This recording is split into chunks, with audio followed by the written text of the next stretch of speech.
Please note that this content is for adults only. Viewer discretion advised. If you haven't yet, hit the subscribe, like, and share.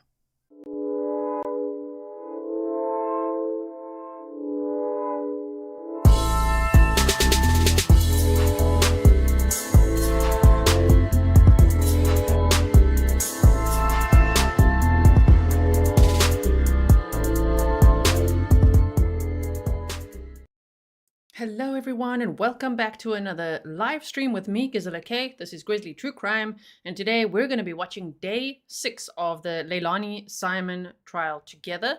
If you don't know anything about this case, you can just expand the description box by clicking more, and then you can read the case background that I've written there for you, and you'll find a link to the playlist with all the details, right? There's even a video called Trial Prep, and within 42 minutes or so, you'll know all the main details of the case. So last week was pretty intense. I'm sure this week will also be. I think the state has very well proven the 15 counts of false reports to the police. And I think that we're going to have to see a lot more evidence still, I would anticipate, relating to the murder charges, right? Let me know what you think as well. Welcome to all my moderators. Thank you so much for everything you do. The mods, I mean, these are long hours, so I really appreciate it. If you guys want to buy them coffees, you can go to grizzlytruecrime.com, go to the support page, scroll down, and then you'll see the mod coffee link. Okay, so thank you so much to everyone who is doing that. Welcome to all my patrons, members, subscribers, any locals in chat, and any family or friends of Quinton Simon, who was only 20 months old when he was murdered. So sad. Thanks also to everyone that watched the Lawyer You Know's podcast episode today. There was a video that premiered, and I was his guest, and it was so great to talk about this case, to talk about Sarah Boone's trial, and also the Delphi trial, so Richard Allen's trial. So if you haven't seen that, go and check that out. It's on The Lawyer You Know. All right, so everyone, let's start. Let me get the sound going here for you. And let me make myself smaller again. Also, here comes the judge. If you do not like commentary, please know that I'm a YouTuber. I make commentary throughout the trial day. Many of us here on, all of us Grizzlies are seasoned trial watchers, and we really like to talk about these cases together. So if you don't like it, please go watch on Law and Crime, Court TV, WTOC, and there's a few others. I've tagged them in the description box. All right, so just a heads up. Okay, here we go. The Honorable Judge Tammy Stokes presiding. Please be seated and come to order. Good morning, everyone. Good morning. And will you please bring out Ms. Simon?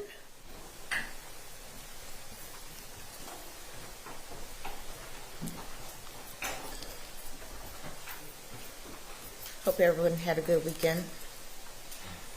It's really short, right? Yeah, it did come out a little short, didn't it? I thought so too.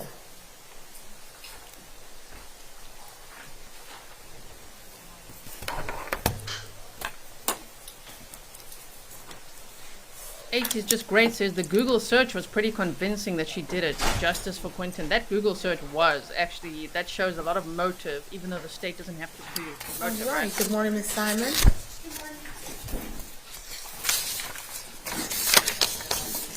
We're on the record in SPCR 22-03364J6, the state of Georgia versus Leilani Marie Simon.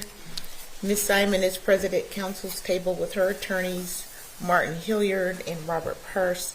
The state is represented by AUSA Tim Dean, ADA Jenny Parker, and Detective Lemons. Is there anything that we need to take up before we begin today? Detective Lemons? Where? Oh, we're going to hear those text messages today. My thumbnail kind of alludes to it because I'm like, are we going to hear them? We might. We still have to hear those salacious text messages. Wonder who braided Leilani's hair.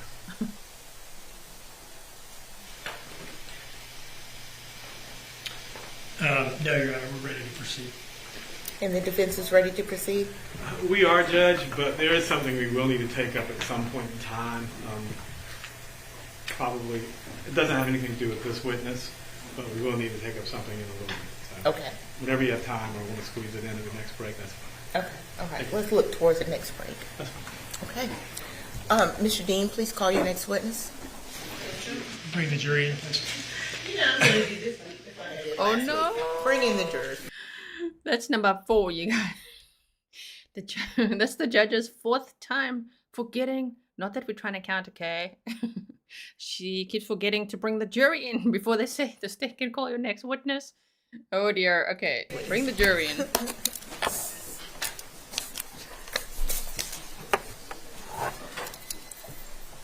Go forward a little bit. Is that Miss Gay? Oh, Hello. Welcome to the group. well, we can listen in a little bit. There's a hot mic going on. Ooh. Oh, Leilani looking so pleased with herself. Why? Read the room, Leilani. Read the room. Deja vu. All is well. Y'all, please have a seat until the jurors come out.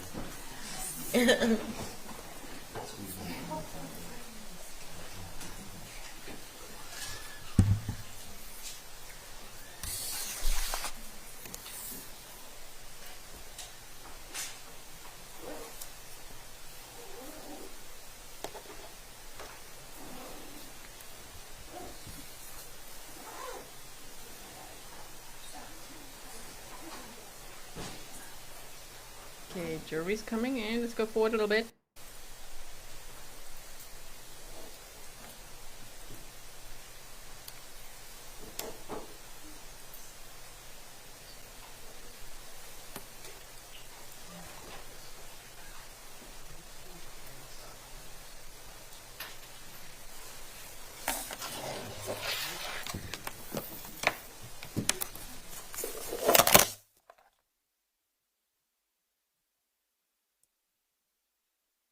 Thank you, Angel's Life, for sharing bubbles and blue hearts for Quinton. The babysitter and her daughter said that Quinton loved bubbles, so people have been sharing bubbles. And we don't know if his favorite color was blue or not, but he was last seen wearing a light blue Sesame Street shirt.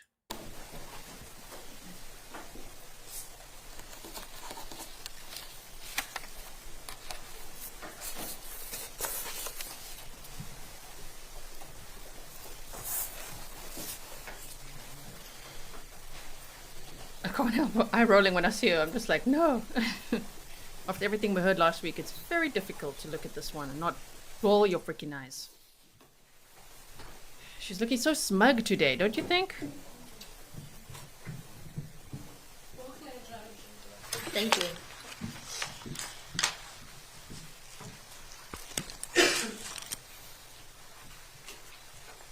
All right, good morning, everyone. Please have a seat. Okay, we're going to start again today. And before you left last Friday, I gave you my instructions not to discuss the case, don't do any research about the case, don't talk to anyone about the case, don't let anyone talk to you about the case, do not read, watch, listen to, or otherwise observe or consume any media reports about the case. Was everyone able to do that? Follow the instructions. Is there anyone who could not? And if so, would you raise your hand? Okay, let the record reflect that it appears that everyone has been able to follow the court's directions. And we'll turn now to the state. State called Robert Corley.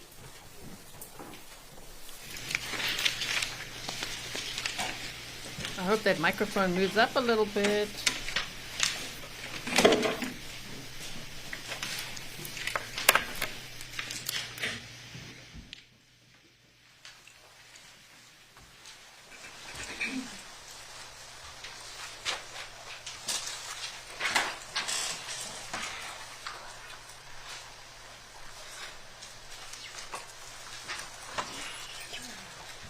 Raise your right hand. The evidence you said in the court and jury of the trial decision should be the truth, the whole truth, and nothing but the truth, so help me God. Yes, sir. Firstly, where is this guy's friend? Remember, we like to see, I think I heard her though, but where is she? We like to see the camaraderie between the two of them. I wonder if they said, no, you can't stand next to each other like that. Hope not. Luna says, where would I find the Google search info? It is timestamped for you. I think it was from day 4, but just go to the pinned comments of the live streams, right? There's day 1, 2, 3, 4, and 5. I think it was on day 4. And you'll see there where it says Leilani's Google search. So she was basically searching, you know, is it normal for a mother to resent her child because she hates the father? Something like that. I'm paraphrasing. Yeah, you could go check out exactly what she said in that pinned comment. All right, so. This way. All right, good morning. Good morning, Your Honor. Good morning. Could you please introduce yourself to the jury? Yes, my name is Special Agent Robert Corley. I'm with the FBI Jacksonville Division. And can you tell us just briefly about your education before joining the FBI? Yes, I have a bachelor's degree in criminal justice and a master's degree in criminal justice. And how long have you been with the FBI? Since May 2011, so I'm 13 years. Are you a full-fledged special agent, or are you in some sort of support role, or what? What's your role? No, I'm a special agent assigned to national security investigations. Did I hear that right, everyone? Is it Special Agent Robert Corley? I heard Corley. I hope I spelled it right, because I hate it when they don't ask them, can you please spell your last name? That's always great. And I was watching Andrea Burkhart the other day, and she had the same pet peeve of like, oh man, we don't make them spell out their names. So yeah, make them spell out their names. Now, you are here because you analyzed some phone records for some of the people involved in this case to see whether you could determine where they had been on the night of October 4th and the morning of October 5th, and whether their phones had made any significant movements. Is that right? Yes, sir. Now, what is the methodology that you used to do that?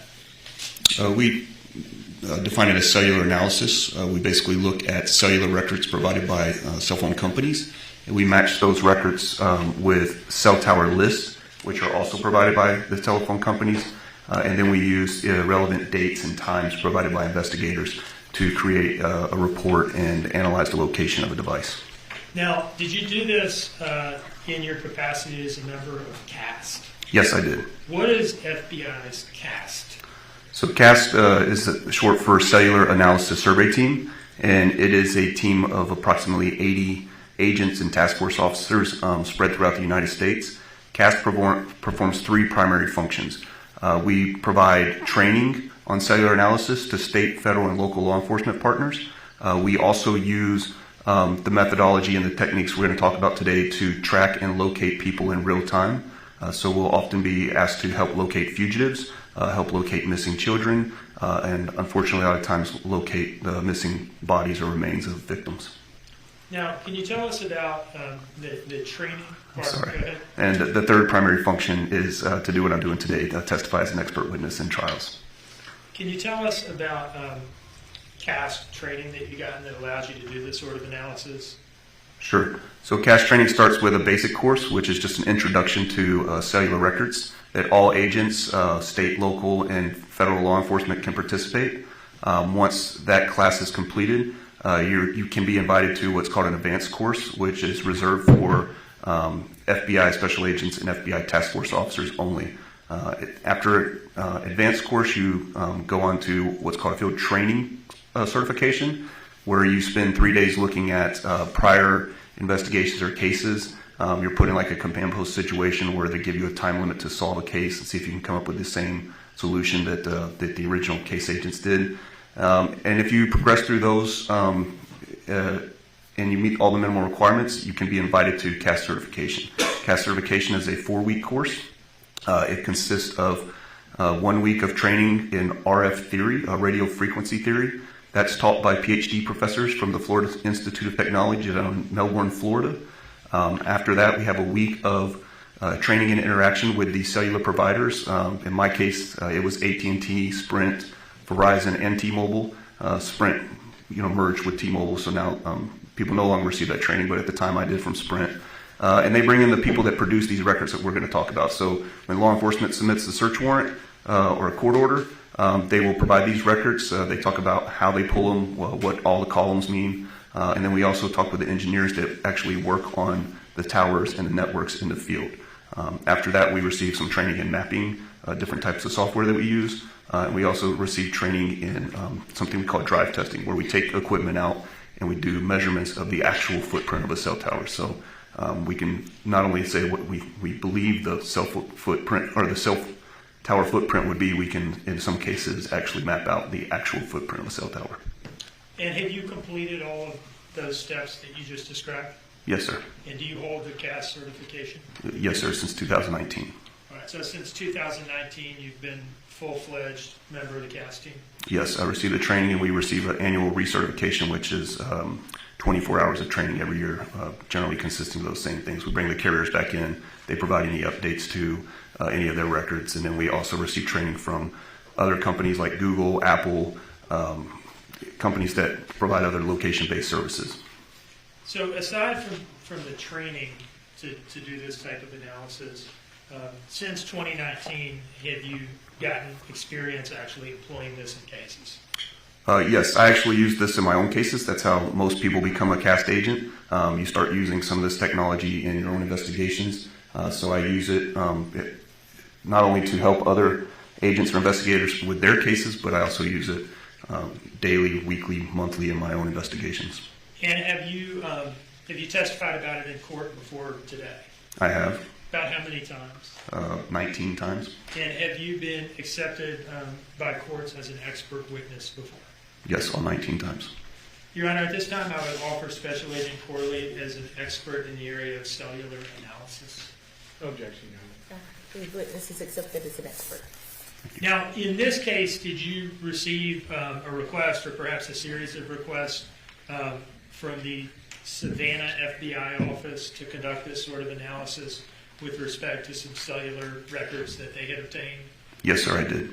And did you receive cell phone records from Taylor Burns of the Savannah office? That's correct. Did these records include... Will Taylor Burns be taking the stand again? Taylor Burns is the special FBI agent that was on the stand on Friday, and everybody was losing their minds. People were really getting thirsty on Friday. Do you remember? Thank you so much all for being here. Please remember, I just saw someone else say, this is boring. Well, we're all here for justice for Quinton Simon, right? And there's going to be some boring parts for some. I personally don't find it boring. But if you do, please know that we will save your seat for you, okay? If you need to step out, if this case gets too much for you because of course it involves the death of a child, then just know your seat is always saved, and I hope to see you then later, okay? So I think they're going to be discussing a whole lot of Leilani's cell phone data and tracking, right? So let's hope she stops smiling so much later. A set of phone records for a number identified to you as that of the defendant, Leilani Simon? Yes. Did they include phone records for a number identified to you as that of her boyfriend at the time? Yes. Did they include cell phone records for a number identified to you as that of a brother of hers that was living in the same house during the relevant time frame? Yes. And did they include cell phone records for a person identified to you as the father of the missing child? Yes. All right. Once you had these records, what did you do with them, in short? So once I receive the records, first I do a check to make sure they're original records received from the phone companies. Nothing is out of the ordinary. And then I take the records and match them with a cell tower list. The records will provide you, in this case we specifically use timing advance records. They provide you with the tower used, the sector of that tower used, and then the distance from that tower. So we're able to provide a general location of where a device is located. So I use those records and then produce some maps and a report showing where Oh, we're going to see some map time. the phone was located during that time. Sorry, I'm trying to find a natural pausing point here. Brown-eyed butterfly said, you look great in blue, my favorite color. Thank you so much. My manager helps me choose my colors too. Apparently this is my color. I do like it. I do like it. And obviously it's also in honor of Quinton Simon. We're sharing blue hearts for him. I see the guy's also got a blue tie on. Okay, let's keep going. You mentioned you produced some maps. Have you, for today, prepared a presentation detailing your findings? Yes, sir. And do you believe that presentation will aid the jury in their understanding of your testimony? Yes, very much. Do you see in front of you a document marked as State's Exhibit 64? Yes, sir. Can you tell us what that is? This is my Hold on. This whole trial, I'm telling you, man, I'm giving this prosecutor 5 stars, 5 out of 5. I mean, it's just so brilliant how with every witness, they've had a lot of timelines, map time, obviously the video surveillance, and presentations. It's just so well done. Really, this is one of the best trials that I've watched when it comes to that, those aspects, those elements that we all really like to see. So well done to the prosecutor if he ever sees this. Report. Your Honor, at this time I would offer State's Exhibit 64. No objection. And I'd ask to publish it to the jury, Your Honor. Smiling a little less, are we, Leilani? Lonnie, like Tisha. Yeah, you were about to get busted again.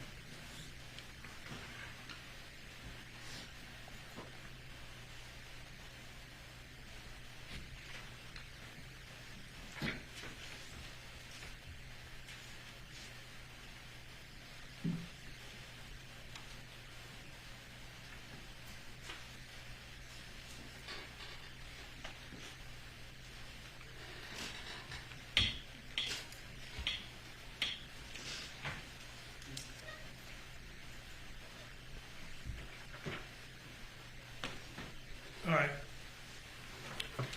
We're on page 1 of 12 here. Can you describe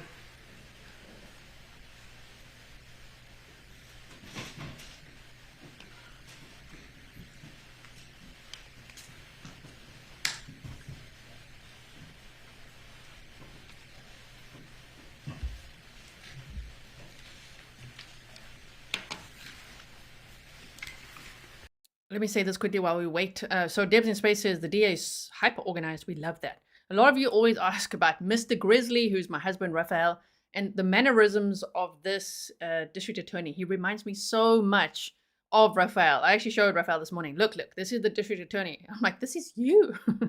Because Raphael is just like that. So organized, professional, a gentleman, all that. Just the vibe is similar. So now you know a little bit, okay? Let's keep going. All right.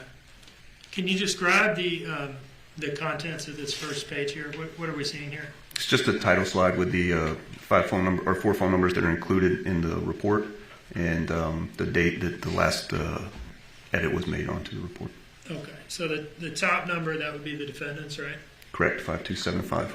That 910 number, the second from the top, would be that of her boyfriend? Correct. And the one below that, another 912 number, would be that of her brother, right? That's correct. And then the last one would be that of the child's father? Correct. Moving on to slide 2. Hope they change their numbers. Can you tell us what we're seeing here? Yeah, this is just an introduction that describes that methodology that I just spoke to you about. We take cellular records, tower list, and then the relevant date and times that are provided to us by investigators and produce a report using those data sets. All right, moving on to slide 3. What are we looking at here? So this is just a general picture of what a cell tower looks like. We've all seen them around. The most common one is going to be the one in the far right corner for me, the one that's labeled a monopole tower. That's the most common one, but they can also be, a cell tower can be on the side of buildings. You would probably see that in the Savannah area. And then also based on certain statutes or regulations in certain cities or municipalities, they have to be hidden, but this is generally what cell towers look like. Moving on to slide 4. Yeah, so when you see that cell tower that's actually on the pole, a lot of people think of the pole or the apparatus as the tower, but the tower is actually the boxes that are on top of the poles. And in most instances, about 85% of all cell towers in the United States are configured in a 3-sector pattern. They could be configured in others, but by far the majority are 3 sectors. In this presentation, all of them are 3-sector towers. And what happens is the companies divide up the towers in those 3 sectors to service each side of an area. And they're generally divided in, you can think of a 360 degrees covers the full circle, and each sector is divided up into about 120 of that. So if you think of it as pie slices like it's illustrated on this map, each sector serves that general area. So this diagram is, we're above a cell tower looking down on it? Correct. Yeah, these little gray boxes here are the antenna arrays Correct. we were seeing in the last picture. Yes, sir. That would represent the actual towers, what's transmitting that RF frequency or receiving that RF frequency. Okay. So each tower, 3 sectors, about 120 degrees each. Yes, and in the records, the tower list that I referenced earlier, it will tell you the azimuth of that sector. So the azimuth is the direction that the center of that sector points at. So in this orientation, one sector has an azimuth of 0, which is true north. Sector 2 has an azimuth of 120, and Sector 3 has an azimuth of 240. And once you know those, you know how to orient the pi wedge on your map to show which direction the tower's pointing. And when a set of cell phone records says that a phone was hitting on a particular tower, does it also say which sector of that tower? The cell phone records will, and you have to then refer to the tower list to find the orientation of each sector. Okay. Slide 5. So this is just in general narrowing down what you're going to see on the slide is one sector pointing towards the azimuth and covering that 120 beam width. We like to point out that the shaded arc is not the coverage area of a tower. It's just to help you orientate towards which direction that tower is facing. Okay. In other words, the coverage of this sector doesn't end where the red shading ends. It's just a visual aid to show you which direction. Correct, and it's helpful when you have multiple calls bouncing off sectors, so you know that these 2 were used and the third one wasn't. So, Slide 6.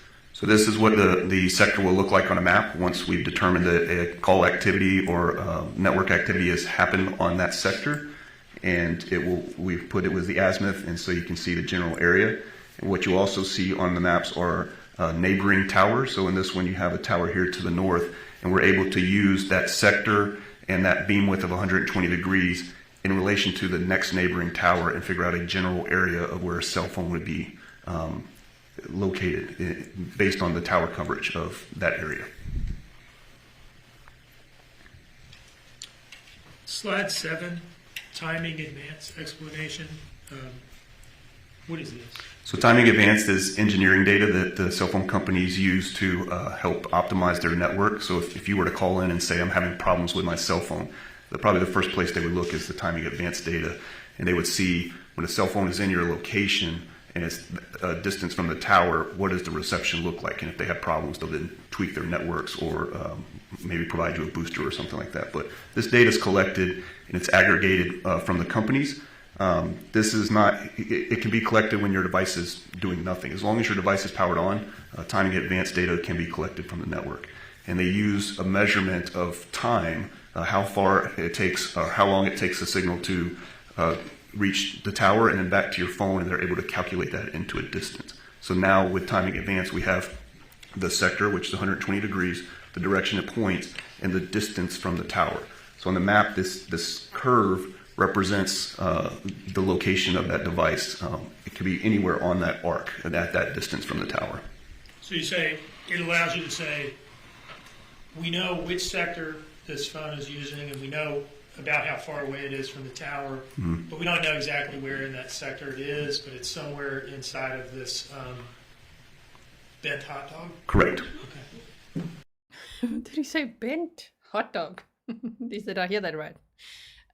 We also recently saw these types of maps in the cell phone activity in Madeline Soto's case. Remember the huge document that the district attorney made, the 896-page document that we had gone over before? That was also a lot of these types of screenshots and maps and things. So this is always interesting to see. I mean, it's going to get to the point of showing where exactly Leilani went, right? So which is just more data points, because as we saw last week, what the defense did, because that's their job, is to defend their client, right? So as soon as they show surveillance, right, surveillance video, then they try to bring in the reasonable doubt of like, how do you know that's her car? Could be anyone else's car, right? How do you know she was driving?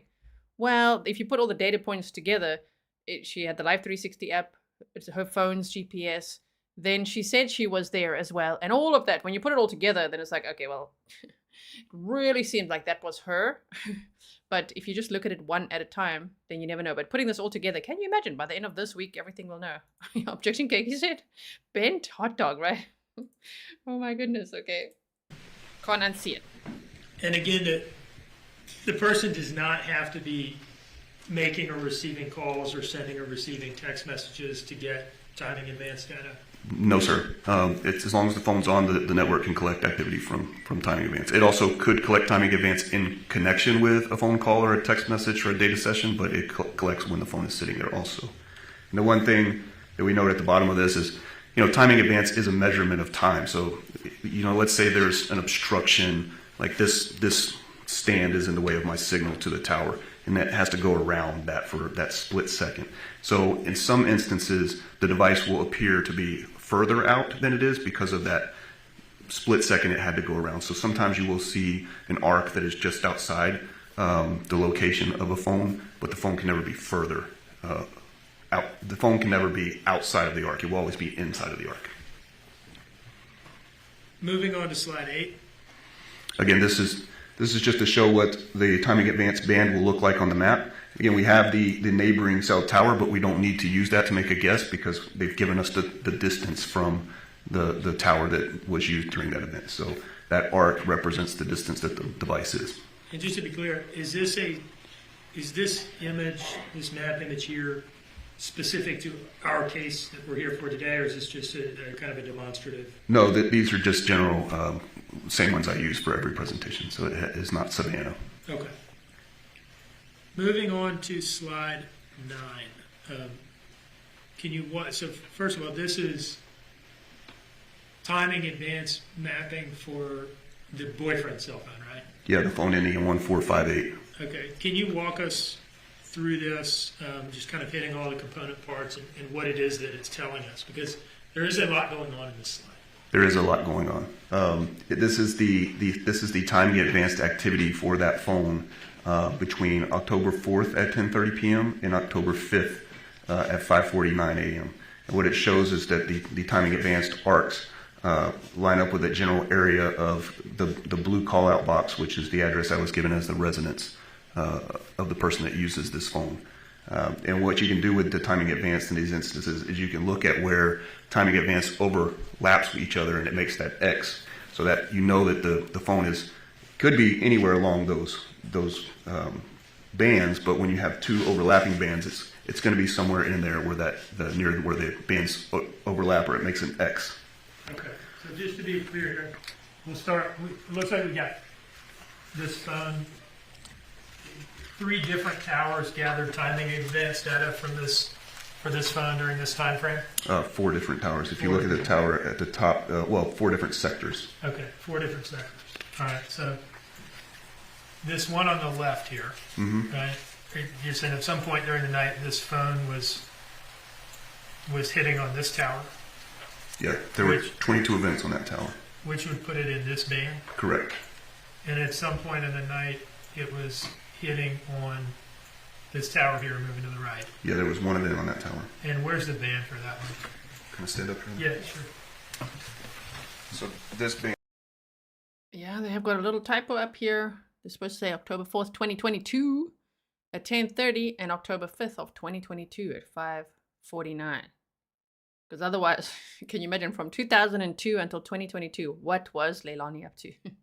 Yeah, okay, there's a little typo. See, we all make typos. Okay. Band here would line up with this tower. This band that runs from here to here. Okay. And then, was it hit this tower here, moving to the right, the one that says CIDs 1755? Tell us about this and where the band for it is.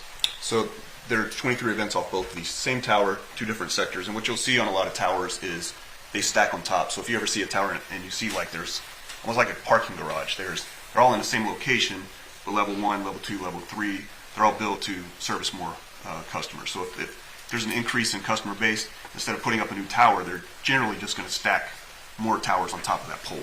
Okay, so is that why they're not offset like 100 degrees, 120 degrees from each other? Because it's not 2 separate sectors of the same tower. Yeah, so this is likely 2 towers sitting right on top of each other, one slightly pointed in a different direction than the other. So this would still be Sector 3. These are probably both Sector 3 towers, one with a slightly different azimuth. Okay. And these bands are represented. You can see the one, so this one that's a little to the right, these 2 bands here that go and stop a little bit short, and the one that's pointed up here starts here and goes down to here. Okay. And you're saying it's the intersection of these bands where that phone would have been during this time frame? Correct. During certain time periods, you can see if, for instance, if there's a call, I think there was a call at 10:48 on this band, and then there's a call 30 seconds later on this band. Well, you can't be here on this band and then here on this band in 30 seconds. So you have to naturally start looking at where do these bands overlap, and you can start narrowing down the location of where they could be within those bands. And then you can just look at geography, like there's no roads here, there's no roads over here, there's no roads here. So you can start eliminating so many places on timing advance and start narrowing down to where it's likely at during that time. Is it your opinion that this phone appears to have been in the area of 535 Buckhalter Road for the entirety of this time frame here? The timing advance data would be consistent with it being at that location for the timing advance data that I have. Right, through the night. Through the night. They started at 10:30 and ended at 5:49. Did you see any indication that the phone left the residence at any point that night? No, this is all the timing advance data that we had for that telephone. Moving on to slide 10, this would be the same, generally the same time frame, but for the brother's phone, right? Yes, this one's at 11 instead of 10:30. That was the first timing advanced event, and then this one went to 9 a.m. Originally, we did some different analysis on the last phone to show where the phone went after 5:49, but this one was in the same location until 9 a.m. Okay. And so, again, we're looking at where the bands intersect to tell where this phone appears to have been through this time frame? Yeah, so these were both Verizon phones, both using the same towers, with the exception of that one event that happened on one other tower from the last slide. These are the same towers, same timing advance measurements, all lining up with being consistent with servicing that resident. And do you believe that the timing advance data that you looked at for this phone is consistent with the phone having been at 535 Buckhalter Road during the time frame on the top of the slide there, 11 p.m. to 9 a.m.? Yes, these timing advance bands would service that area. Okay. Did you see any evidence in the timing advance data through your analysis that this phone left the residence at any point during that time frame? There were no timing advanced events that led me to believe that. Okay. Moving on to slide 11. This would be cellular analysis for the child's father's number. Is that right? That's what was described to me, yes, sir. All right. What is the area depicted on the map here? Where are we in the world here? Up near the South Carolina-Georgia line. I would have to look closer at the... I'm not familiar with the... Up near Sardis, Millhaven, that area. What's that town? What's that town in the top left of the slide there? Waynesboro.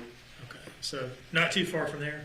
Not too far from Waynesboro. All right. What's kind of the bottom line conclusion as to the child's father's phone's location from the period on the slide here, 11 p.m. on the 4th to shortly before 9 a.m.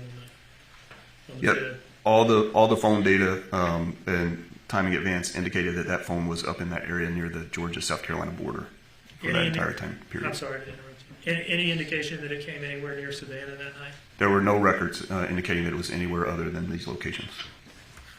Now, we've come to the end of the report, but let me ask you this. Did you also do the same sort of analysis with respect to the defendant's timing advance data? Yes, I did. And did you also look at her Life 360 GPS data as well? Yes, I did. To keep it simple, I'd just like to refer you to some things that we've already heard from Taylor Burns. Okay. And let me ask you this. You originally had slides pertaining to her, right? I did. And is it fair to say that there were more of them and that they were more complicated because her phone had made a couple significant movements from the house during that night? Yeah, there were several slides. I don't remember the exact number, but I think probably 10, somewhere close to that, with additional data, with a lot of timing advanced and a lot of movement on the phone. Now, to keep it simple, I'll just ask you about your review of Taylor Burns' screen capture videos of his GPS plotting. Okay, did you review a screen capture video of Taylor Burns' GPS plotting from the defendant's phone and Life 360 records showing that phone making a movement first to a Circle K and then later to a location identified as her drug dealer's house? Yes, in my original analysis, they provided some other phones and another location, and the phone was consistent with moving towards that area. Okay. And after reviewing that screen capture video produced by Taylor Burns, can you tell us whether your analysis of that movement as reflected in her phone records and Life 360 records aligns with the product that Taylor put together? So the Life 360 GPS coordinates are going to be more specific, but the timing advance lined up with the same pattern of movement as the Life 360 records. Okay. Did you also look at a screen capture video of GPS plotting that Special Agent Burns did showing a movement by the defendant's phone to the Azalea Mobile Home Plaza, remaining there stationary for a short period of time and then returning to 535 Buckhalter Road? Yes. Did your analysis of her timing advance data for her phone number for that period line up with Special Agent Burns' GPS plotting of that movement? Yes, the timing advance data was consistent with that same movement. Did you review a screen capture video that Special Agent Burns produced pertaining to the boyfriend's cell phones or the boyfriend's Life 360 records, showing in the early morning hours a movement away from the phone from the home to his workplace, him remaining there for a few hours, and then returning back to the home? Did you see that video? I did. And did your timing advance analysis for the defendant's phone record, for the boyfriend's phone records during that time period line up with what Special Agent Burns had produced in the way of GPS mapping for that time period? Yes, it did. Okay. One moment, please.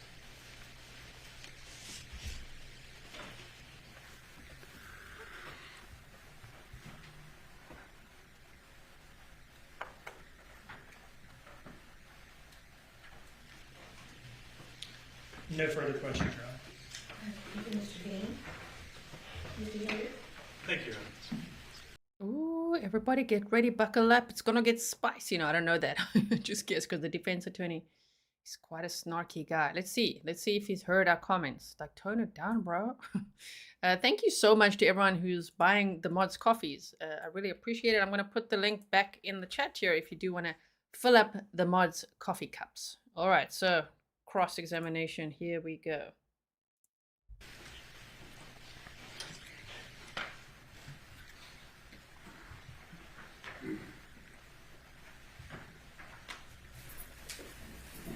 Special Agent Corley, you said you've been in the FBI for 13 years? Yes, sir. Okay.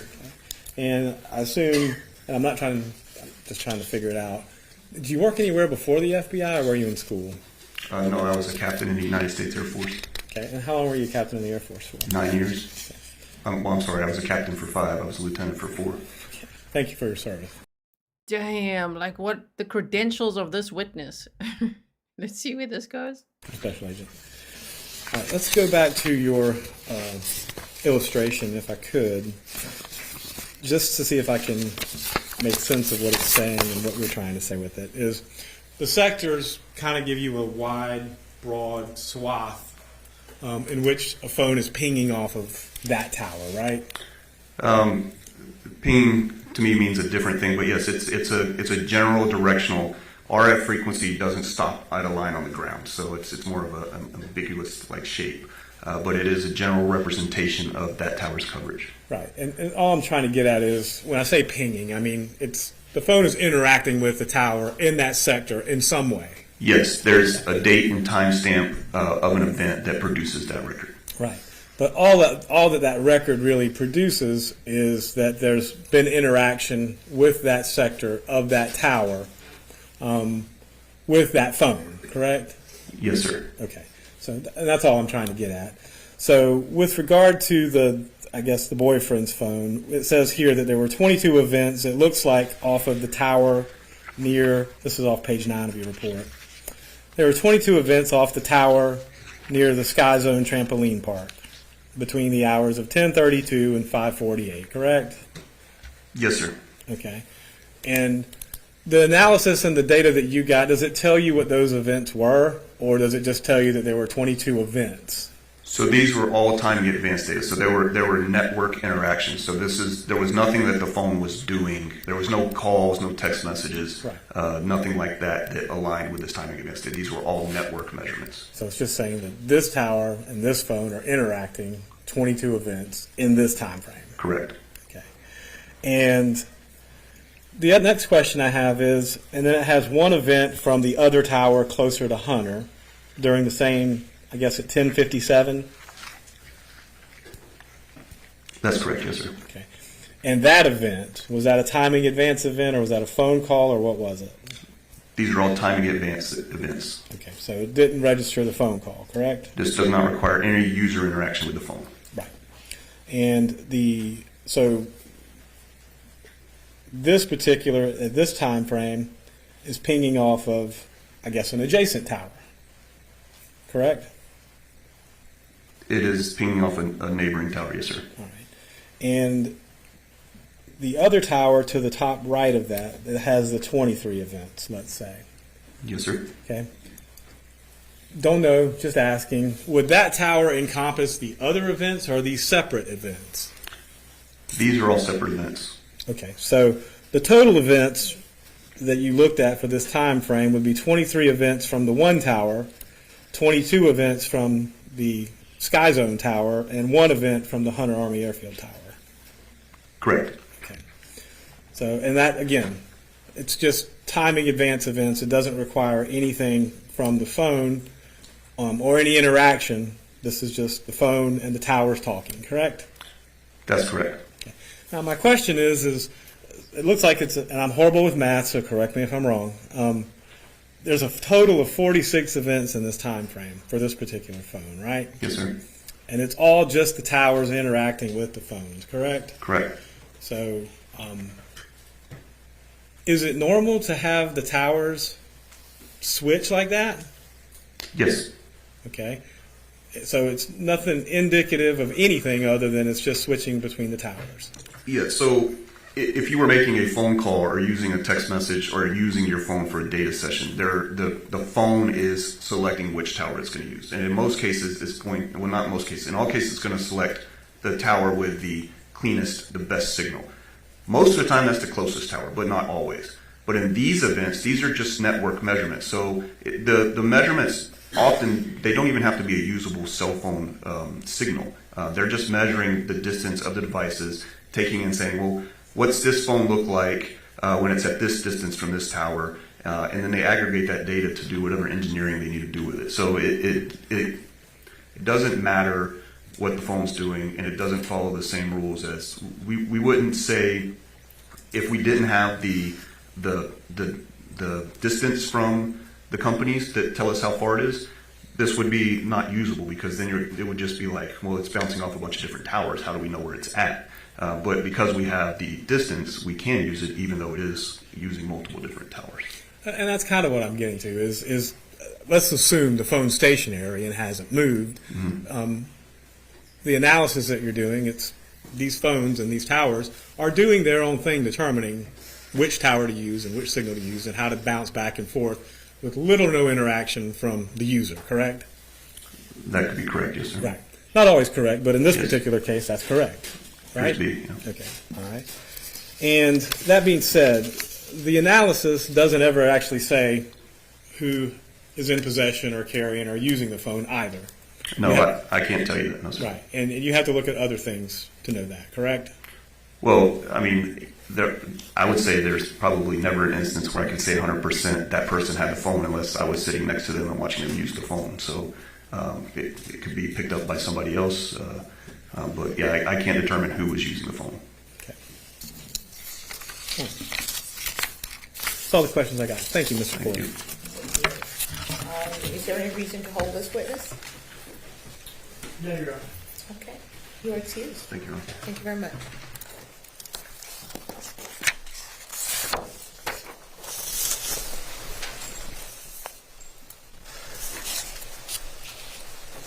State may call its next witness. Special Agent Snider.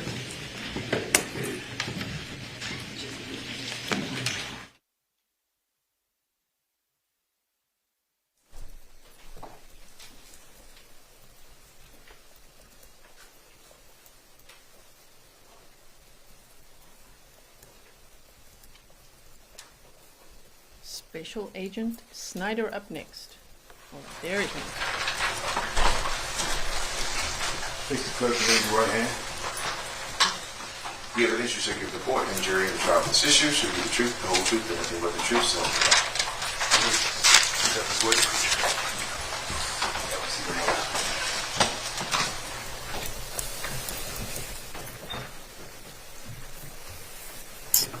Good morning. Morning. Could you please introduce yourself to the jury? My name is Brad Snider. I'm a special agent with the Federal Bureau of Investigation. And how do you spell Snider? Snider. How long have you been an FBI special agent? Approximately 18 years. Can you just briefly tell us about your education before joining the FBI? Sure. So I attended college at Appalachian State University. After college, I joined the Marine Corps as a Marine Corps officer. Spent approximately 8 years on active duty in the United States Marine Corps, and then joined the FBI after leading active duty. Can you tell us a little bit about your FBI career leading up to this case? Sure. So I currently serve as the coordinator for the FBI's Southeast Georgia Violent Crimes Task Force. Prior to that, I've been here in the Savannah office for about 15 years. Worked both violent crime cases, violent crimes against children cases, national security cases here in Savannah, as well as throughout the country and abroad. Now, on October 5th, day one of this investigation, did you become involved in investigating the disappearance of Quinton Simon? I did. Can you tell us a little bit about how you initially became involved? You know, the phone call or the conversation or whatever it was that brought you into this? Sure. On our task force, we have a intelligence analyst with the Savannah Area Regional Intelligence Center. On that October 5th morning, we got an email from that analyst advising us of a potential kidnapping, abduction within the county. So upon receiving that email, I reached out to Detective Lemons with the Chatham County Police Department just to offer the services of the FBI. At that point in time, they really didn't have a clear picture as to what they had. So approximately an hour later, Detective Lemons called back and said, this is... Objection, Your Honor, hearsay. It's offered to the effect on the listener, Your Honor. How did you become involved? I got a phone call. That's admissible. Not what she said. You can testify about the effect and tell them what she said. You may want to rephrase your question, Mr. Dean. Charlene, thank you so much. I really appreciate your sticker. After getting this phone call from Lemons and getting kind of a big picture of what was going on, did you respond to the Chatham County Police Department headquarters? We did. All right. And when you got there, what was going on? Detective Lemons was starting the initial triage of interviews, gathering the individuals that were at the residence at the police department. And on that day, you participated in a series of interviews of the defendant, Leilani Simon? I did. And you were paired up with Detective Lemons for that, right? I was, yes, sir. There were some other federal, local interview pairs that day as well, correct? That's correct. All right. We've seen a lot of this interview footage from October 5th, but I'd like to ask you a few questions about it. We're not going to play it all back. At this time, had you received any particular training in interviews, interrogations prior to this day? At this time, an 18-year career, I've done a lot of interviews. The FBI, like many law enforcement organizations, has numerous techniques, sophisticated techniques that we rely on throughout the course of investigation. But I would say the technique that moves the needle the most is interviews. And in this particular investigation, we've done a lot of interviews, and really we have to let the interviews tell the story in this investigation. Now, I'd like to ask you a couple questions about the defendant's demeanor during these October 5th interviews. Her demeanor, her tone, her volume, okay? Her demeanor, her tone, and her volume. Yeah, and I think in this case, imagine if Leilani didn't say all that much. She really sunk her own ship. She spoke and spoke and spoke and spoke in so many police interviews, FBI interviews, and she changed her story the whole time. Eventually, she actually placed herself there. She said she went there to get Oragel. Oh my word, if we hear Oragel one more time. Oh my goodness. So, yeah, those interviews turned out to be very useful for the investigation. As I say, she dug her own grave there. But let's see how they describe her tone, her volume. Was her demeanor, Screeching. tone, and volume, was it consistent throughout these interviews, or did it change from one thing to another at various points, or what? Objection, Your Honor. Calls for opinion. Right.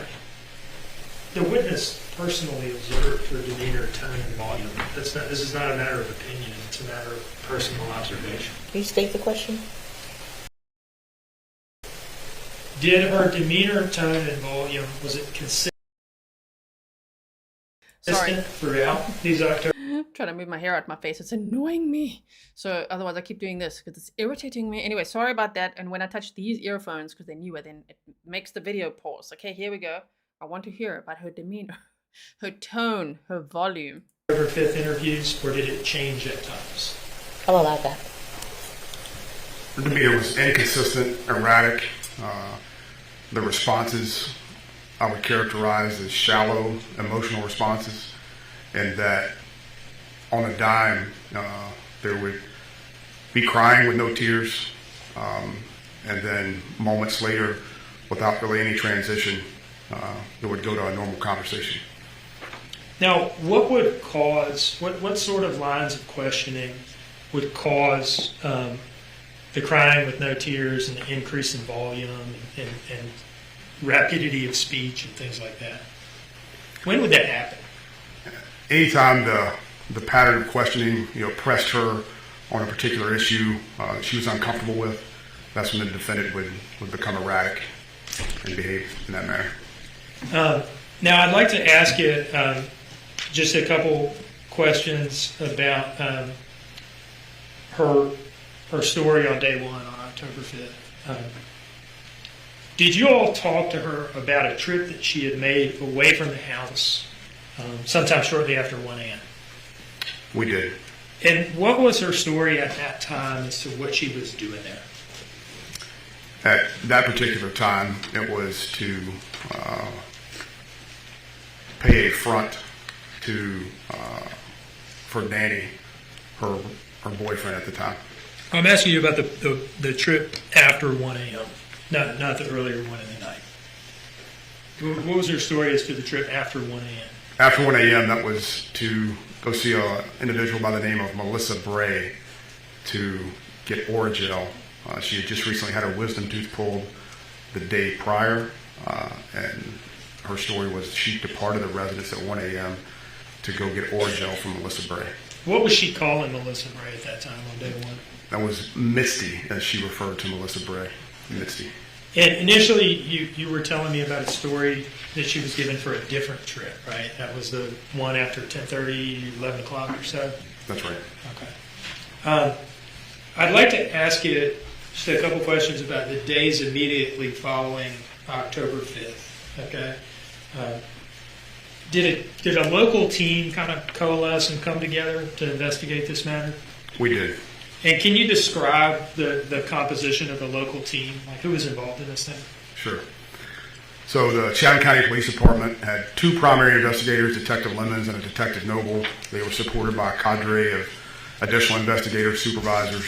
Our FBI team consisted of myself, Special Agent Solomon, Special Agent Burns, and we were also supported by a cadre of FBI agents from Augusta, from Brunswick, and then at that point in time, once we had our local investigative teams together, we started reaching out to other resources that both the FBI and Chatham County had at their disposal. Can you describe some of this outreach to other units and resources? I'll put it on normal speed. You guys are all saying a blink rate. It's on 1.05, which isn't very much sped up, but let's just go to normal so that you can see her normal speed blink rate. That come to mind? Sure. So the FBI has a team referred to as the CARD team, or the Child Abduction Rapid Deployment Team. So once we realized the situation at hand, we immediately sought the assistance of our Child Abduction Rapid Deployment Team. We contacted our Behavior Analysis Unit at FBI headquarters in Quantico, commonly referred to as FBI profilers. They provided a substantial amount of subject matter expertise. We also contacted FBI CAST, the Cellular Analysis Survey Team. They were able to take a very detailed look at the telephones associated with this investigation. We also reached out to our CART team, Computer Analysis Response Team, and they were able to do a lot of work with a particular infotainment system within the vehicle driven by the defendant. What about the DFAU? Y'all use them for anything? We did Digital Forensics Analysis Unit. They did a lot of video, audio enhancement, specifically video enhancement, and then audio enhancement as it relates to some of the interviews to clarify various points where the audio wasn't as clear as we wanted it to be. Do you think of any resources y'all didn't use in this case? Truly, no. In this investigation, we utilized resources in a very finite amount of time. Really, what it spanned, probably 8 days. And normally, the investigative techniques we employed in 8 days is something that we would use across a 6-month to a year-long investigation. Just to give merit to the monumental effort, that both the FBI and the Chatham County Police Department undertook in very short order. All in service of finding Quinton and identifying the person responsible. Yes, sir. Now, the plan and priorities over the first couple of days after these October 5th interviews of all these 3 people, did that include some follow-up on Henry Bubba Moss Jr.? It did, yes, sir. And who had point on that? What office or people? Because at the time, Henry Moss Jr. was living in Burke County. Burke County falls under our Augusta resident agency for the FBI. So our Augusta office took lead in interviewing with Henry Moss. Did it include some follow-up on Daniel Youngkin and his behavior and so forth that morning? Just quickly pausing. I'm sure you guys know by now if you've been following this case with me, but Henry Bubba Moss, that's the name of Quinton Simon's biological father. Danny Youngkin, that was Leilani's fiance at the time, and they just had a daughter together. Which, by the way, one of the Grizzlies emailed and correctly calculated, because I've been saying, that's what's been reported, that the little girl was 9 months old. But in looking at some of the Facebook pictures and the announcement when the little girl was born, it seems more like she was 4 months old at the time that Quinton was killed.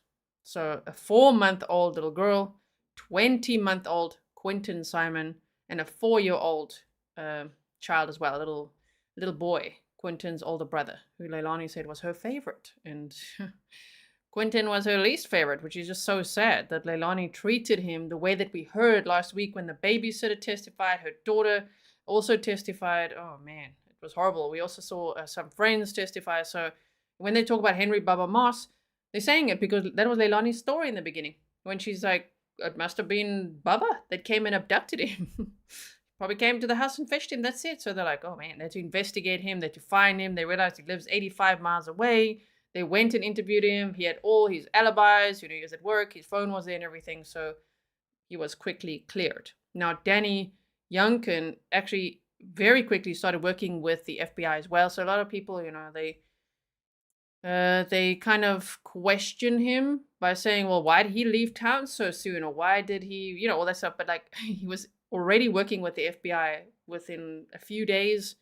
There was wiretapping going on, recording in hotel rooms. Because he realized when Leilani talked about that Oragel story, he's like, something is not right here. Something is way, way, way off. So he was helping the investigation a lot then.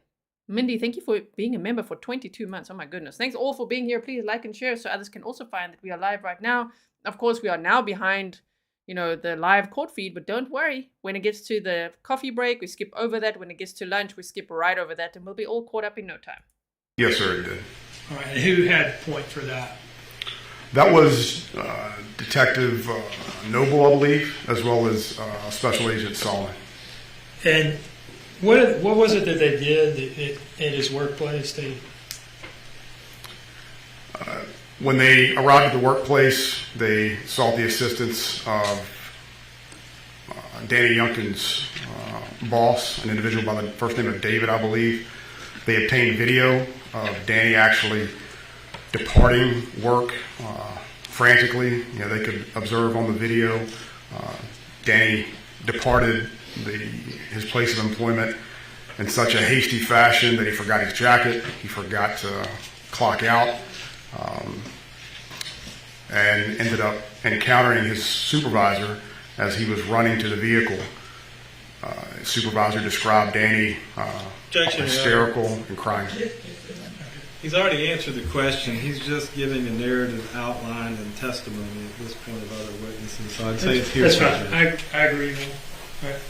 Okay, Let me just thank ask you this question about the efforts at Danny's workplace. Okay, why was it? His workplace is not the scene, right? That's correct. Why was it important to you all to go out to his work and figure out what he looked like and acted like there? It was a process to corroborate the story that Danny had provided at the time. It gave us the opportunity to see the immediate reaction of Danny once he received that phone call from the defendant. So that was one of the main reasons, was to corroborate the story and get that immediate reaction, something that without that video we wouldn't be able to have observed. Now, during this investigation, did you have kind of ongoing interactions with Danny Youngkin? I did. Did you get a sense in interacting with him for his level of sophistication, intelligence, and so forth? I did. With that background, do you believe that he would be... Objection, Your Honor, calls for speculation. I do not believe it does, Your Honor. I didn't hear the question. Okay. Do you believe that he would be capable of acting or thinking to act in a particular way? I'm going to sustain that. Okay. Let me ask you about the October 8th interview. Okay, we've heard testimony about an interview on October 8th at the FBI office in Savannah with an interviewer from Quantico named Bridget Brock. Okay, were you present for that interview? I wasn't present for the interview, but I observed the interview in a remote location within the office. Okay, you're watching it on like a live feed or something like that? That's correct. Okay. And let me ask you this about, because I don't know that I've asked anybody else this. The location in which that interview was conducted, is that in Chatham County? It is. It's at the FBI office off Chatham Parkway here in Savannah. Okay. And the October 5 interviews at Chatham County Police Headquarters, were those in Chatham County as well? That's correct, yes, sir. Okay. Is it fair to say that in the lead up to this October 8th interview with Bridget Brock, that the two most significant investigative findings were your interview with... leading question. Prior to that October 8th interview, had you interviewed Melissa Bray? I had. Can you tell me first about the process of locating her in the first place? We first learned of Melissa Bray through an interview of the defendant. The defendant provided us information that she previously worked with Melissa Bray at a restaurant located off of Highway 17 and Chatham Parkway here in Savannah. And I went to the restaurant, approached Miss Bray during working hours, and asked Miss Bray if she had some time after she was off work for the day to speak with me. She advised that she did. She would be more than happy to speak with the FBI. Arrived at her residence at approximately 3:30 in the afternoon of October the 6th. And What were you asking? That's the lady that Leilani said she went to go and get Oragel from at 1 o'clock in the morning, you know?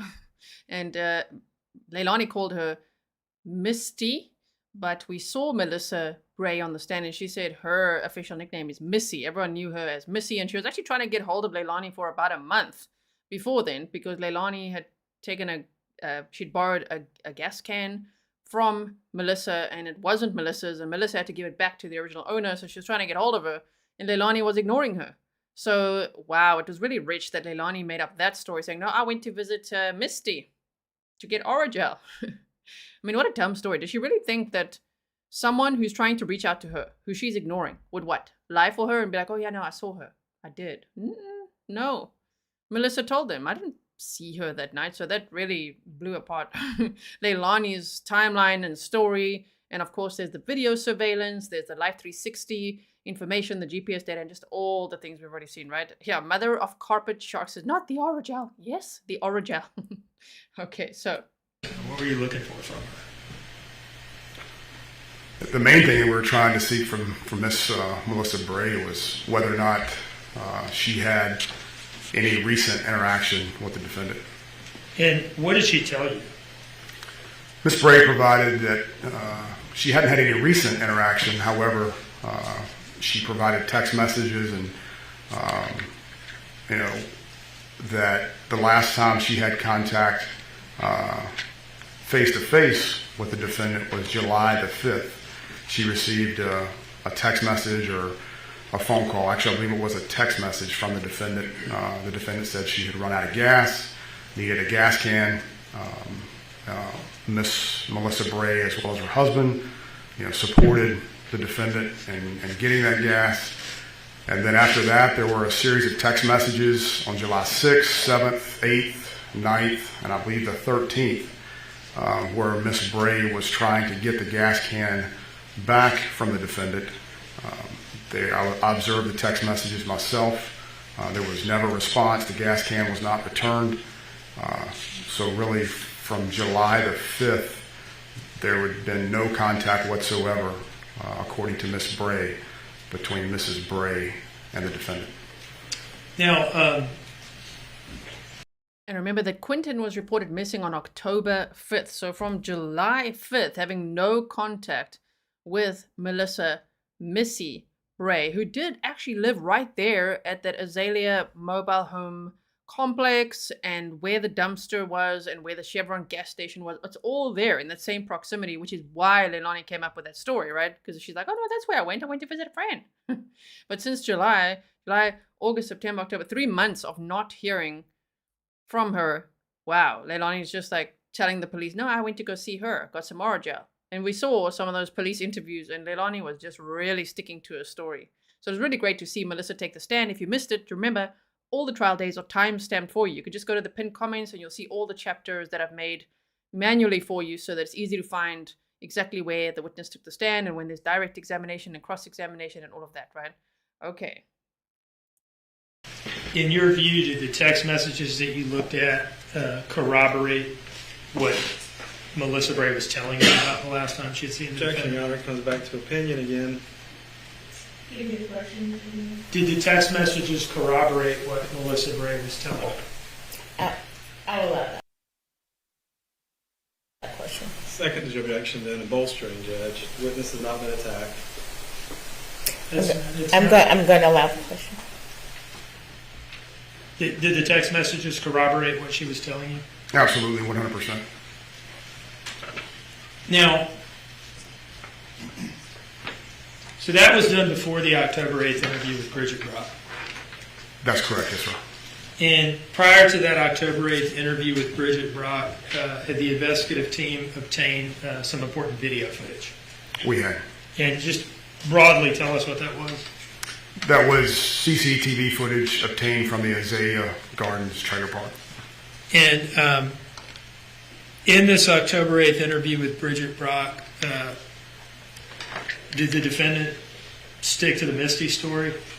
Absolutely.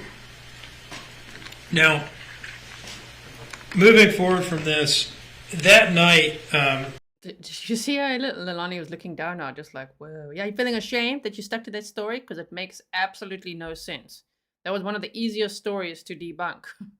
Not just from the Life 360 app, but also from the witness themselves. They're like, no, I didn't see her. Like, what? Oragel, what are you talking about? Mm-hmm. Okay.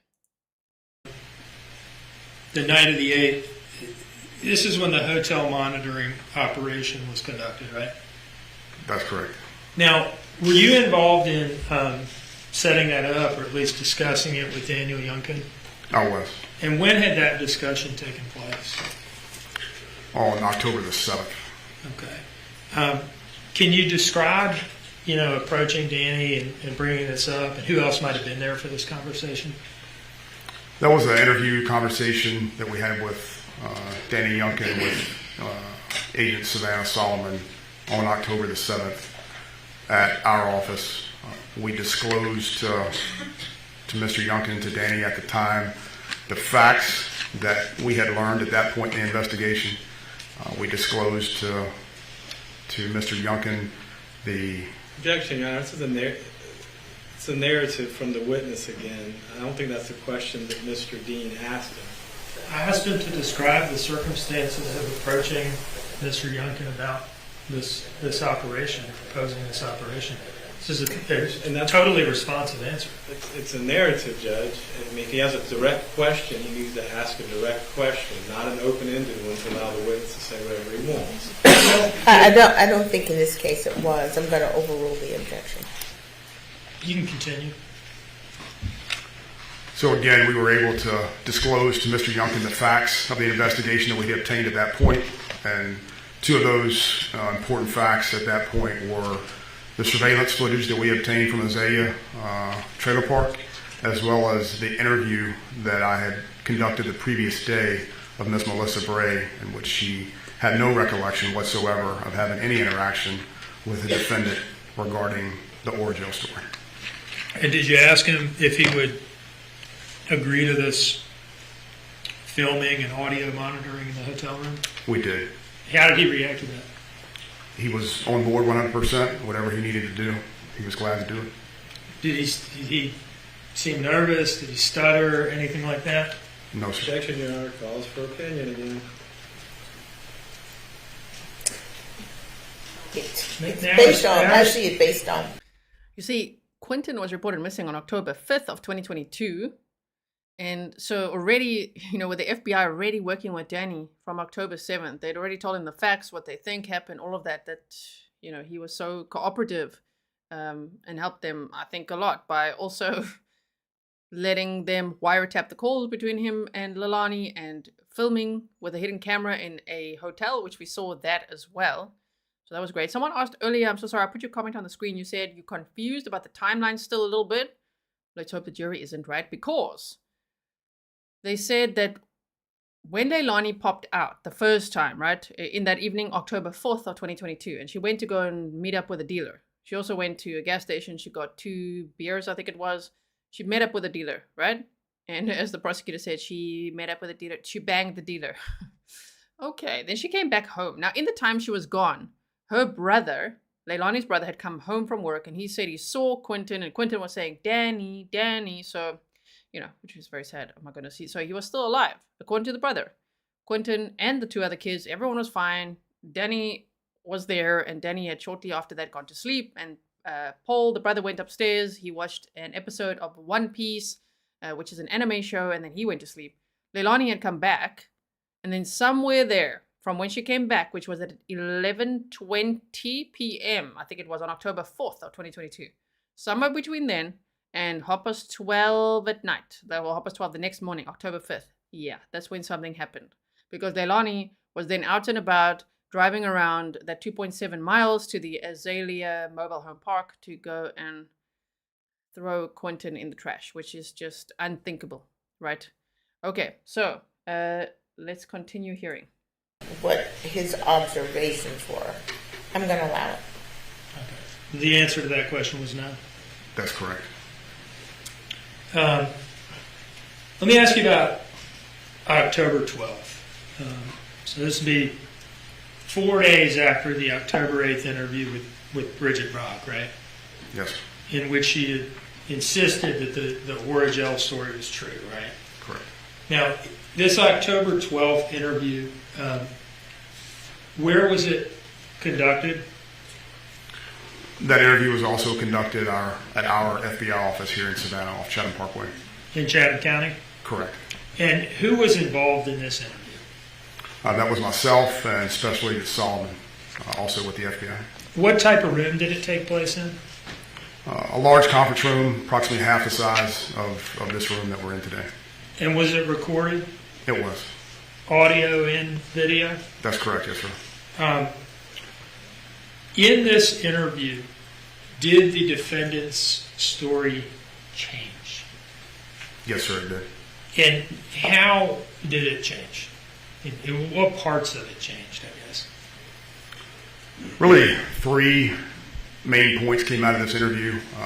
The first change was the admission of significant drug use on the night of the 4th and the morning of the 5th.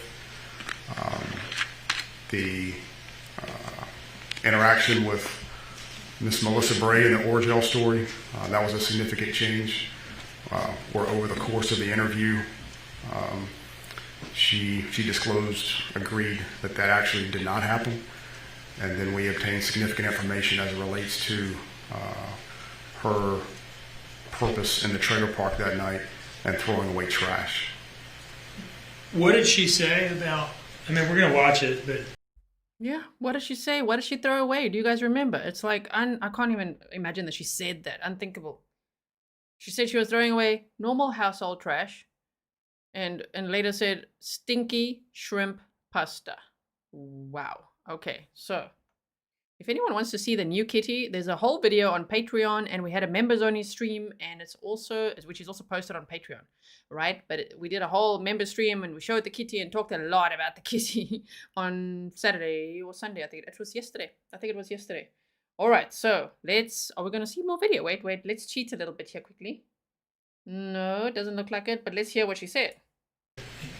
Kind of overview, what did she say about throwing away trash in the trailer park?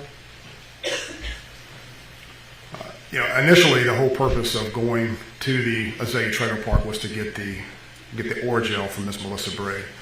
But once we confronted her that I myself had interviewed Miss Melissa Bray, and Melissa Bray was not able to corroborate that story, she told us that she also had trash in the back of the vehicle that was placed in there the night prior, or the day prior, approximately 4:30 on the 4th. And the trash, being that Miss Melissa Bray was not there, the trash was smelling up the car. So at 1 o'clock in the morning, 1:15 in the morning, when she drove by Miss Melissa Bray's house, she wasn't there. She took that opportunity to throw the trash that was in the back of the Dodge Journey into the dumpsters at Azalea Trailer Park. Now, prior to this, on October 5th, had you all discussed with her this Azalea trip? We had. And had y'all discussed it with her at length on October 5th, what exactly she was doing there? Multiple times, yes, sir. And on October 8th, did Bridget Brock discuss this Azalea trip with her? She did. And was that also at length? Yes, sir. Now, on either of those days, October 5th and October 8th, had she said anything about throwing trash away at Azalea on that trip? Never. So as of October 12th, is it fair to say that this was new information from the defendant? It was. Did she talk to you about how much the trash weighed? Well, let me ask you this. First of all, what did she identify the trash as being specifically, to the extent you remember? She identified it as being shrimp pasta. That was a meal that they had thrown away from a day or two prior. Was she able to give you details on the estimated weight of the trash and the specific physical mechanics of throwing it away? She was. What did she say about those two things? The weight and how she did it? When we were questioning her about that, this was towards the end of the interview, we asked how she threw the trash away. She described getting out of her vehicle on the driver's side, walking along the driver's side to the rear of the vehicle, opening the back hatch of the Dodge Journey, and then pulling the single trash bag out. She was asked how she pulled that bag out. Verbally, she said, "I pulled it out with one hand," but as she was demonstrating, how she pulled the bag out, she demonstrated using two hands to throw the trash bag into the dumpster. She also described before she went to throw the bag in the dumpster, she opened the bag and described smelling the bag before she threw the bag into the dumpster. Was she able to tell you? A lot of people have emailed to ask me, did they mention throughout this trial yet if she had wrapped Quinton in a blanket or a bag or something? So we hadn't heard that detail until now. I mean, Leilani still lies a lot, okay? But if I wouldn't doubt that she actually had put her son in a trash bag, which is extremely, this whole case is extremely sad. That's an understatement, but whoa. Evie said, don't need two hands to throw out a bit of pasta. Exactly, that as well. Sure, okay, so let's see what else they say. If this really was just a bag of old food, why she would have felt the need to look inside the bag one last time before throwing it away? We asked her that multiple times in the interview, describing, is it normal for a person to, knowing that the vehicle was had an odor to it, is it normal for a person to smell the trash before they throw it in the dumpster? And the defendant really didn't have an explanation for that other than she was just smelling the trash before she threw it away.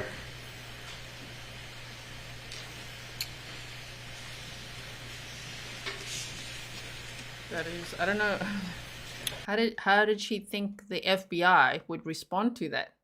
Like, who the hell opens trash? If it was normal household trash or stinky shrimp pasta, why would you open the bag? That doesn't make any sense. Oh my goodness, that is so disturbing. Sure. At some point in this interview, did she say anything about taking responsibility? She did. What do you remember her saying about that? We'll see it in the interview, but I can't recall verbatim, but it was something to the effect of, if I did this, I'll take responsibility. Verbatim, I can't recall exactly what she said. Yeah, sure. The jury has indicated that they need a break. I figured they would need one at about 10:30 because we've been going at it now for about an hour and 15 minutes. So I'm going to ask you to stop at this point. I'm going to, let's take a 15-minute break. We'll come back, resume with this witness, cross with this witness, and then I anticipate probably breaking for lunch after that. It's about time. I've been waiting for somebody else to say. Okay. All right, 15-minute break. It's 10:30. We'll be back at 10:45. Jury's exiting. I wonder if that was a little too much for the jury, all that information, because they already know the backstory. And they've already seen pictures, of the condition that Quinton's remains were found. So they can already connect the dots that she threw her son in the dumpster. Shame, man. I don't know. I'm just speculating. Let's just see if the attorneys want to say anything when the jury's out the room. If not, we're teleporting. Then buckle up, okay? Because we're going to speed right through this break and get to when they're all back.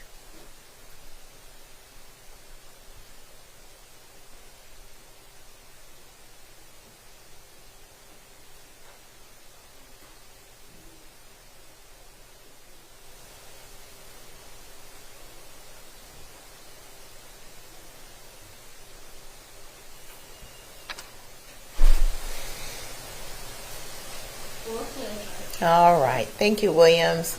All right, 15 minutes. Do you want to talk about what you want to talk about now, or you want to save it for the lunch break? can talk to Tim real quick to find out. Y'all talk, and then we'll come back together. All right, we're in recess. Here we go, everyone. We're going forward. This is why we start later. Okay, so wait, right here. And we're back. Okay, are we ready to begin? We are, Judge. Did you want me to go ahead and kind of deal with what we need to deal with before lunch or after lunch? Should it be on the record or off the record? We can go on the record, Judge. Okay, SBCR 22-0336-4J6. We're now back on the record. Before we bring the jurors out, Mr. Hilliard, you said there's something you want to bring up. Yeah, I'm just waiting on this side.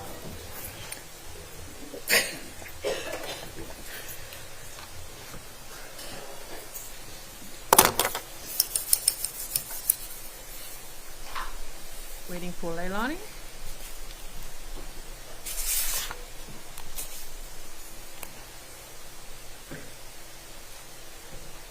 Don't worry, Judge, we love you. She seems like she's being hard on herself in that moment, like, oh, waiting for Leilani.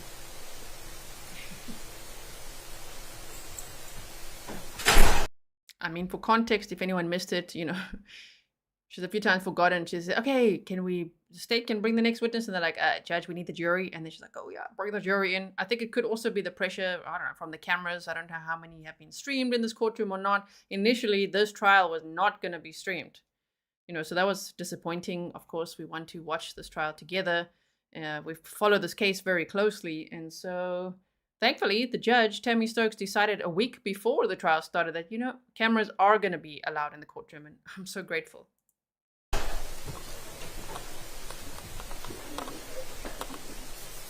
All right, for the record, Ms. Simon is present in court, and she is seated with her counsel. Counsel for the state are present as well. Mr. Hilliard?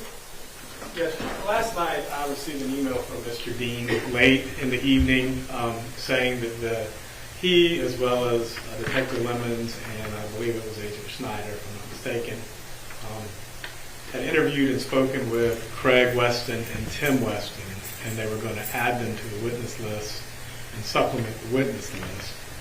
That would be the drug dealer and his cousin. And my understanding was that they were to be called this afternoon. So, one, I would object to that under 1716.6. And again,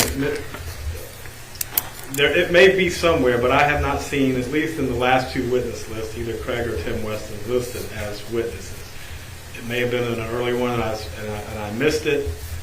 Number one, so I'll acknowledge that, but I don't think I did. I did go back and look, and I haven't seen them listed as witnesses heretofore until now. So we object on that as not being timely disclosed. Second, I would like to at least be given an opportunity to interview those witnesses. So on the one hand, I moved to exclude it under 1716.6 as not being properly disclosed 10 days prior to trial. We're on the 9th day of jury selection and trial at this point. So obviously I don't think it fits in the 1716.6, number one. So we moved to exclude both of those witnesses. Number two, if the court does not so exclude those witnesses, then I at least would like to have an opportunity to speak with those witnesses prior to them being called, given the statements that I'm being told or proffered that were made. All right, thank you. Mr. Dean? Your Honor, Ms. I'm going to Ms. respond Parker? on behalf of the state. Your Honor, excluding these witnesses is... Ms. Parker? Yeah, I'll just turn go. this on. Can you hear me? Okay. Your Honor, excluding these witnesses is not the proper remedy here, especially when there is no unfair surprise. These witnesses, while not on the witness list, were included in materials that were provided to the defense. They have been referenced during the trial, even referenced by Mr. Hilliard. He was aware that these people existed. They're not somebody that we've just pulled out of thin air. The circumstances of the trial have caused us to change our mind about calling them. There is evidence that's now ruled admissible that includes text messages related to the Westons, and so we've decided we want to include them in our case. The defense could have talked to these people at any time. They were aware of them, and whether they want to have an opportunity to talk to them, that's fine. It's, of course, up to the witnesses where they're willing to talk to them or not. That's not really our choice or something the court can order them to do. That's up to them. But we would like to call them this afternoon. Go ahead, Mr. Hilliard. And we would like to see that. Yes, we would. Judge, please. Okay. I don't know what she's gonna vote now, what she's gonna rule on this, but that would be amazing to have the dealer. Ooh, Leilani will be mortified. And also let that dealer read out all those text messages himself. Kathleen said her outfit is so nice. Wow, it's really one fancy courtroom. It really is, right? And I mean, there's not too many people there physically present in the courtroom, but obviously we all watching from all over the world. There's almost 8,000 people here right now. Thank you so much all for watching with me. Let's see what they decide. I didn't know the state's position, but now that I know it, I can state a little bit further. 1716-6, Judge, by the way, we did opt into discovery in this case. The discovery statute was invoked, which means that 1716-6 comes into play. 1716-6 states specifically, if at any time during the course of the proceedings it is brought to the attention of the court, the state has failed to comply with the requirements of this article, which in this case would be disclosure of witnesses 10 days prior to trial once discovery has been opted into. The court may order the state to permit the discovery or inspection, interview of the witness, grant a continuance, or upon showing of prejudice and bad faith, prohibit the state from introducing the evidence not disclosed or presenting the witnesses not disclosed, or may enter such other order as it deems just under the circumstances. At any time during the course of the proceedings, it is brought to the attention of the court the defendants failed to comply. Those same remedies can be brought against us. I'm not the one positing or seeking to add 2 new witnesses in the middle of a trial. The one thing that is explicitly absent from this is me looking through and seeing that this was in evidence. My understanding is the court's ruling was as those text messages were admissible. That doesn't mean because the state changes its mind 24 hours later they get to go back and then start adding witnesses. If we do that, the trials would never get finished. So I do believe it's prejudice. Giving me 2 witnesses and their statements at 9 o'clock on a Sunday night is definitely prejudicial when you're going to call them less than 12 hours later or 24 hours later. Look at Leilani's face. She's like, my life depends on this. Like, don't let them in. She's like looking up at her attorney like, yes, tell them, read that. Like, no, we want to see those witnesses. Number 1. And number 2, it's bad faith at this point. If they had thought they were going to call him as a witness, they've had 2 years to put him on the witness list, which they are admitting they didn't do. So the proper remedy under that is to exclude the witnesses. It does not affect their ability to get into the text messages, which is what the court's ruling dealt with from my understanding. So again, we object. I understand the court has to make its decision and will abide by that decision, but I don't think that they've complied with the discovery statute. I don't think that just because they've changed their mind over the weekend, their failure to comply with the discovery statute makes it permissible. So I think the witnesses should be excluded. Thank you, Mr. Hilliard. Ms. Parker, anything else? Just a moment.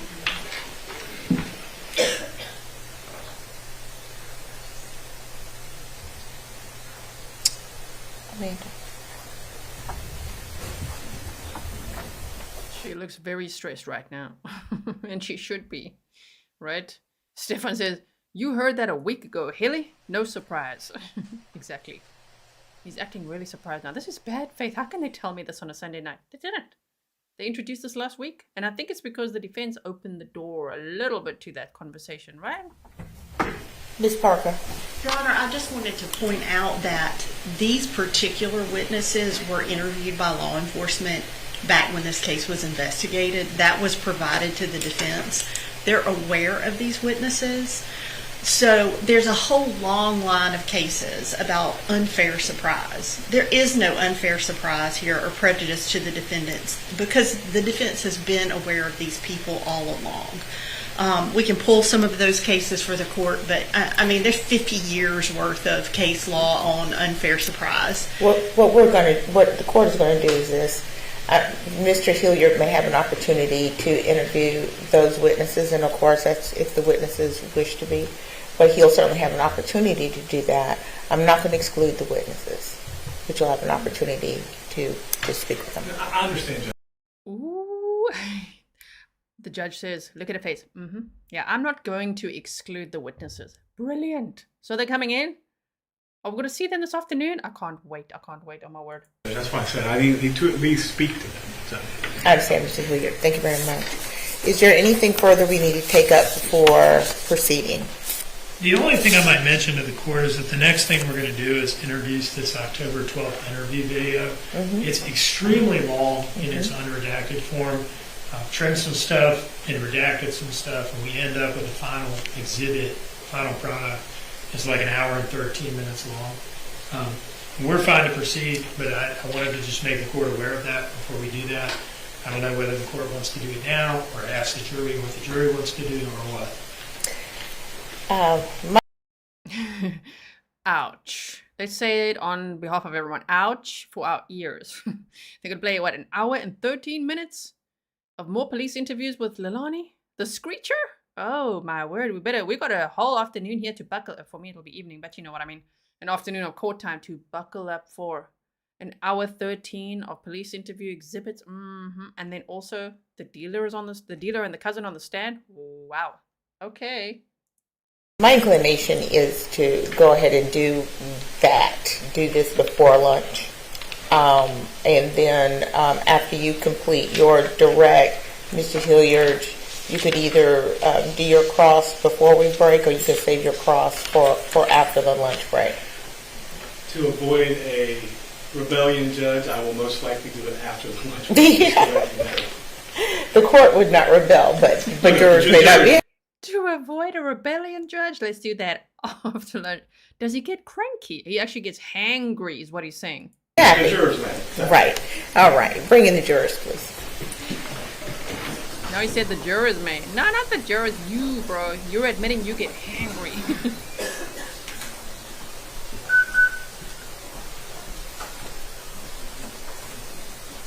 Jurors interim. Aw, I'm missing this guy's friendly. This one friend that normally stands right here.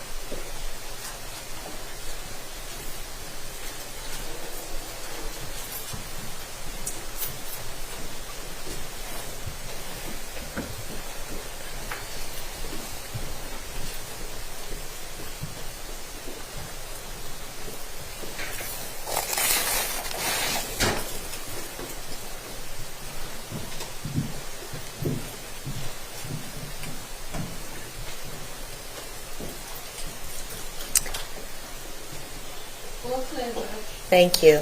Ladies and gentlemen, please have a seat. We're back from your break. I trust you were able to observe the instructions. Okay, thank you. And so we're going to resume now with the state's evidence at this portion. I will tell you this. The court anticipated breaking for lunch after this witness. During this, there's going to be a video, however, that's about an hour and 15 minutes long. Can y'all wait till after all this to get to lunch? Yes, Okay. yes, Your Honor. Okay. I thought that would be the response, and that was my hope that would be your response. So we're going to proceed now. Did you see I cheated? Someone's going to call me out. I'm here. I'm scrolling. I'm like, let's see. Yep. It's like just a few more minutes of this witness, and then in we go to this interview. Wow. Okay. And that's from October 12th. Just a reminder, Quinton was reported missing on October 5th of 2022. And so I think the interview we're going to see is October 12th. Okay. And there were many others we saw from October 5th and 6th already. So this would be a little bit later. I'm glad that they're also playing them in chronological order like that, because sometimes we don't see that at trials. You know, like Jesse Kershevsky's ones, they were a little bit all over the place, weren't they? So this is great. In order as they happened. Let's go.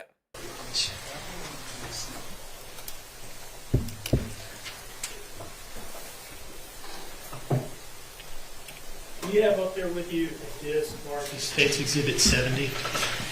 I do. Can you tell us what that is? It's a recorded interview from October the 12th, interview at the FBI office here in Savannah, Georgia. Now, is that the entirety of the original recording of that interview? It is not. Can you tell us what has been cut off from the front end and where we're going to pick up? We're going to pick up approximately 30 minutes plus or minus into the interview. There's a significant amount of rapport building, nothing really substantive to the case that takes place in the first portion of the interview that's cut out and that's redacted. Okay. Does the recording on this disc fairly and accurately depict the portions of the interview that we've included here? It does, absolutely. And other than trimming some material off the front and back end and redacting some inadmissible information, has it been altered or modified in any way? It is not. Your Honor, I would introduce this as State So they basically defluffed it for us. Okay, we like that. Exhibit 70. Subject to the redactions we've already discussed. No. Now, when we open this thing and start playing it, first of all, what are we going to see initially? This is the conference room, a large conference room in the Savannah office of the FBI. You'll see myself on the right side of your screen, the defendant seated at a small circular table in the middle, and then Special Agent Solomon on the left side of your screen. All right, I'm going to take the time to get it up here because it does seem like some people have been watching on this screen as opposed to the other one. Okay. And what are we going to hear you say at the outset here? At the outset, it's an apology, to the defendant, based off a conversation that the defendant and I had following an October the 8th interview. That interview taking place also at the office, FBI office in Savannah. Just briefly, what were you apologizing for, just, so we know what is going on here? Sure. After the interview was complete, I went and wanted to impress upon the defendant the gravity of this case. It was really a one-way conversation. I explained to the defendant that the entire weight of the FBI and the Chatham County Police Department were going to ensure that justice was served in this case, that we were going to find Quinton and bring anyone responsible for that to justice. And that was on October 8th after the interview with Bridget, right? Absolutely. All right. With that preview, I'll go ahead and publish this by playing it for the jury. I want to tell you, I might stop it from time to time and ask you kind of what was that question and what did she say, because the audio is, I think it's passable, but it's not outstanding. Fair to say? That's correct, yes, sir. All right. Okay, so they already warned us that the audio is possible, but not outstanding. And remember, they're playing it for the jury, so that's like in the courtroom. So I have boosted the sound. And let's see how that goes. If you need to turn down the volume to protect your eardrums, just know, yeah, we'll probably all be doing that based on the other police interviews that we've seen. But let's hope it's okay.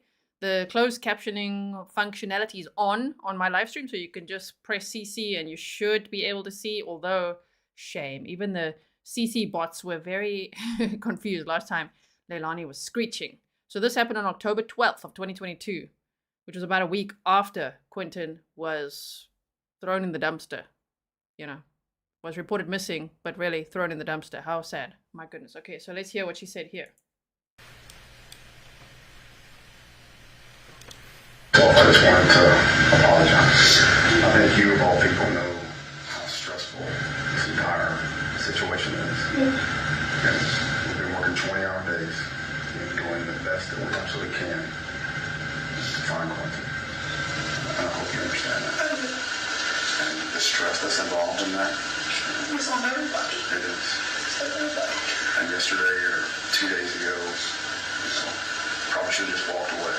And let my emotions get the best of me. And I want you to understand that I apologize for that. And it's not lost on me. There's really, you don't have another adult, male figure that you can,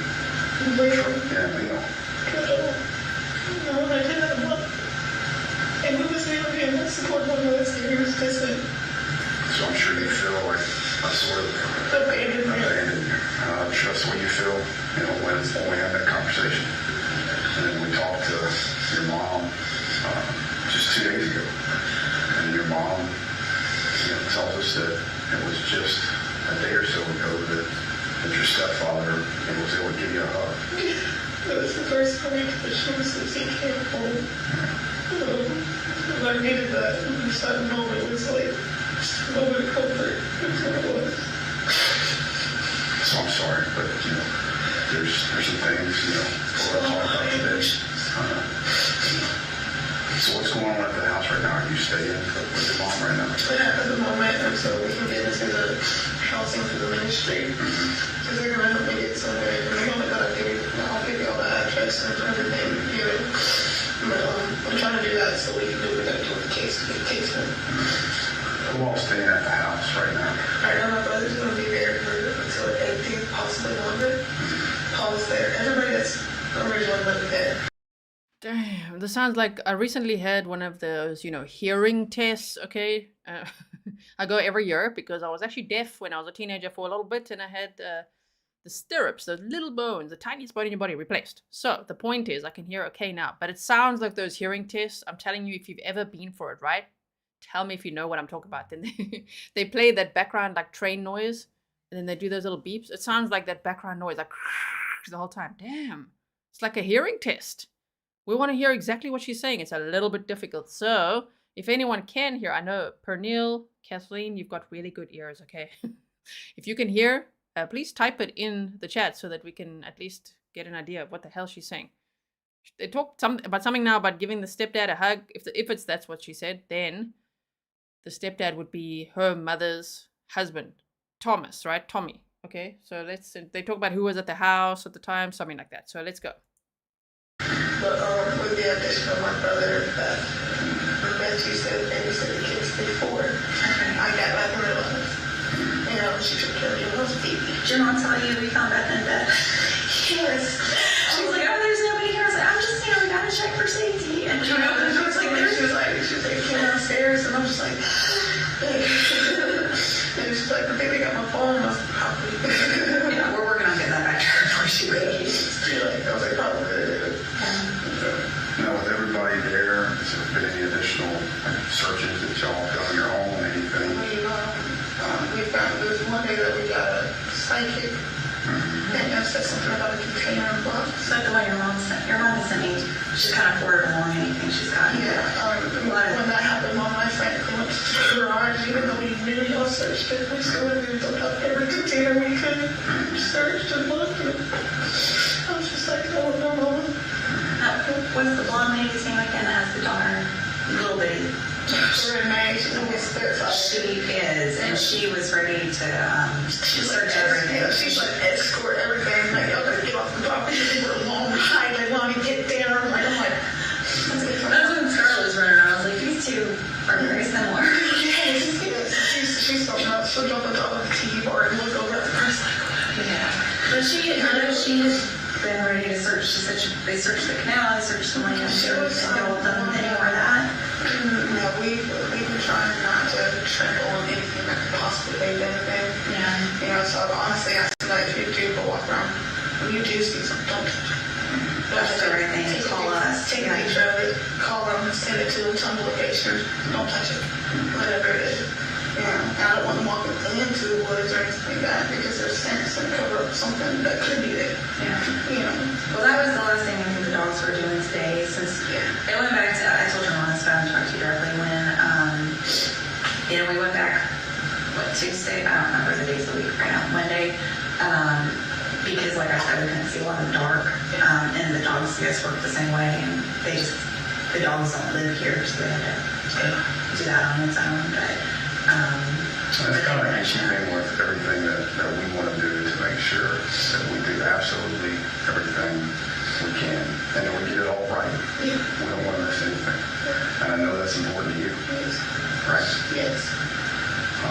So with that, just kind of not wanting to put words in your mouth, but being the time and space that's passed since the last talk, maybe there's a chance that you were calling things differently or something new that it just didn't come up before that we didn't ask. Yeah, we've been getting it to the long run every day. Well, and you know what? So a lot of Wednesday was the biggest shock, right? And you're trying to get everything in order of what you think happened. But sometimes when you get a chance to breathe a little, you know, it's, I think I've said this to someone this week, but you ever drive home and you're like, how'd I get here? You know, because you're on this autopilot, but then you really think like, oh, there was a yellow car. And now you've had time to get farther down the road. Okay, so they're saying on Wednesday, you know, you were focused. They're saying basically you were focused on finding Quinton. I mean, we know she wasn't focused on anything like that. But Wednesday was October 5th of 2022. That's the day that Leilani reported Quinton missing. Actually, she had Danny phone 911 and she was just making up all kinds of crap stories in the background. Of course, as we know now in hindsight, she'd been to the dumpster earlier that morning at around 1 in the morning on October 5th, the Wednesday. But here, the interviewers, the FBI's speaking to her and saying, well, on Wednesday, obviously, you know, basically her memory she wouldn't have been relaying the information that clearly to them because she was, you know, stressed. But now she's had more time to think about things and think if she can remember anything. So that's what they're asking about. Okay? So, because that was October 5th and now they're on October 12th. And so if you remember something differently right now, it's not because you were wrong then. You know, it's because, okay, I've had time to just kind of let it settle and see things more clearly when, you know, the shock of it all has had a chance to kind of come down. So we're not going to come down on if anything's different because there's a lot to be said for some time and space to kind of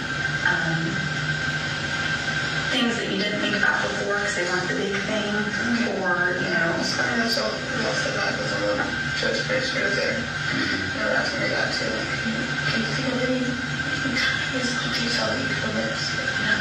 Like keep going on food. How much is the only thing that makes sense, the only thing that completely has me baffled is the door to that door.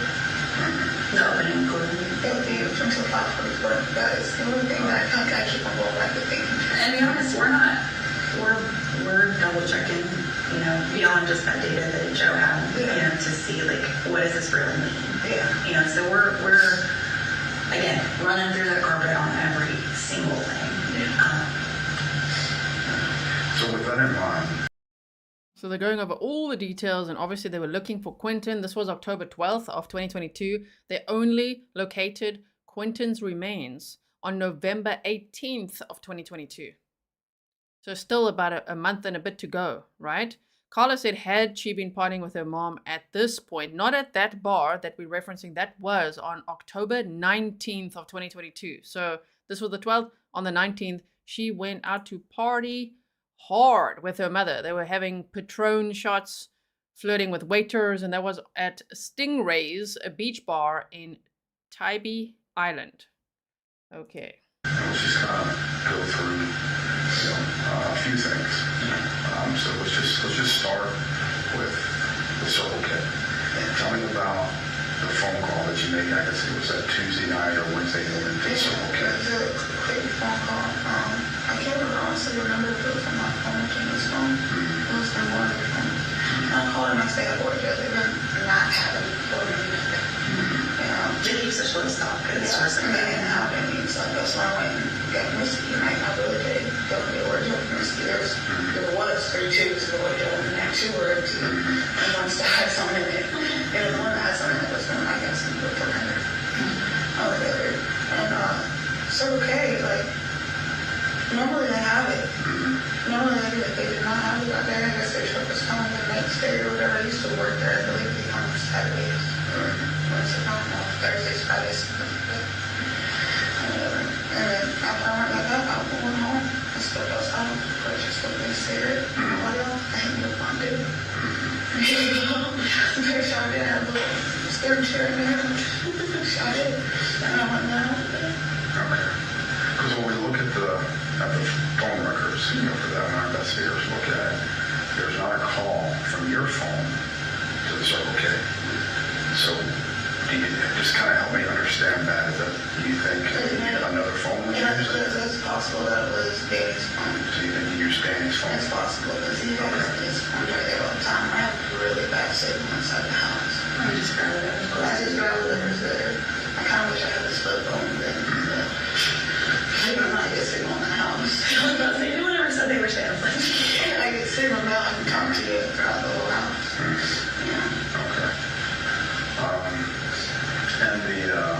the 911 telephone call.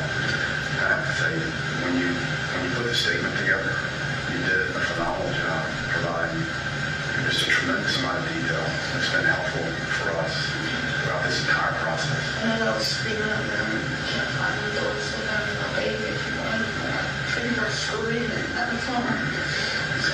Within that statement, you mentioned, or you put it in writing, that you made the 911 call. Yes. But there's a male voice on the call. Yeah, he tried to call his phone first, and for some reason it wasn't working. So then we called my phone, and we got through. He started to speak up first, but the way he was speaking to me was way too calm, and that's when y'all heard the chime in. So that he and Danny, Yes, we all work together like yeah, this. we were together like this, and he was being very calm on the call, and I was just like, no, look at keep on my baby, and that's when y'all heard me start screaming and yelling at them about it. So what I'm hearing is her describing Danny's demeanor, saying, that he was very calm. I think she's trying to raise a red flag because she's already trying to pin it on either Bubba, Henry Bubba Moss, Quinton's biological father, who lived 85 miles away, or if that wasn't going to work out, then she's going to pin it on Danny, her fiance, the father of her third child. Wow. Pernille said that she's saying pretty much screaming at the time. So Leilani's comparing her demeanor to Danny's demeanor. Like, wow, Danny was so calm. And she was screaming, looking for Quinton. I mean, yeah, right. Okay. And that was an absolutely chaotic time. You wake up out of your bed and Quinton's not there. So let's just go back to that point. I know that's super stressful, but let's just go back to that point when you got out of bed. Tell me what was the first thing that you did? The very first thing I did, I turned the phone to see what time it was. I see the door, and when I shut the door, the way the kids are stood up, all I had to do was look around. So before I even started, I just started searching for like, what do you think it is? So they find out that I'm not going to know. One day they can. You never know. It just happens, and you're like, oh crap. I remember I searched the house closets too, because they have this thing about playing inside closets. And the way the doors open, the door never shuts. Like you can push it open and pull it open. Those were some of the first places I checked. And then outside, I had my brother jump in the pool. Picture with Amber, I was pretty sure we got 8 picture now. I think he jumped in for us too. Yeah. That was the second time he did it. The very first time, I had him jump in. So, I mean, this is what we do at the end of the day. I go to bed every night at 4. I researched everything. I don't know. I got up and I looked at his face and that blanket was really pointing. And I looked Howell. And then the blanket was outside of it. And there was a pillow right there. His tablet was still there. I can't find his stuffed animal anywhere. And the name mentioned something about that. I was like, Michelle. She came over a couple weeks ago and had a whole bunch of toys and lunch. She's trying to blame Michelle, the babysitter. She's describing the pack and play. Let me see what Pernille says. I looked at my phone, checked the door, pretty much started searching by the pool. And now, tell me if I'm correct, from what I'm understanding, she's describing the pack and play and the blankies in the pack and play. And that she's saying, again, Quinton always had this little stuffed animal with him, which was a Mickey Mouse one that we know about, right? And so Danny said that he never saw Quinton with a specific stuffed animal and that Quinton had a favorite one. And we had seen that Mickey Mouse was actually lying on the garage floor. So Leilani here is saying, like, I don't know where it was. Like, and then she thought maybe Michelle came over, the babysitter. She wants to blame it on anyone else, of course. Pernille said, I think about it every night at home. His blanket was in the corner. Can't find his stuffed animal anywhere. Like, yeah, Leilani, it's in the garage. Just by the way, FYI, it's in the garage. Right, okay. So Sarah or something, they had a cell phone on. And that's not quick info. He also, his monkey one was there. And that was in the thing. Yeah, but no, it was in the toy basket that was on the outside of it. So, I told him that place. Stop. And Michelle brought it over from the yard sale. Yeah, I don't know exactly. It was a cell phone. She brought the baby dolls. To look her in, it was a new toy, so it was a new favorite. Yeah, it was just new toys, That was just, it was the one. So just kind of go back through that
like, we pay for the week. We pay for the babysitter.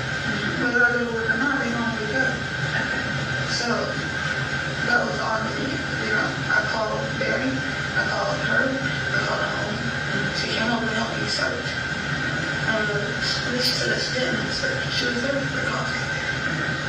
You know, her car was. So how would she get there? Yeah. Oh my word. So she either screeches or she talks in this little voice, you know, when she's lying. Those are her two lying modes, right? Pernille said, I called Michelle, I called 911. Michelle was already over when I called, which we know is true, actually. I was going to say that's not true, but that is. And Michelle did say that Michelle, Diana McCarter, is the babysitter, right? And so, or was the babysitter at the time. And so she had come over and she wanted to help Leilani search inside the house. And we saw the layout of the house. You know, they really needed to search the house, but Leilani's like, no. So then Michelle said, call 911. Like, what are you doing? Call the police.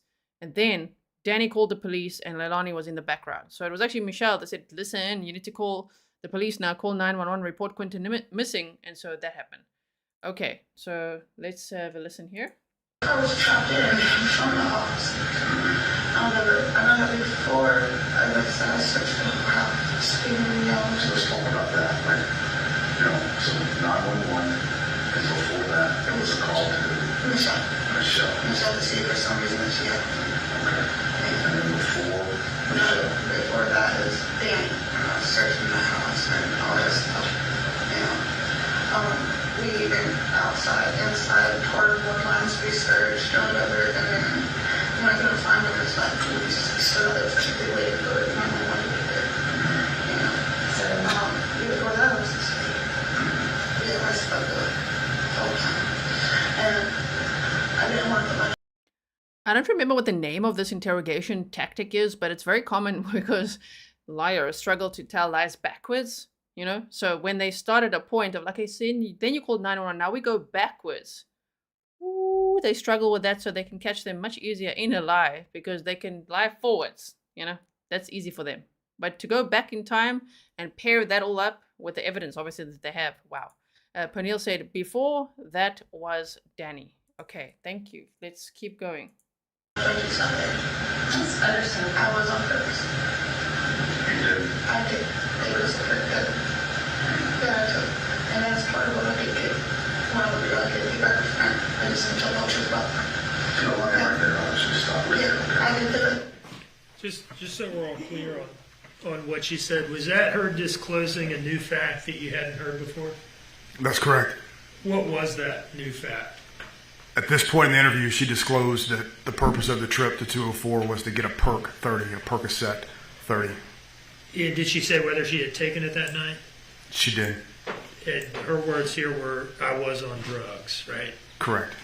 All right. And I'll pick that up. That was paused it. Yes. Okay, so see, I didn't hear that when she said I was on drugs. So remember the FBI special agent said that she admitted to 3 things. 1 was that she was on substances, okay, that night. 2 was the Oragel story. She admitted eventually that she didn't go get Oragel from Misty, because Misty doesn't exist, Missy.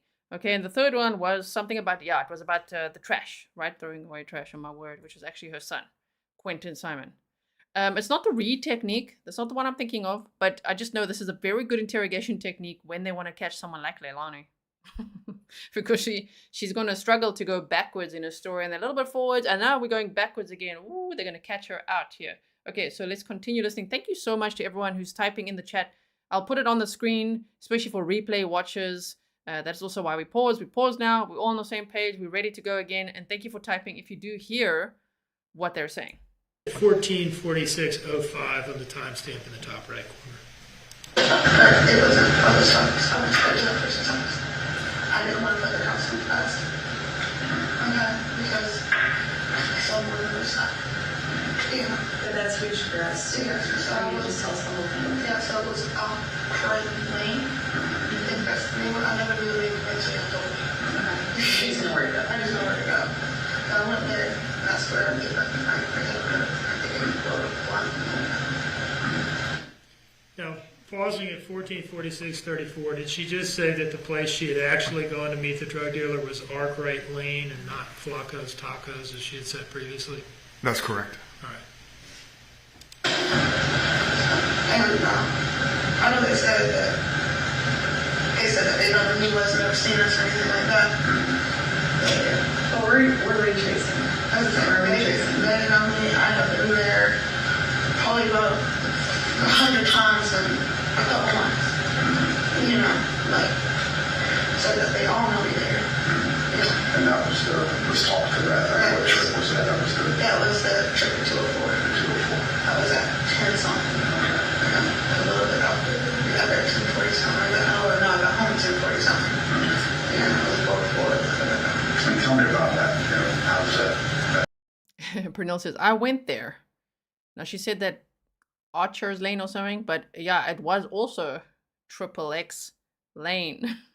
We'll hear those text messages later. You drive back home and then? I actually got home.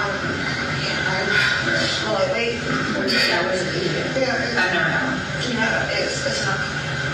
So when you say when you're smoking, like maybe it doesn't take when you take over 30. That's too much. Just get it.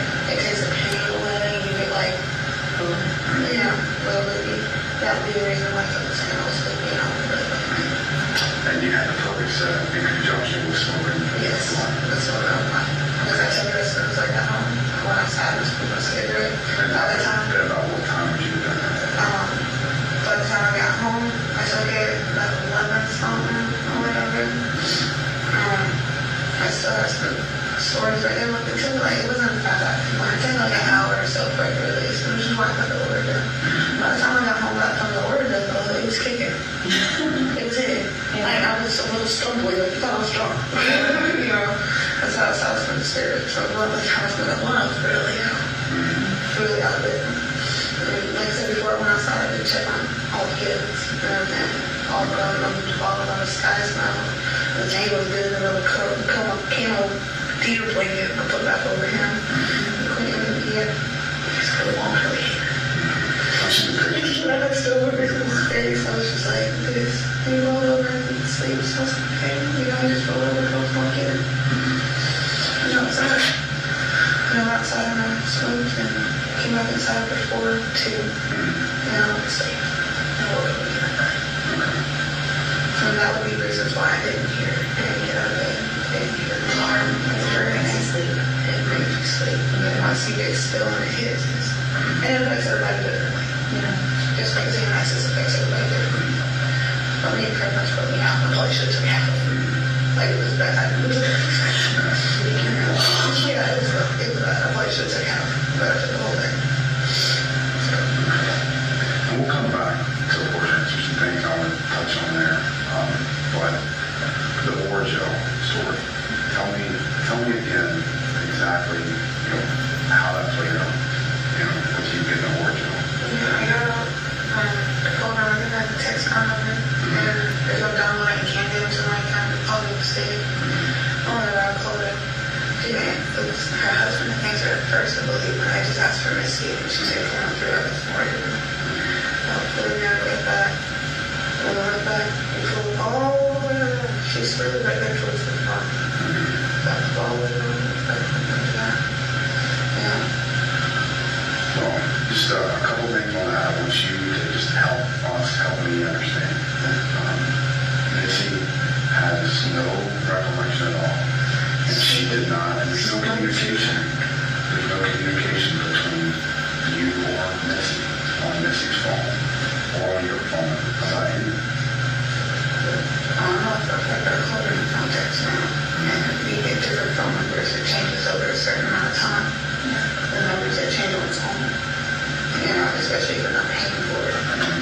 So that would be part of the reason that I text him for a minute. And by the time I got off of it, it was already asking me to change my number. Because it gives you its own number. It doesn't use your phone number. Yeah. So that's what I called her. It was like a 229 number that I called. 229. Her number. You guys, 229 text now number or something. For the longest time, the phone wasn't on. So she had that one. Prior to that, when was the last time she had any communication with Missy? When I ran out of gas.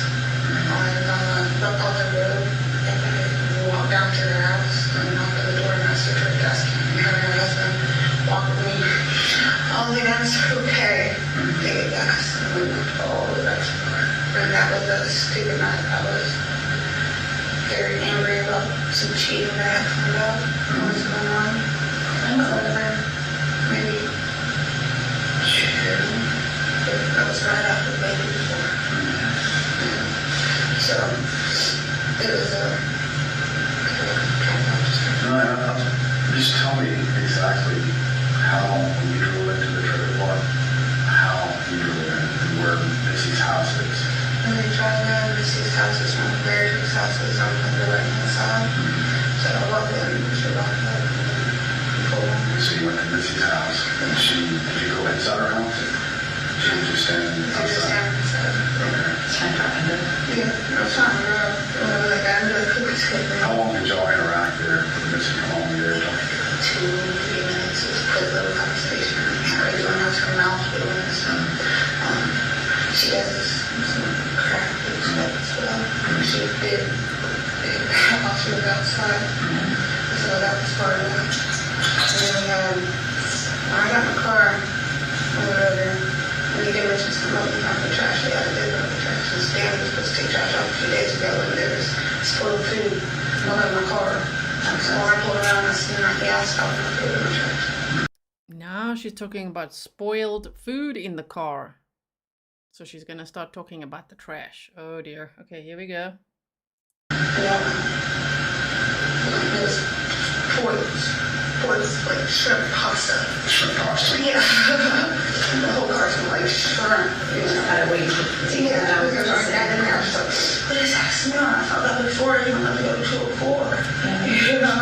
I felt that before, and I'm like, get out of the car. No love to do. And we use Glade trash bags. Okay, I would say that Glade gray trash bags is what we use. So, did you stop anywhere else at all? I went straight back home, and that's when I broke my phone along the way. I don't know, it's always goes on. A little time to was going on. I got home when, outside. I checked my kids were outside, I was going to stay here, so I went to bed for doing. Then I woke up. I didn't know Danny had a bed. Even Michelle thought it was weird that he didn't bring all the kids over there, because like I said, I paid for 5 days of the week, and she got off of it. So whether I go to work or not, we do it that way, so we have a steady pay rate. And sometimes my pay might be, I might have to pay a little bit then, and then catch up in a couple of days, and anything like that. We got issues like that, but she's always been paying. She's always been money.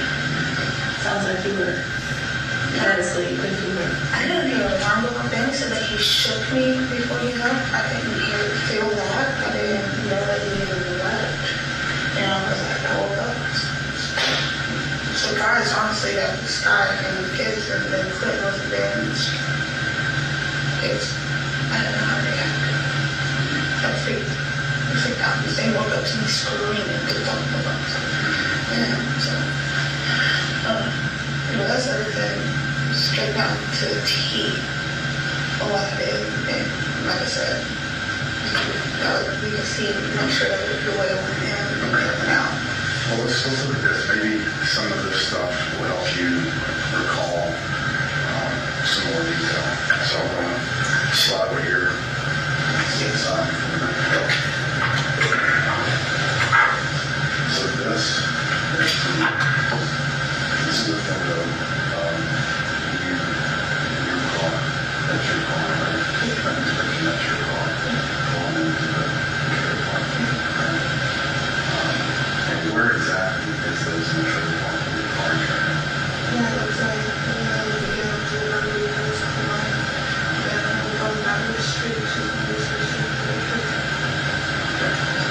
So that's where you first pull in, and there's some trailers down here. Yeah, I think it's on the first floor, and the other one was pulling out. It's not really telling me. So it's right here.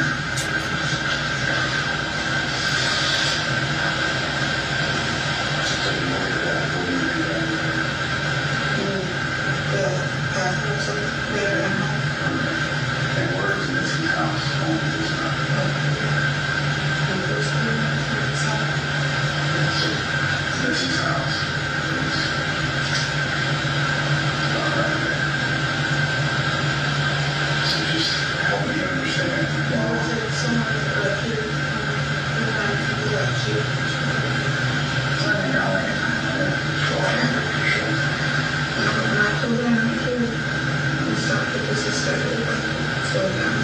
she was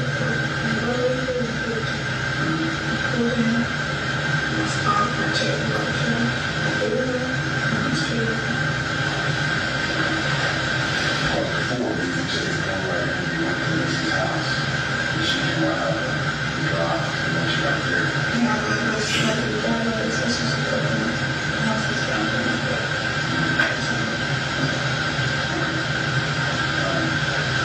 So this year, we held out there with that one.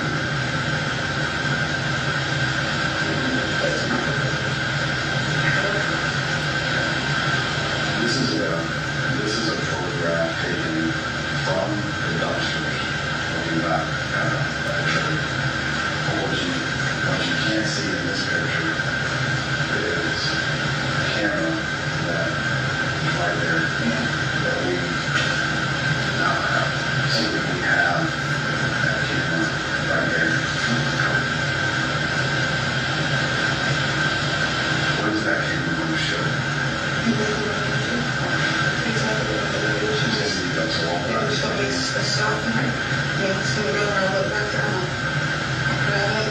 Where did you pull that bag out of? What was that? It was in the bed of the shop, like the very back of the door. I put it up there. I smoked it. Tied it up and had it tied. I placed my brain to the second one. It's one of the two little dumpsters. And this is why we started to top of the dumpster. I believe it was this dumpster. And it was just shrimp pasta wrapped in a green green bag. Yeah, it was shrimp pasta. It was just old thrown out food that he was supposed to take out the day before. So they would clean out the fridge. Pasta was like on the fridge. Which way were you? You got out of the car and you got out of your driver's side door. What did you do? You walked along The driver's side. to the back. And when you got back in the car, like you did the trash, you went to get the trash out of the hatch portion. Yeah, like I opened it back. There was the car heater. I was facing the sweaty birdies Yeah, out. out like this. Yeah. Got out and Yeah, we were there. We were like, right back into the car. just kind of walked around.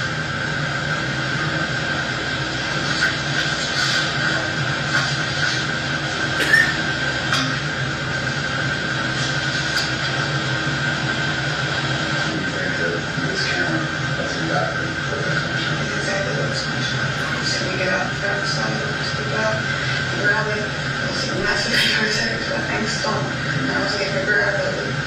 Grab it, grab it, it was just a story.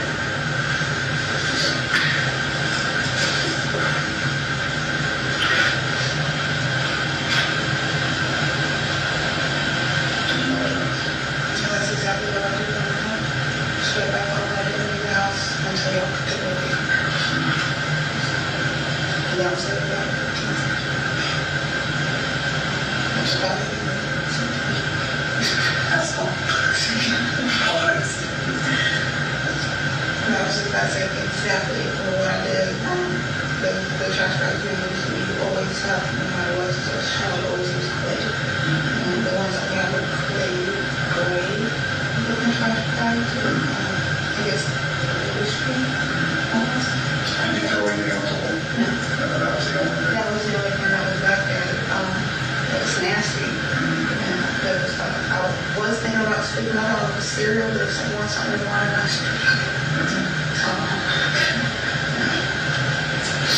then I asked me what's on the cereal, and it was baby cereal. It was a rice based on real baby cereal. I had somebody give me some, and one of them she had just opened, and my baby didn't do it with it.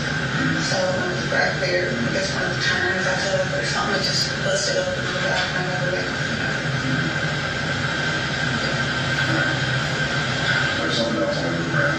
Just give me a minute. I'll be right back.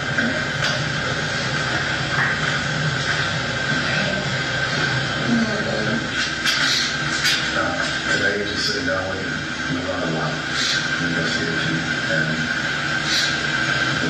the truthfulness. You just had something earlier. And you'll that might at least maybe help y'all connect some dots. Just simply getting honest with us for the first time. For the first time, I spent I have a problem with worrying about other people's safety that the people who go for. I don't want them to get arrested, and then just put a fight for myself. And that's how I end up in those situations that I'm in. Because by the time that I feel like I haven't taken care of myself, it was too late. So we don't ask that ourselves people turn out and say, what did I not so I should have not. I told you about what to avoid. I should have always stopped it. I didn't. Just that little bit. But let's carry that a little bit forward. At this point, we're talking about Quinton. We're not talking about a drug leader. And right now, when it comes to Quinton, I don't care about the drug leader either. So I want you to understand that. But let's take this truth and this path that you're walking down and down, take that a little bit forward. Because, before it was just let me pay back the drug leader. $20. But now, kind of opened up. Now Quinton is the utmost thing that's important in my mind. I mean, that's all everything in the middle. Because we don't know if we're going to get Quinton back. So with that in mind, let's carry that to the next step. And the next logical step is you got the cover sets. But who did you get the cover sets from? We're talking about Quinton here. Yeah, it was there's multiple people there. There's Brad, there's Craig, there's Tim. So who did you agree? But you know it was Craig. Correct. Okay, tell me about Craig. I'm going 5 to 6 years. 5 to 6 years. And it's one person every time I was married for him. I mean, you help me, just the only person I ever fight for. That's right. He's a tall black man. He's 46 years old. Dark skin, long dreads. He's actually very nice guy. Actually, it's a business. Yeah, besides his business or whatever, he's always been like a top baby, right, stay focused, all that person. Other than that, we've never actually hung up on that, but we just go by there and get what I want, When I first met him, that's how we even became like that, because I stayed there and they would smoke me up to the point that I could even come on, my friend, I don't know. So that's how all that started. I don't even look when I need something. And sometimes go in and call. It's just pull up, knock on the door. So is he the man that you have? And you can see with from the camper? Yeah. He comes to the house? Yeah, he didn't come to my house. So he comes to the camper? He goes to the camper and then back to that same property. There's on the very back of the property too. There's a camper right there and some other old houses right there. What kind of car is he driving? The white van is one of them. I want to say it's like an older 2010 maybe, something like that. And he's got a black truck. There's only 2 guys left for the country guys, but they always try to get their vehicles. Try to be smarter with it. So it's hard, but I know for a fact that he just consistently got a white van. That's what he would take them to your house. Yeah, well, he never came to my house. Never came to my house. Yeah, he never knew who came to my house at all. Did he know about the area I stayed at? Yeah. Did he ever come to the house? I've always came out there. There's only one other time that he actually met me somewhere right there next to where they said was peanuts before water. We got car washes. And that was a couple weeks ago. Well, you see, I knew that was right. That would be something that would have been great for us to know. Wednesday, Thursday, Friday. Okay. So just those little things are what help us find Quinton. Okay. There were 2 times that I could go with the kids. They stayed in the car, they gave them no one, have one, whatever. And the last time that happened, Scott was 2 weeks old, and basically it was nobody helped him, nobody got called, nobody got fixed. That was it. My goodness. It's like so much noise. It's a little bit tiring. Hey, thank you so much to everyone who's helping to hear, to transcribe what's being said. Carla said, has DCS stepped in at this point for the other 2? I don't know. I don't know exactly where they are, and I don't really want to dig too deep into that, even for their safety, right? So there's 2 kids. I think the one is with his biological dad. I don't know about Danny's daughter exactly, and I don't really want to go there, as I say, out of protection for the kids. I'm sure they're being looked after, though. I would hope so. Otherwise, we would have heard otherwise, I suppose. Sure. Okay, so we've still got about half an hour to go. This is an hour 13-minute long interview, and if I look where we are now and when it goes until, yeah, it's about another hour. Let's just see if there's any more after that. No, then it seems like they went to lunch. So, okay. It's like a lot of concentrating we're doing here because we're trying to hear what the hell she's saying. I just can't believe her different demeanor here compared to all the other police interviews we saw. Now I think now at this point she really believes her own lies, isn't it? Even though she admitted, okay, yeah, she went there, she's now just leaning into it, you know? It's still lies, but she's like leaning into, okay, I was there, I was throwing away shrimp pasta. And then describing even how she did that and all of that. When did you put the trash bag? So you wanted to be able to get to the photo show. Was the trash bag already in the car? Yeah, I could smell it before I even, when I got in the car to begin with, maybe 2 o'clock or something. And I think you put it in the car earlier that day because it's maggots or anything, you could smell it. It was nasty. And whatever, you were about to take it off. So when I finally got in the car again to go to the order jar and smell it, I was like, dumpsters are near some okay, so let's put this in the way. Was it full kitchen trash? Or just it's full kitchen trash bag, full fridge clean out. Yeah. So.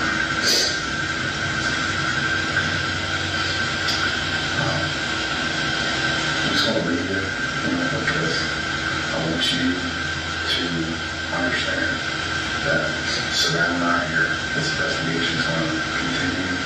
We're marching on. If there ever is a point in time. That's why I made sure that it's food and one meal service. So I'm telling you that when my brother, when he came, we sat there, we walked through it. He was like, well, let me ask some questions that maybe somebody didn't ask. I'm like, maybe you think it was somebody like maybe just didn't think it was know at the time. So every single day, even when I had to talk to you, we just sat down and we talked to you. We talked to you. And we talked to you over and over and over again. And he said, they talked it out for me. And then he also just let him scream. And they woke me up last night. I was crying in my sleep. They were still yelling, Quinton. In my sleep. I love you. I love you. I want to hold the state.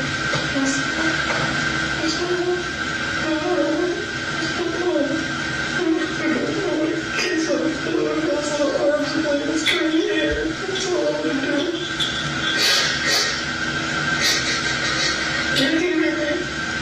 Everyone stopped. It was yelling stop, but I didn't pick anything up. To be honest, it's just I'm food. After the car, see an opportunity after the help. I ordered a ticket from her because I had to where you can see I didn't purchase it and I didn't know where to purchase that over at Jewelry like that, It was getting me. That's another thing that we got to work through. And, we may not get through that today, but we'll get through that. But just like we talked about the process, it took us a little bit to get to that. We got to work through. And there are times like I didn't tell first too on that because I don't know what I'm doing. That was the second time that I've done it together for myself within 2 weeks.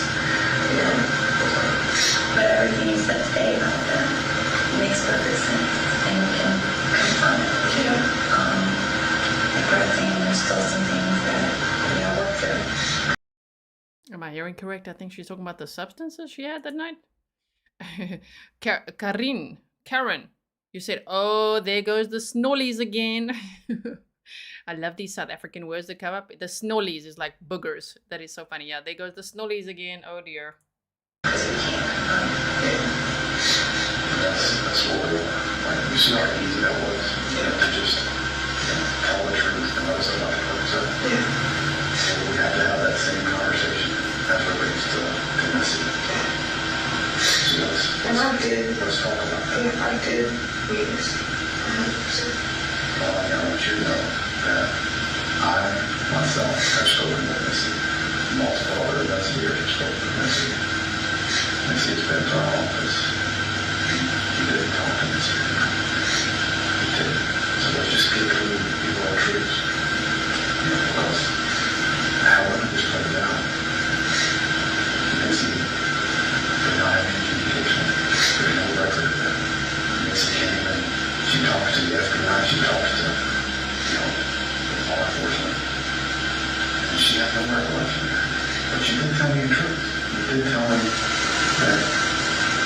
You ran out of gas. And you had to get some gas for it. That's absolutely true. But I wonder what's not the truth. What is not the truth? You understand this? Is you didn't go see Missy that night to get a workshop. So just tell me what you were doing. Ah, so they're saying, just tell me what you were doing, because you did not go to visit Misty, which she called her Misty. You did not go to visit Missy that night. So just tell the truth. Tell us, what did you do? Well, look, she looks a little worried there, even though it's a little bit pixelated. She's looking like, okay, so let's see. Does she... Eventually, she does. They said, firstly, during this interview, she admits to taking substances that night. Then she admits that she didn't really go get oral gel from Melissa Bray, Missy. And the third one was about the trash. So we've already heard the 2 out of the 3 that came from this interview, which makes it a brilliant interview. I mean, the interrogation techniques were so great that she seems to have buckled under the pressure. She told him a few things, right? Yeah, Pernille says, just tell the truth. And she says, I did. And we know she hasn't yet. So here we go. I think it was taking a little job. But you didn't hear from this. I don't really know exactly what that was. But you did hear from this. Right around then the perk and all that stuff before I was right around the smoke and whatever. And honestly, they put through there hoping that headlight was on. Hoping that something was on the car and wreck something. I really didn't know. But that fixes to this right here. Yeah. That fixes to this. Yeah. But, so we get that. Yeah, it's like a road. And we go around there. Smoke some. Smoke some what? Some weed. Weed? Yeah, no. I was on mine. Nobody was with me. I told Annie I was driving over the road and he was half asleep, so I didn't know what was going on. So like this is literally how much we're getting closest. Well, you understand it. And take a deep breath. We were talking about quantity. And right now I'm just sitting here talking to you. We're talking about purposes that you got. So now I am able to do that. And now it's like, I get that. But you gotta understand that you have to be 100% truthful. 100%. That's the only way that we're going to do it. I didn't speak to it super, but I did tell her the house to just follow us on the road. Okay, but that's a big thing. Yeah. Because it's a lot of long one off the road. Yeah. Did you move forward that night? I did get a workout that night. Did you get a workout? But I found it, and the car was one of the ones that I lost. And I found it when I get back to the house. Okay. And I got a pump on it. So the whole purpose of this trip was to see if Missy was home. Because honestly, I didn't have a number anymore at that time. And when I got him, text him. It wasn't on there anymore because it gave me a new number. So help me understand this. I mean, I need your help here. Without you, I can't find money. Okay? So you have got to help me understand this. So when you leave your house at 1 in the morning, to go randomly drive to Missy's house. She's normally up. They're all normally up when I ran on the gas last time. If you saw her, when I ran on the gas that night, it was 1 or 2 o'clock in the morning that I went over there and got her answer. And she didn't answer, I didn't see her people. I ran through like the way, like the smell, she was nasty. Like he was like, old seafood and nuggets on it? Yeah. It smells a lot worse than that. So that's then I got over that and all that. And I was all just, I didn't go anywhere else. I didn't leave my phone anywhere. Everywhere I went, was right there. So really what you did was you left the house at 1:12 in the morning to go throw away trash? No, I really walked on the board until like there was nobody on in the bike that her son drives, whereas wasn't there. Was not there? No, there's nobody parked in the front. There's like a tree right there. You know, like into the gets there, you can see it from the road. Well, that's the photograph right there of you pulling into Those age for the park. Now it's gone down, you can look over there and just see the photo. You can see There's not quite as much as this. You know, there's a hard right. So you go straight this way. This is the data right off of Life 360 and your cell phone app. Okay. And you can look down, you can see your tree. That's right there in front of the house. You can see it. And if a porch light was on, you would stand light on it. And some one person bike, his bike against a tree. And normally if that bike is there, somebody is up because he's young. You know, like, so I went back home, I got home, and I went to the car and I found the porch, I went to my seats, and I think it was somewhere. I don't know where I kept on time. I don't know, someone could have been an older one, it could have been my boss. I don't know, I've been having teeth problems for a while. But no, I did not leave that morning with the sole purpose of throwing trash. It was really, okay, let me see, has enough problems. And I can't find it. No, we go see it, maybe a porch light either. So is Orgel more powerful than Percocet? Or it's on the inside of your tooth, because my tooth is broken down or whatever. I need something that would take the pain away until the Percocet fully hit. You know, so I put it back there and so comfortable. And when it actually fully hit me, by the time we got home, and I was standing there like it was starting to hit, and I left. But I could just feel it coming on. When you left where? I left the house. But you took the Percocet when you got back to the Yeah, house. it was like 11, yeah, no, I didn't take it as soon as I got back home. I took it 30 minutes, 40 minutes, or whatever. So like a lot of It was 11 something. It takes about an hour for it to hit in or some change. It takes an hour for Percocet to hit. Normally, it depends on if it's fast acting or if the pill is old. But that pill, I think it was old. It took a little bit longer to hit in. And obviously, it's probably because people can't get all of these scripts that easy. But it was strong. It was from when it did hit. It had a delayed reaction for people. But when it hit, it hit. And it said T189, so I know for a fact that was right. My soul purpose feels good. You can go and see if they have the shoes on. You know, or no weapons on, no pipe isn't there. So I just kept on driving. And I got the car and connected up. So I was in that right there and threw it away. He's supposed to throw it away earlier that day. After we got our teeth and stuff. So you only went through your trash away? Yeah. So you guys are all saying that she's saying she did not leave that night for the sole purpose of throwing out the trash, and she's still going on about the Oragel. Oh my goodness. Pernille said, my tooth was broken down. By the time I got home, I could just feel it come on. It takes about an hour. That pill was so old, so it took a bit longer. Wow. Yeah, she's still going on with that story. Where do you put that trash in? Normally we take it to Azalea or Cottonville. Cottonville is the two places that we go to, and every now and then my brother told Jamie about taking it just late because I guess they have construction or whatever going on. They wouldn't have a problem with doing it. When did he put that in the car? When we got back to the house before we picked up the kids, so when we got home, and they said we were trying to clean up, make dinner, all this stuff, get things ready for when we did get the kids at 4:30. So part of that cleaning was cleaning up the fridge and everything when we come to the shower and everything. And we never went to go shopping for the car. And that's what we were going to do. We were going to milk, eggs, all that stuff. So you threw that in the van before supper? Yeah. Don't use the big trash cans around? No, he was supposed to put it all in there.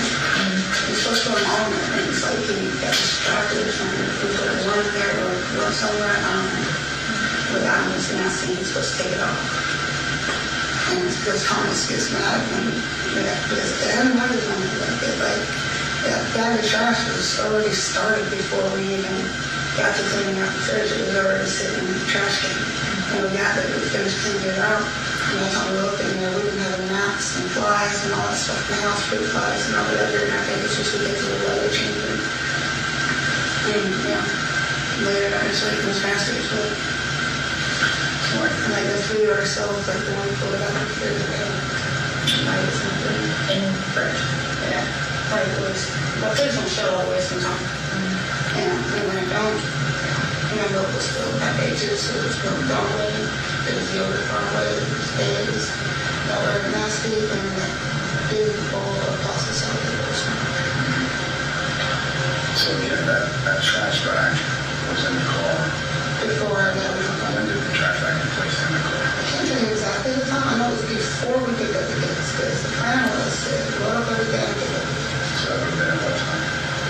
3:30. 3:30. So just before you picked up the kids. Yeah, because he picked up the kids himself. I stayed at the house. He was supposed to take off all the trash or whatever, and I guess he got sidetracked and didn't load up the rest. Like I told him, go and put that in there. When you go in and load up the rest, when we go take off the kids, then you didn't load the rest. Yeah. And so, again, it goes back to where we were Wednesday, and kind of where we progressed and where we are now. So now we have Percocets, and we know that we didn't need her missing. Well, it wasn't the intention. It wasn't the intention, but like what I was understanding is we were talking about the disappearance. Hold my hand here, hold my hand. We were talking about the disappearance. That information that you just provided us could have led us in other directions that would have helped us find them much sooner. You understand that, right? I think another reason is like, I'm seeing him. He was sleeping at 6 o'clock at night. He was sleeping in the bed. He was laying there in the bed and he swore up and down to me that he's sleeping. Swore up and down that he's sleeping. And when they came out, he's like, good question, we so much time. I don't know. I was like, that just is fine. You know, if you glance, it doesn't matter if you glance. If you're a parent, you know if the babies are there. You know? That's all we want. That's all we want. He's so perfect. That's all we want. But you can see what I'm talking about here. You can see what I'm talking about when we talk about Percocets. When we talk about missing and abortion. You gotta understand the change. That you would have held on to that information and didn't talk to us about that. That's information think that it really would have helped. I've never been in a situation like this, and you know, you don't ever think anything like this is gonna happen to you. And I sat there and I told him yesterday, I said everything, and I said there's some things I need to tell him exactly how it went, because it's not like I complained about it. But I love that was the truth. You know, when he was there, when the light was on like it was that night when that was our cast, I would have pulled right up there. I would have pulled up right there and knocked on her door. And she, that night I got the gas, and she gave me the door that night too. I didn't say well. Yeah. It's damn. It's me.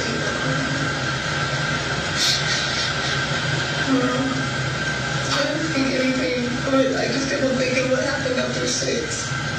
That was my thought process. What happened after 6? He was told that he was last seen at 6. And he said he's seen him when he left. He texted the babysitter and said that they're not coming. So if they're not coming and you were up at that time, you knew the babies were there. You know? That's what's on. Damn, okay, so Pernille said that she said, I've never been in a situation like this. You never think this stuff is going to happen to you. Leilani is the forever victim, isn't she? She wouldn't say, well, you wouldn't think that this would happen to your own child, or, you know, that your child be abducted or go missing. No, she's like, I can't believe this happened to me, you know, always. So I think we have just over 20 minutes or so of this video left. I'm trying to see, obviously we're behind in the feed.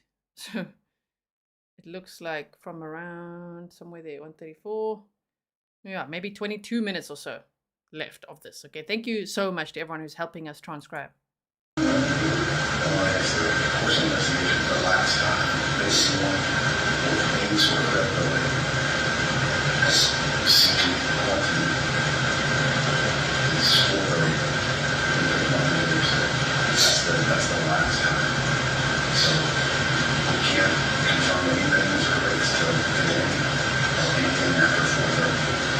It comes down to stuff is just as simple as this. The Lord says, He told us that you want to do some missing with the whole child. Now, hey, I'm not a narcotics agent by any stretch.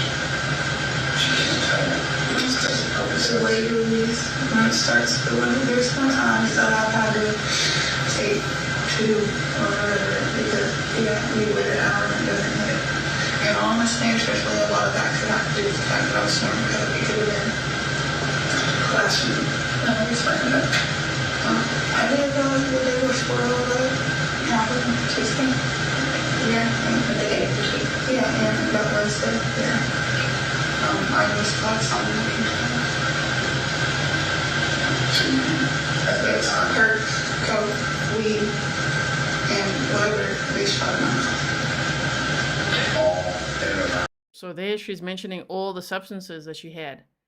Perk, nose candy, MJ. She just mentioned them all. So that's what they're also saying, that she does eventually do that. So the drug use, check. She's still stuck to the Oragel story a little bit. And the trash story, so far, checklist here, what she eventually says, okay, fine, I didn't get the Oragel. I want to hear that. I want to, if we can, hear it, right? Okay, so here we go. All between 4:30 Tuesday night. Yeah, all that was it. We worked from there. So where did you get the coke from? I already had that for a few days. It's when we did the Marvin and stayed on the road. Marvin? Yeah. Tell me about Marvin.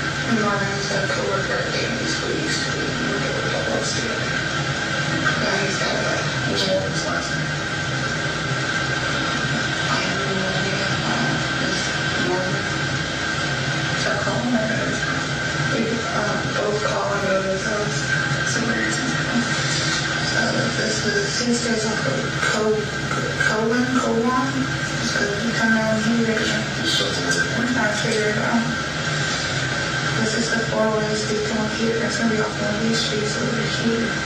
Coleman? Yeah, no, like C-O-W-A-N. County. And we got that from there. I think Daniel's when we bought that bit from him. And it's like I said, it's like there's a little corner store. But there's this little corner store down here. If you don't know, it's this first street and it's the last house on the right hand side. And Marvin, blackout. Tell me about Marvin. He's still doing it, sells weed. He's come to the house a few times. I've been giving them baby bags and big clothes and stuff for their little baby that Quinton and they're going out of, whatever. And he had just recently started selling coke and candy. We bought like a tea from him or something like that. Really good or something. And he first sent like 40. We would see, I think it's Marvin Smith or something that would be one of our cash outs. When did he come in? A day or so before. So Sunday? Yeah, something like that, maybe Tuesday. So when did you use that code? I was a daily user. I used to do it. So you wake up and I'm more like I wake up and about after 2 or 3 hours per day. So I do it throughout the night. And then I go to bed and then about. Sometimes it's before 2, sometimes it's after 4. It just depends on how much I'm doing and what time of day I was having. So just before you left to go take the trash to you had on cocaine and we were set and yeah. And like the goal wasn't to take the trash out. The goal was to see if she was there. I tried to get in contact with her. I don't know her name on Facebook, but I knew where she stayed at. And after that, I had taken her home before when we moved up to this together. And I did the same thing up to the right there, drove her off and watched her. Did you see this path that we're going down? So, I think you're doing great. You're doing great, and this is the type of stuff that's going to help us find out. Yeah. Okay. But, we have to find out what else is there that you're holding back. Because, now... I'm not holding anything back. There's details about 2 or 4 and right through there. That's everything. Those are the only 2 things that I have back that I didn't want to go to or get in trouble or whatever. And I didn't really know how to 100% explain why the hell I just left and didn't call her or whatever. It's because I didn't have her contact. I used to. I got a text now they changed my number, so I couldn't call her, but I didn't have her contact. Remember when you started cooking on Tuesday? Before or after? Before. What?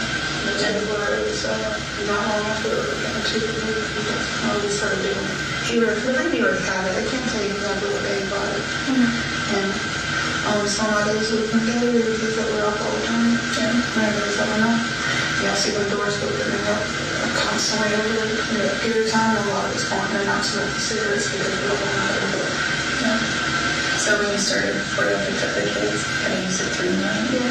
Yeah, then no matter it's just whatever makes you high and make you feel numb and not hurt. That's what I do. I put in my teeth, my snoring, I never smoked it.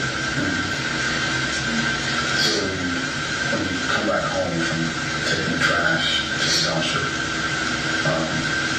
do you do more coke when you get back home? I got it under the lines and everything. Every time we got food, we do that. A prop food, and that's Where did you do that? Part of the house? That's stand up under the TV, looking on the wall room. And it was on top of that.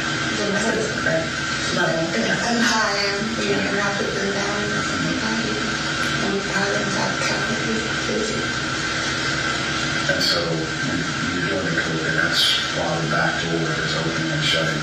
Constantly, because every time we hit one, we always smoke a little cigarette. We hit one, we always smoke a cigarette. Me, I was a hit one because smoke weed and a cigarette. Weed was always mixed in with whatever I was doing. Let's go from, just like we did with the 911 call. Maybe this is why I don't get to call something. So let's go backwards from the point that you were stopped in front of these dumpsters. So you were stopped in front of these dumpsters for how long? Just like a minute. And just tell me. Okay, so they keep circling back to the dumpster. So they went back in time. They talked about her going to meet the dealer, and Pernille says, "Yeah, and it was hurting. So it hurt. So I was snorting. Was she double nostriling like Alia Bulaban? Oh my word." Me Cazador Dia said he just started selling cola. I'm gonna say for YouTube. If that was true, then who did you get it from before? More lies and deflection. My word, I just can't believe how different she is in this interview compared to the other police interviews. Now she's really selling all her BS with a tiny little few drops of truth in there. Little bit, and they keep on going round and round. They're very, very good, right? Kathleen says, she says, "I'm not holding anything back." Well, she clearly is, right? The time that you pull off, tell me, kind of in reverse order, what happened in the time you pull off. The time I put in reverse order, so I'm backwards from it. Drive by, and I look down, I see no light, I see nobody right there. I remember before that. Just before that, so we've already moved a couple steps before, so just before that, so that would include, going backwards from when you pull off, that would include, getting back in the car, and then from there. She turned the car off. Yeah. You just left it running and ran and got up back. Yeah. And I looked at it first. I can probably see it on camera because I really thought that he would be throwing it away when he took the kid from the kid.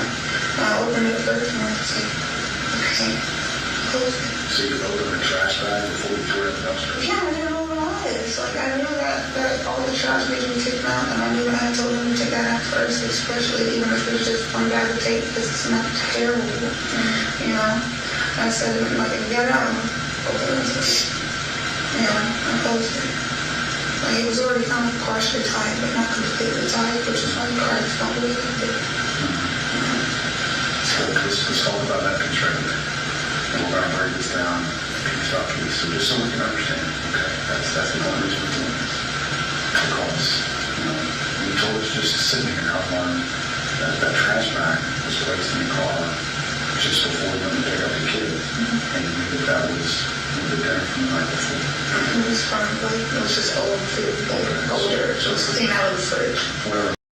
She's just talking about old food in a trash bag. Earlier, she had also mentioned a Glade gray garbage bag. Sure. So there are a few more little details that she's sharing in this interview. Also, I know that this is it's very difficult to hear. I'm so grateful for the people that have corded headphones and doing their best to listen in. I mean, Pernille, your ears, I don't even know how you hear all of this. You said, I looked at it, opened it, closed it. It was already tied, partially tied. Thank you, Pernille. Thanks, Kathleen, and everybody else that's helping us transcribe what the heck is going on here. My ears are not that great, as I told you, the little story before. So I really appreciate it. But we do want to see this. I think it's very important, but we do need help in the chat here. So thank you so much, everyone.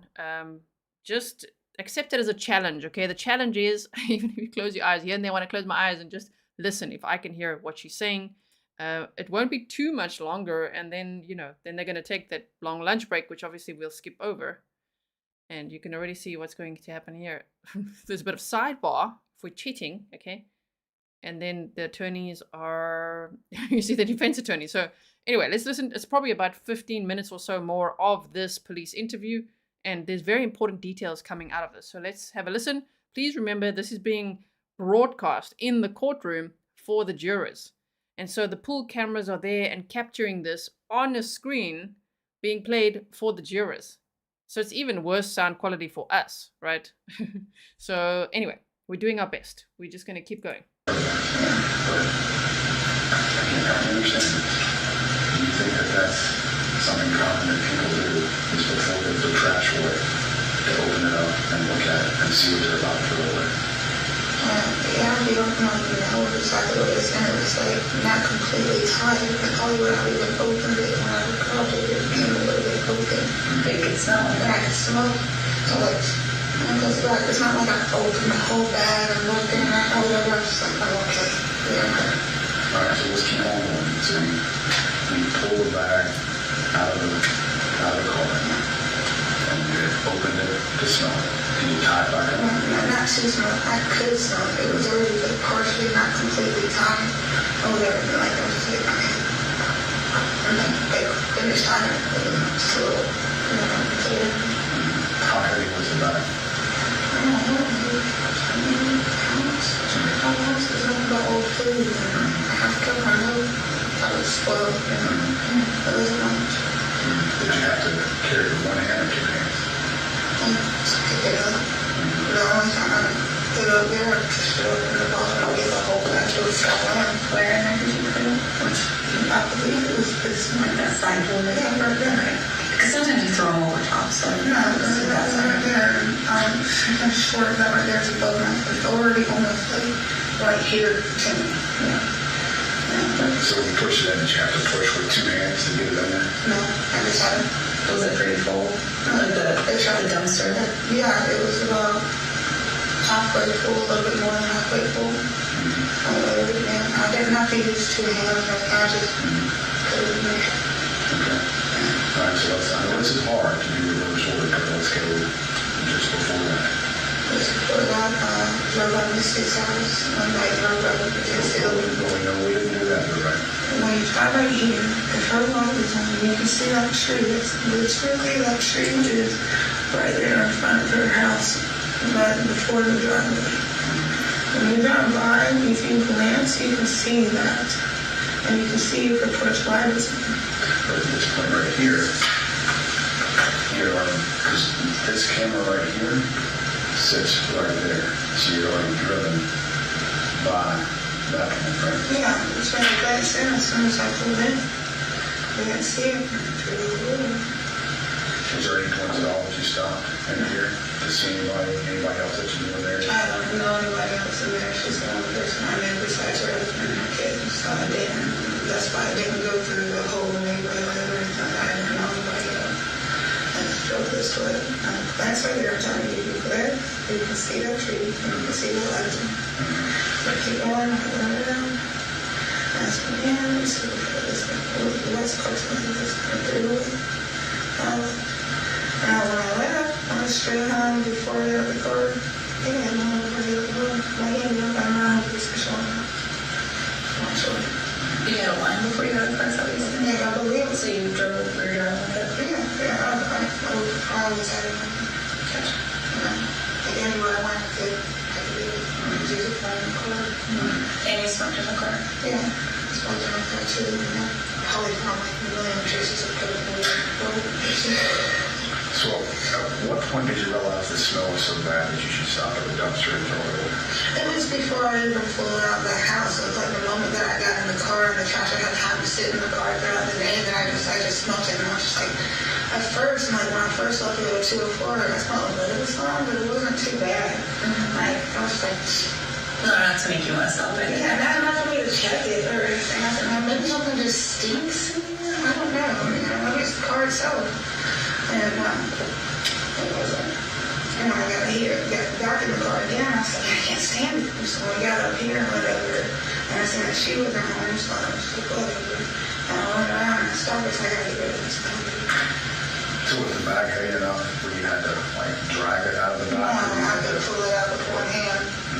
I pulled it out with one hand and I put it up there and just like that, just like anybody else. Or you take the trash bag and throw it over his, or you pick it up and push it over the side, you know. That was it. Do you see any people? I don't think so. Not Not that. Yeah, I don't think I seen anybody. I know when I was coming down the road, basically there's some black man walking down the road and Buck called there, but he always was walking up and down the road. So you didn't see anybody else in and around the dumpster site? Nothing at all right there? Nobody. There's raccoons. There's plenty of raccoons out there, but that was it. In that camera, that's going to show us. Yeah, exactly that. You see that it was. Y'all see that it was pull it out easy, really easy. There was no struggling with it at all. So it's not even like food. All the food and trash, that's all that was in the bag. 100%. Smell it, sure, all of it.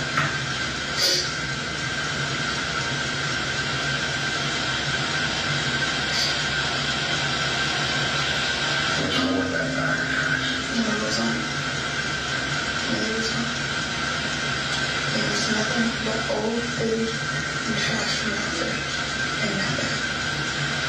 But I didn't even put more than 20 pounds of sort of like little boxes full of it. I know about how much something was.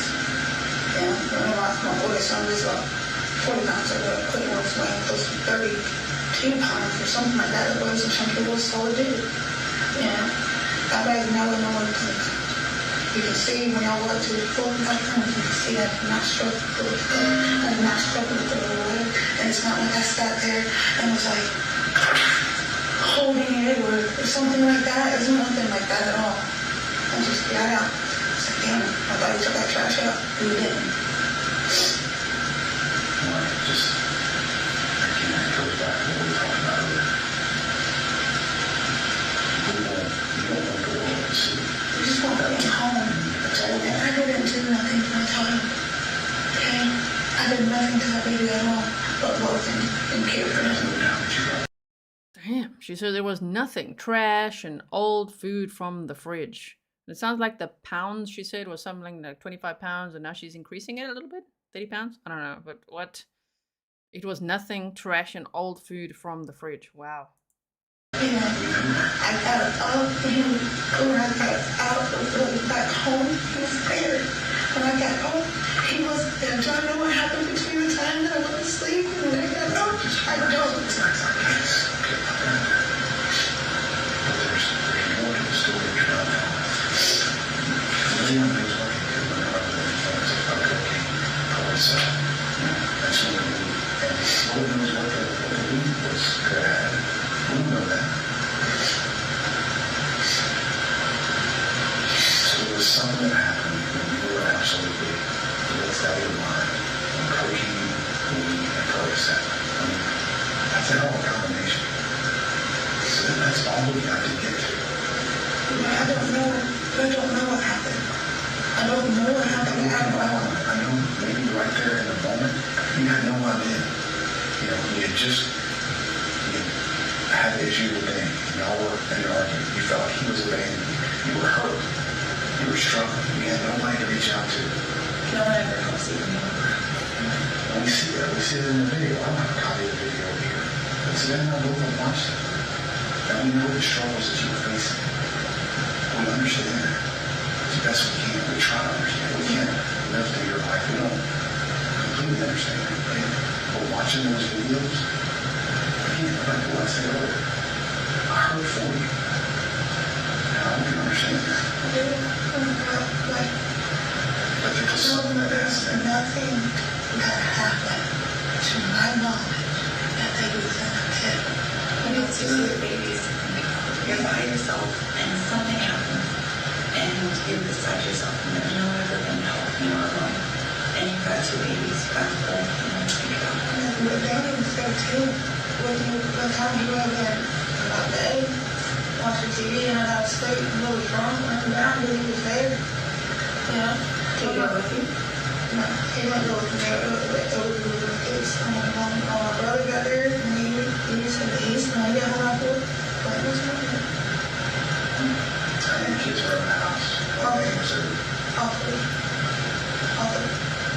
Every time, me and him never really, when we were together because of the struggles of taking kids out in public and, going shopping or anything like that. So it was like he would go or I would go. And if we all went, it was normally right after dinner with the kids because they were already in the car. But there's nothing that happened that would make him. that you remember? That you remember right now? I will tell you that, yes, I was messed up, and I was messed up, and I was fucked up, and I sometimes I got songs, but I'll change the way I ask him. There was nothing that happened that I can remember. When I went to bed, as far as I know, he was there. When I woke up, he wasn't. So there was nothing at all to my knowledge that I can remember. And it is my fault because I was so messed up. It's huge. So I would say that if I did something to him, I don't remember doing it to him. If I did, I don't remember hurting him. I don't remember taking him anywhere or anything like that. I remember seeing him in that bed when I went to sleep. That's what I remember. When I did, I remember. Damn. She says, if I did something to him, I don't remember doing something to him. Wow. Pernie also says, all three, we were never together, all of us outside because of the struggles of like shopping or whatever, but there's nothing that happened. Yeah, I was messed up. Whoa, okay. You're such a pretty baby. Sky's mom, she wakes up around 4 or something normally, and then I get about 3 or 4. I gave her, I took the bottle out of her mouth, and she popped up. I'm pretty sure Danny or something, I don't remember talking about the bottle. Zane, I come right back up with some kind of blanket. I'm really serious. They said he was asleep. I don't know anything else. But something happened. That's why I was going for this house. We're there. We know something happened. It wasn't, nobody's saying that you strangled, you killed your baby. I'm not saying that.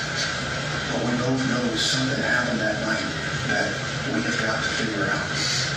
And that's where we are. And I am pleading with you to help me help you control this story. Because you're put in a bad situation, a very difficult situation. We talked about this. The addiction to cocaine, the addiction to Percocets. I mean, for crying out loud, you could smoke a lot of cocaine and go to sleep. I know. It's good, but I'm so long to do it. So just help us go back. Quinton wasn't crying and he did something that you just actually right now have pushed so far back in your mind. You love that boy beyond belief. I could see that in the video that I watched. He was your prize. But you did something when you had no control because you were under the influence. I told him that I did not do anything to him. You didn't do anything intentionally. I don't remember doing anything to him. I always stay standing and putting him in bed. We're trying to help you. I know, and I don't know anything. I really don't. I don't know what happened to him. I know, we don't either, honey. We don't I don't either. know. I want to know. I want to know so bad. Touching your baby. It is so hard.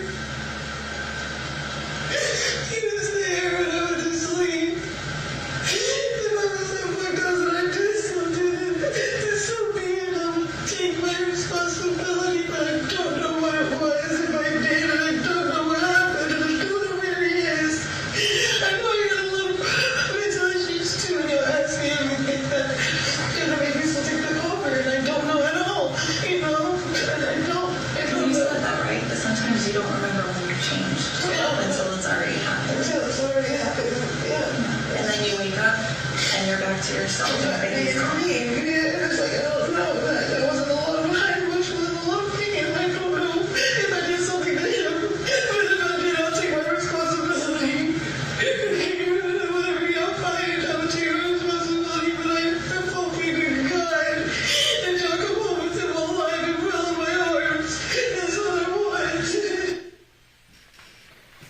Damn. Okay. We made it, everyone. We should have a damn certificate just for making it through that. Well done, everyone who stayed here. I saw a lot of people went. So thank you for staying here through that. I think it was important, and especially because we had people on the chat helping us understand what the heck she was saying. Sure. Yeah, let's see Leilani's face now. I have some follow-up questions, right? Getting pretty close to being done with this direct examination. Just to recap a few things from that interview, you know, I don't know how well people could hear it, so I'm just going to be on the safe side here. Did she ultimately tell you that the Percocet she had obtained that night was from Craig? She did. That's correct. Yes, sir. And this was something that she had identified as red in earlier interviews? That's correct. But in this interview, she confirmed that Craig and Red were the same person? Yes, sir. And in this interview, she admitted that she had met him at Arkwright Road, not Flacco's Tacos. That's correct. What did she ultimately say, eventually, about whether she had met Misty that night?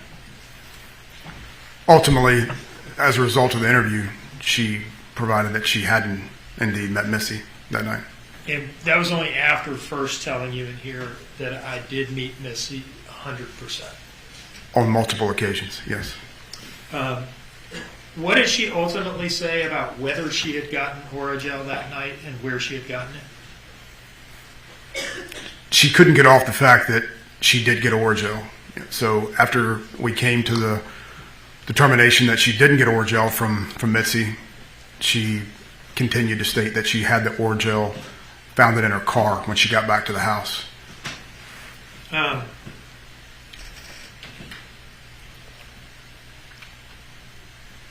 Is it the case that she offered this? She found the Oragel in her car. Oh wow, look at that. There's Oragel in the car. Didn't even know it. She was sticking to her story for so many interviews that she got it from Missy. Information about cocaine use eventually to explain her shifting stories. That's correct. And what did she say to you about the frequency of her cocaine use around this time frame? Not just that night, but just the frequency of her cocaine use generally? Yes, sir. So that she was a daily cocaine user and she was using cocaine, Percocet, marijuana on October the 4th as well as the early morning hours of October the 5th. And specifically, did she... They're describing that for educational purposes only, okay? Because this is a trial that we are watching, and this is a disclaimer for YouTube's bots, okay? But yeah, she actually admitted to using all of that, going to the dealer, getting those substances, and also said the Oragel was in a car. Oh my goodness. Did she tell you that she had been using cocaine throughout the night that night? She did, yes, sir. Did she tell you that after she had gotten home from the dumpster, she had hit another line or two? She did. And did she tell you that she was all types of fucked up that night? Yes, sir, that's correct. At one point, did she say that I was so messed up on drugs? That's correct, yes, sir. And did she tell you that if I was so fucked up that I did something, I'd take responsibility? Yes, sir, that's correct. All right. Now, were you involved in the coordination and oversight of the landfill search? Yes, sir, I was. Now, can you tell us generally, in relation to the search area pointed out by the landfill manager and then later outlined by Team Adam, where were Quinton's remains ultimately found in relation to that box or so? They were found in the lower left portion of the box that Team Adam had identified for the search team as the area to search. Now, did you all keep an open mind during this investigation and take seriously the idea of Paul and Danny as suspects? We did. Why did the investigation ultimately focus in on the defendant? Ultimately, there were three individuals in that house, three adults in that house. And of those 3 adults, there was only one that continued to lie to us throughout the course of the investigation. No further questions, Your Honor. That was so great. What a question. Especially for the jury. Think about that. So why did you focus on Leilani as a suspect? Because they named her the prime suspect on the next day, October 13th of 2022, right after that FBI interview that we just saw. Okay? And so they're like, why did you? Because she's the only one who continued to lie. Who were the other adults in the house? It would be Danny Youngkin, who was her fiance at the time, and also her brother Paul, who was also there in the house that night. He'd come back from work at around 10 to 11 that evening, right, when Leilani was out meeting the dealer. Okay. I'm going to take this opportunity to break for and Mr. Hilliard, you can begin your cross-examination when we come back. Thank you, Judge. Yes. The time now is 1:20.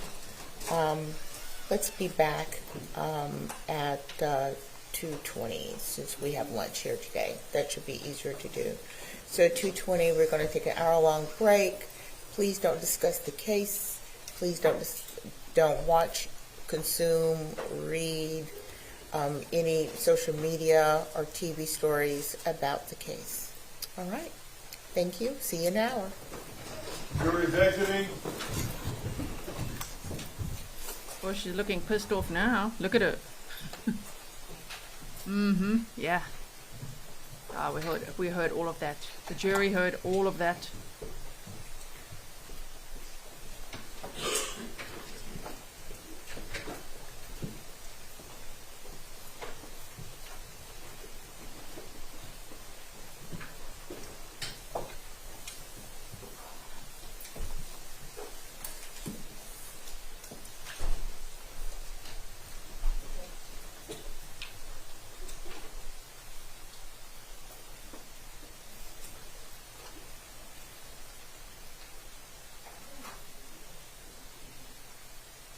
Sure, she looks nervous.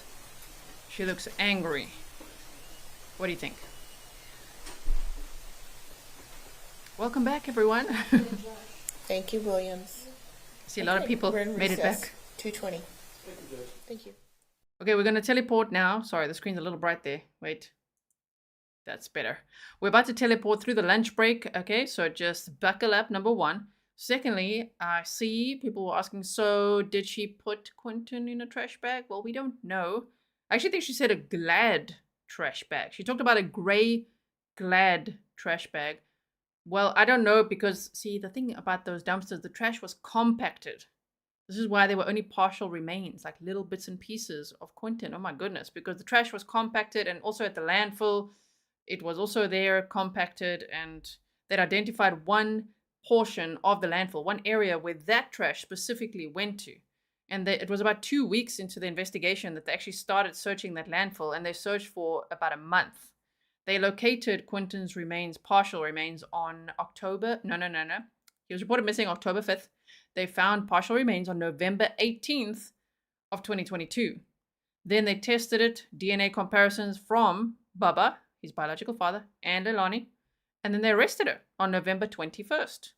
So, of 2022, and she's been in jail ever since. So I don't know, because she lies so much, but it is plausible that she would have put him in a trash bag, you know, because she's going to the dumpster. They went there regularly to throw their trash out there. They didn't want to pay for that service fee to have their trash cans collected at the house. So she was used to going there. So I think she would just do what they would normally know. Yeah, Pernille said Glad is the name of the trash bags. Yes. And so I think she just kind of did it out of habit, but also not at the right time. It was like 1 a.m. Why would she suddenly at 1 a.m. do that? Of course, she's trying to pair it with the Oragel story, but it makes no sense, right? Yeah, Glad is a brand. Do people not know that? I'm so sorry. Karen said, I use Glad gray trash bags. They stretch. Ooh, my word. Okay. So now let's skip through lunch. Are we ready? Here we go. We're skipping forward now. Here we go. Is there more of that interview? No. No. Okay, wait. We're going. Yeah. We're back. Wait. There. Okay. So So we skipped the lunch break, and now, oh my goodness, it's going to be cross-examination. I'm sure the defense attorneys are going to have something to say. The days is going so fast. Oh, the day's going quickly. Everything else is kind of a slow motion thing. I didn't get time.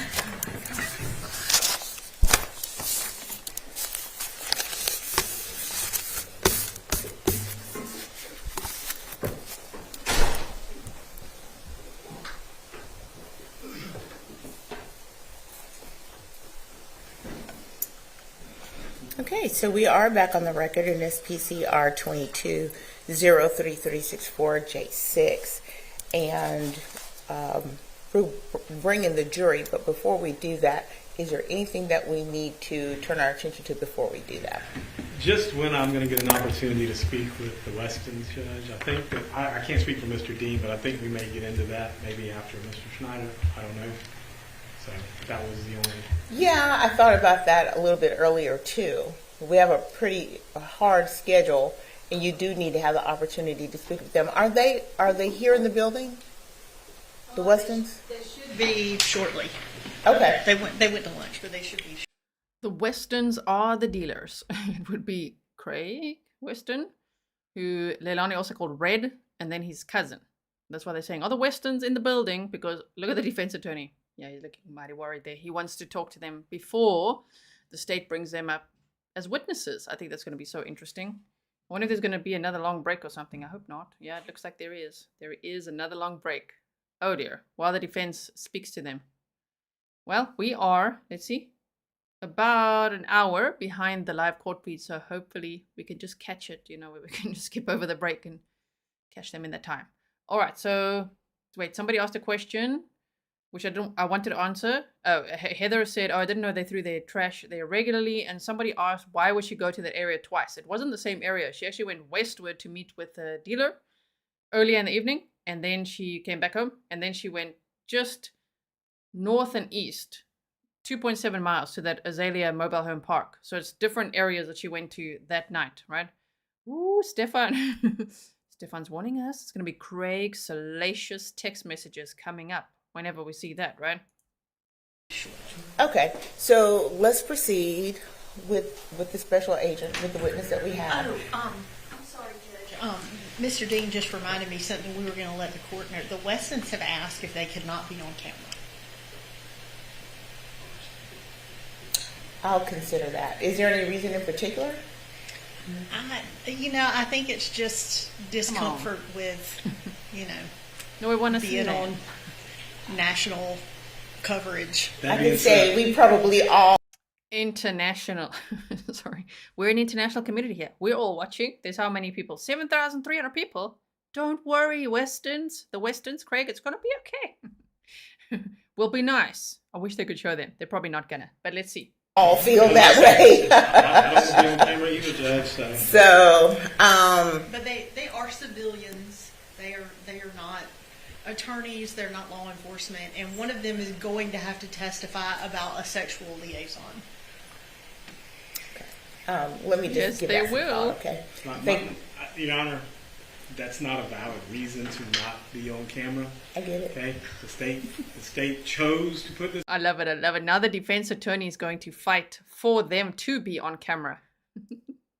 Yes. Okay. Go, defense attorney. Tell them we want.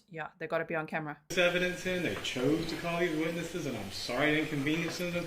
But unless there's some other reason, we all feel that way about the cameras. So, that's my position on this. That's true. Thank you, Mr. Hilliard. I like the defense's position on that. Of course we do, because we're going to be able to then see them.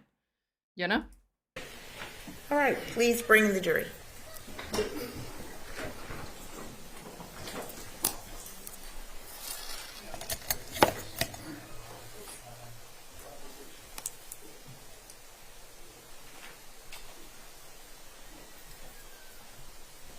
Jurors enter.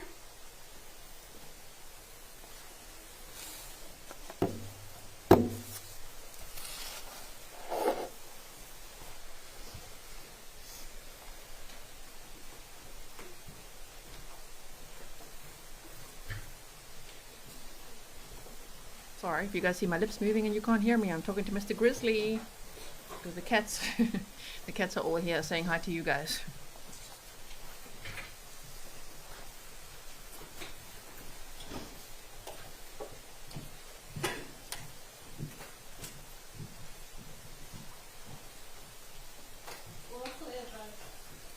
All right.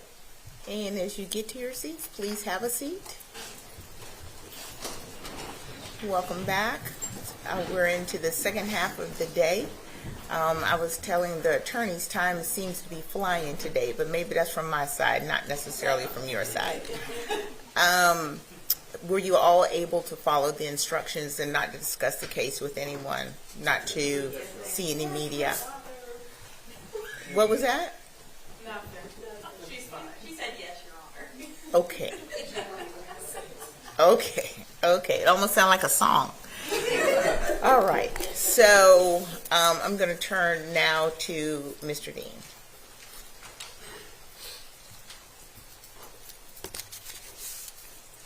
If I remember correctly, I think I had finished my direct examination. Okay. I just wanted to make sure that you didn't have some last questions you wanted to ask. If I had, I would have long. Okay, Mr. Dean. Thank you. Mr. Hilliard. Thank you, Judge. Even Snider, how are you doing? Good, sir. Yourself? Pretty good, I can't complain. Some of the questions I'm going to have will be a little bit repetitive, but it's just to kind of get it straight in my mind. You're in the Marine Corps, correct? That's correct. Okay. How long were you in the Marine Corps? I had approximately 8 years active duty, and I just retired as a reserve officer about 2 years ago. Well, thank you for your service, Agent Snider. And then you went into the FBI, correct? That's correct. And how long have you been there? 18 years. Okay. And during that 18 years, what is the bulk of what you've done there? We're in a small office here in Savannah.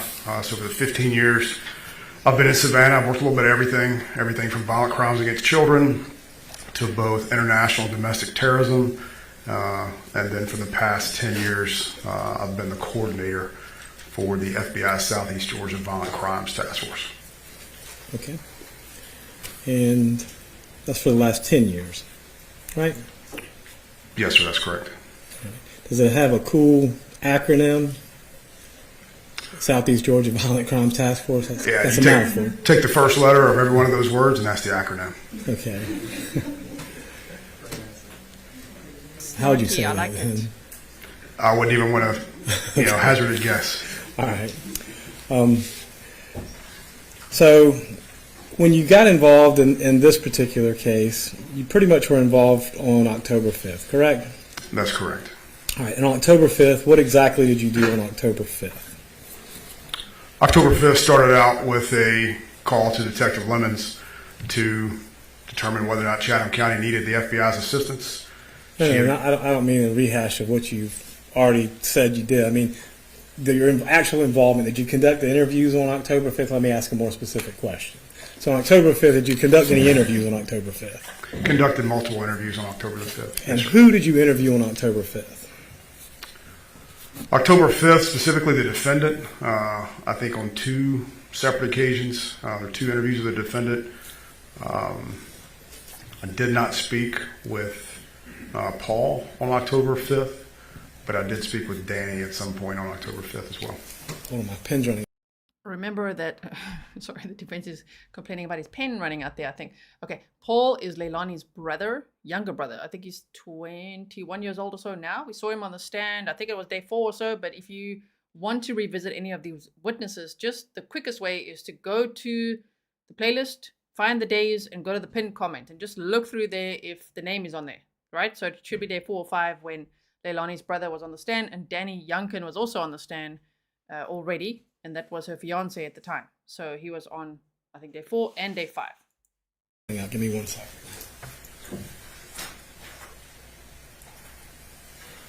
All right, so on October 5th, you spoke with Miss Simon at least twice. You did not speak with Paul, but you did speak with Danny, correct? That's correct. All right. And you spoke with Danny again on October 6th or 7th or both? I don't recall exactly. There were multiple times I had telephone conversations with Danny, but I know for sure I spoke with Danny on October the 7th. Okay. So maybe on the 6th, but 7th for sure. Absolutely. And how about Miss Simon? You speak to Miss Simon on the 6th or 7th or no? I don't think so. I think it was October 5th primarily. All right. And October 7th was the day you got permission from Danny to wire the hotel room, correct? That's correct. Okay. And I assume the hotel room was over there off of Chatham Parkway, from what my understanding was. I don't want to put words in your mouth, but I think it was over there off Chatham Parkway, wasn't it? That's correct. Okay.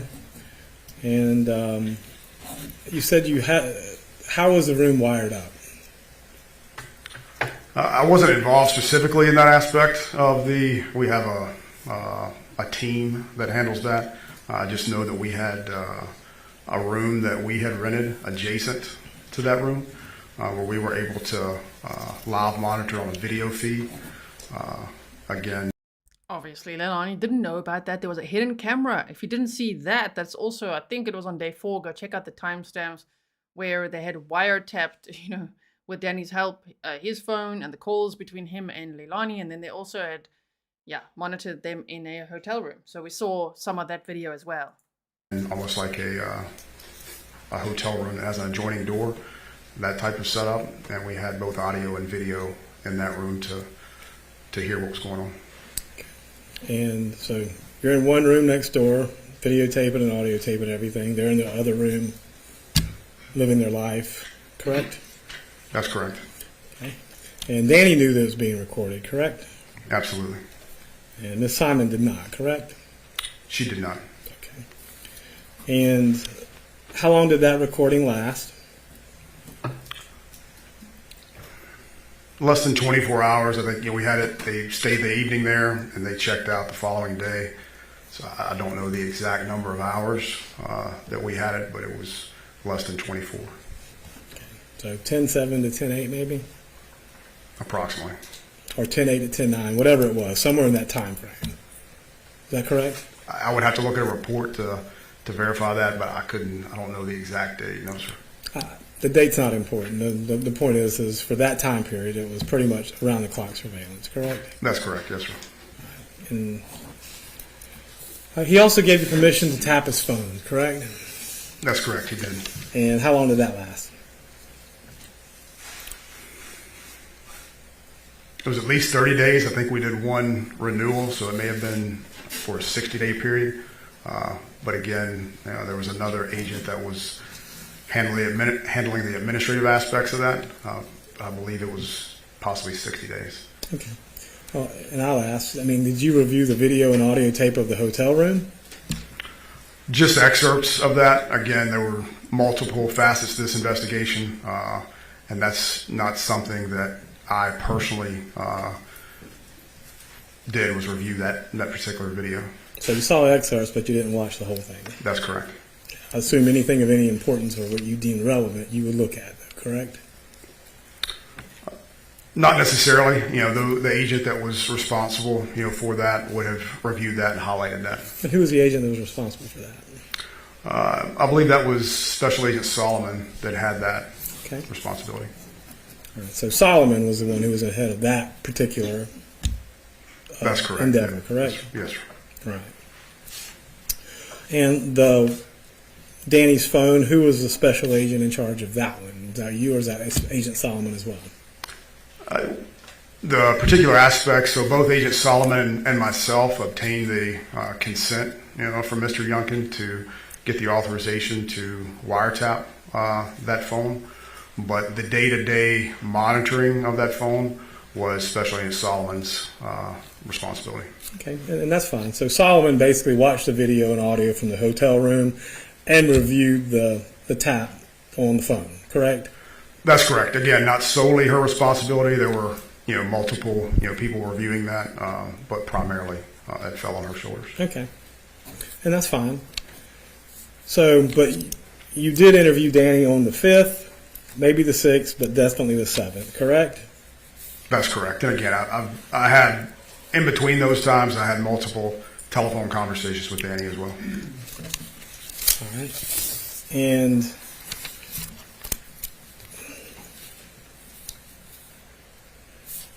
do you recall the conversation and the interview you had with Danny on October 5th?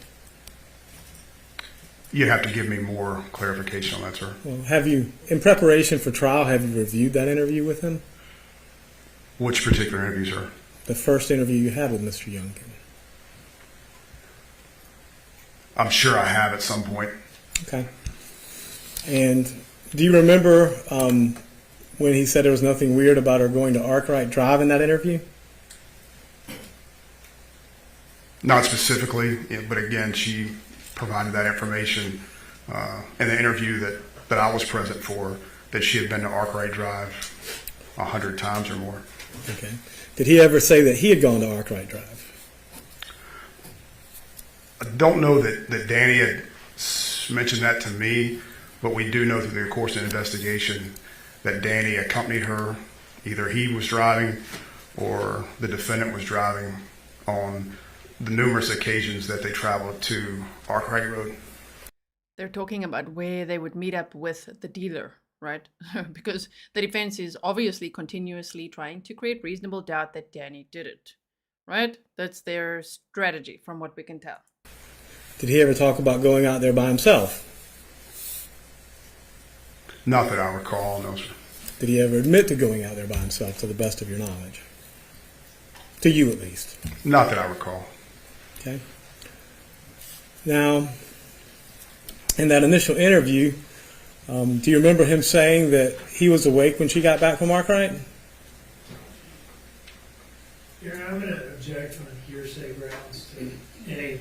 I mean, I've let a few slide, but any further questions about what Danny did or didn't say? I mean, he's testified at this point. Your Honor, it's not hearsay. He's already testified, okay? This is the agent that conducted the interview. I have the absolute right on cross-examination to talk about the inconsistencies in Danny Youngkin's statements to him versus what he testified here in court. So whatever issue he has, it's not hearsay, number one. Danny's already testified to this. Number two, the agent has the right to testify as to his recollections. If he doesn't recollect it, great. Let me move on. But if he does, it's a proper cross-examination question, Judge. Mr. Dean. I just don't think that's a proper reading of the current rules of evidence that have been in place for the last 10 years or so. If there was something that Mr. Youngkin was confronted with while he was up there and given a chance to confirm, deny, explain, then it would be a proper subject for testimony by another witness. But if not, you can't just ask another witness what a witness who testified previously said just because they testified. Before we go any further into the weeds in this argument, I'm going to allow you leeway to go ahead and ask these questions. I'm overruling the objection. Thank you, Judge. So, Agent Snider, do you remember Danny saying that he, at 3:30 when he got up to feed Sky, that Quinton was okay? And he saw him? I don't recall that, no, sir. Okay. Do you remember him saying at 5:30 that Quinton was okay? I do recall Danny saying that on October the 5th, but on in the October the 5th interview, it was unfathomable to Danny, that something like this had taken place. So while Danny did, on October 5th, during that interview, mention that he did indeed see Quinton, we further went down that path with Danny on multiple occasions, specifically October 7th, and he could not recall seeing Quinton as he walked out of that bed that morning. It was a rush that morning. He was late for work. The positioning of his bed. Your Honor, at this point in time, I'm going to object. It's non-responsive. Oh my word. So yeah, you guys are like, I can't call him snarky. He's cranky. He's got his cranky pants on. This is a dirty. Wow. So I mean, why would Danny think anything was wrong? He probably saw blankets in the pack and play and thought, okay, well, all the kids are there, they're all sleeping, it's dark, let me just go out to work. He was actually quite annoyed with Leilani because she wasn't getting up for work, right? So, well. This is a question I asked, number one. He's basically giving a narrative to what was basically a yes or no question. I understand he's trained to do that, but it's still improper. Mr. Dean? The general proposition that the witness is allowed to finish his answer. Mr. Hilliard is the one that's inviting all this testimony about out-of-court statements made by Daniel Youngkin. What's good for the goose is good for the gander, as nobody says anymore. Thank you, Mr. Dean. Special Agent, you do speak in paragraphs. So, Mr. Hilliard, ask your question. Agent, answer the question. Isn't it true on October 5th that Danny Youngkin stated that he had glanced in the crib at 5:30 and Quinton was okay? That's what he stated on October 5th. Okay. Now, isn't it also true that he also said that he was the one that texted the babysitter that the kids were staying home that day, correct? On October 5th. Danny did state that on October the 5th. Okay. Now, do you remember during the conversation where Danny got angry and said that he needed to drink? Could you please restate that one, please, sir? I will. Do you recall him stating that he's having a bad day, it feels weird, and that he drinks all the time and needed a drink to even himself out? And what date was that, sir? October 5th, I believe. If you don't remember it, that's fine. Yeah. I'm going to ask, why is defense asking these questions? Well, no, Mr. Dean. You might have Mr. Hilliard monologize. Why is defense asking these? I mean, they might as well say, well, Your Honor, because we'd like the jury to think he's guilty. That's a whole strategy. He did it, right? Not Leilani. I mean, again, Danny assumed, he admitted that on the stand, he assumed all the kids were fine.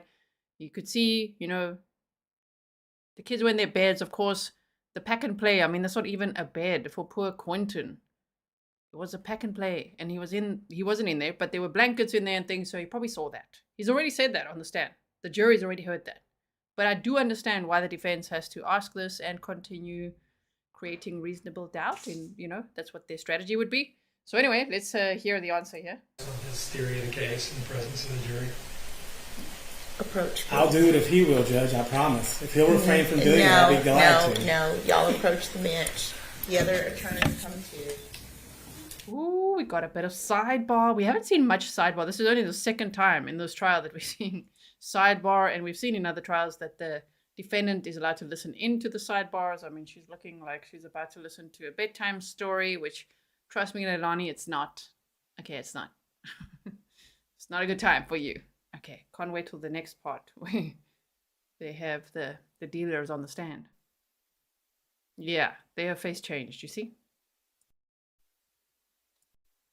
Going forward. Wow, this is a long Let's go sidebar. back to... Wait, here we go. Mr. Hilliard? Yes.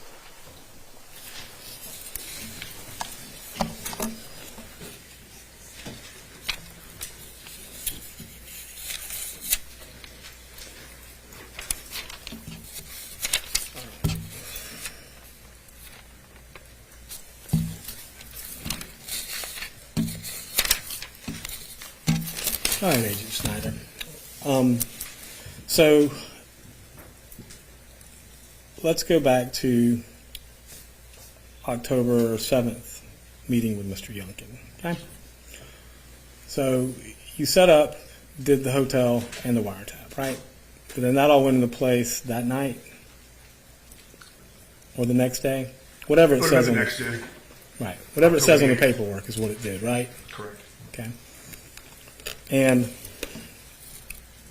so, did you conduct any surveillance other than those two things of the parties? In what aspect, sir? Well, I mean, we know that you had the audio and the video in the hotel room. We know that you had Mr. Youngkin's phone tapped. We know that you already pulled all of the phone records at that point, correct? Did you ever pull any, and you may or may not have, I'm just asking, did you ever put any of the other family members under surveillance or anything like that? We placed a pole camera, on a telephone pole outside the residence of the defendant. Okay. And that's at 535 Buckhalter? That's correct, yes, sir. Right. How long was that there? I couldn't tell you for sure, sir. It was, 30 days at the most. Wow. So they saw all that action with all the YouTubers that were out there petitioning for Leilani to say, "Where's Quinton?" Do you guys remember that on my word? So the FBI saw all of that. Now,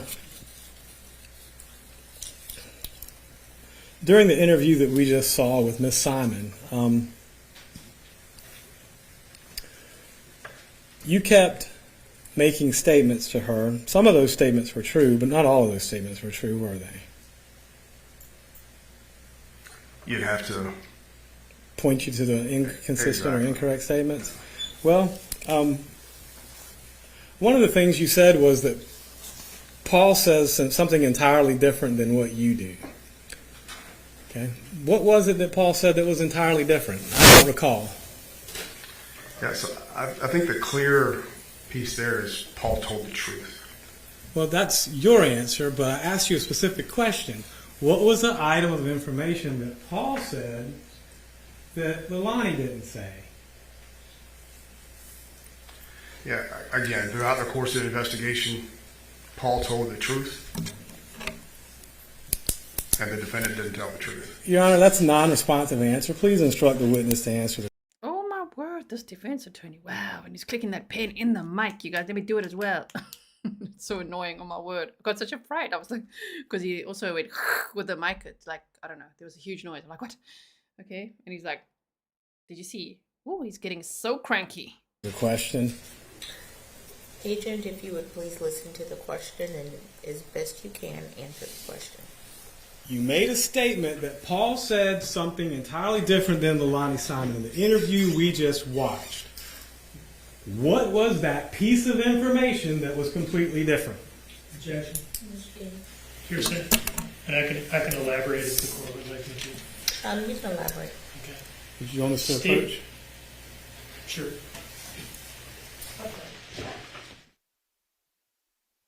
Wow, he's getting very frustrated. I think anyone would get frustrated trying to defend Leilani, right?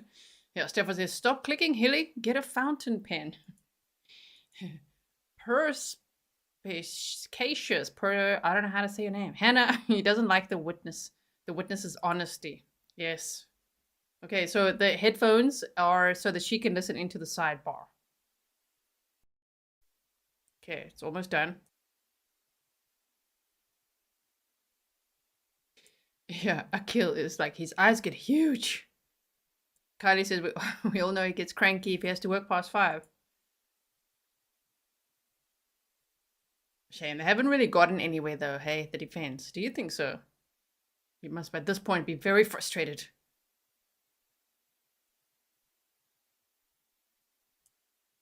Okay, here we go.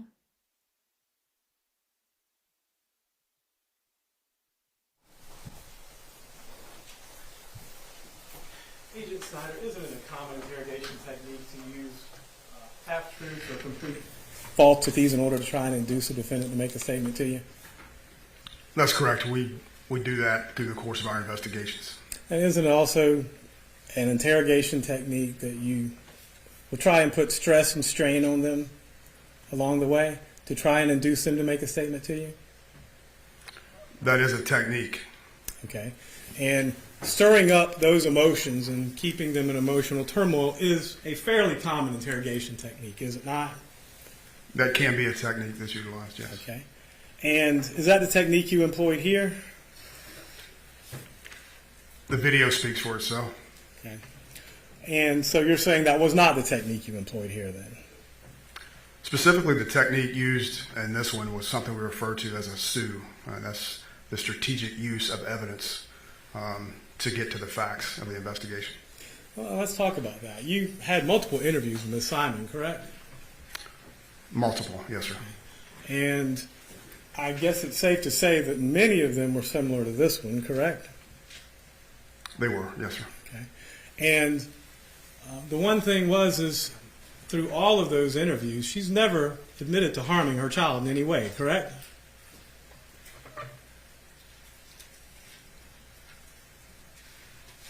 I wouldn't say that's 100% correct, no, sir. Okay. Well, let me ask you this. Did she say that she shot her kid?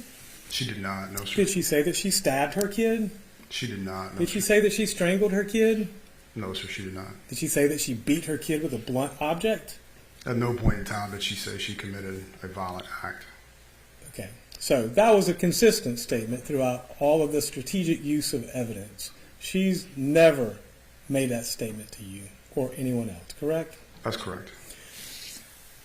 Let's talk about the hotel camera. So you have the hotel camera. You say that Danny was aware of it. She was not. Did she ever make any statements to Danny in that hotel room like that? Again, I didn't review 100% of that video, so I couldn't 100% answer that with accuracy. I would ask if I were, like, let's say we're the prosecutor now. We're asking question. Did she accuse Danny when she knew no one was looking? Was she like, what the hell happened?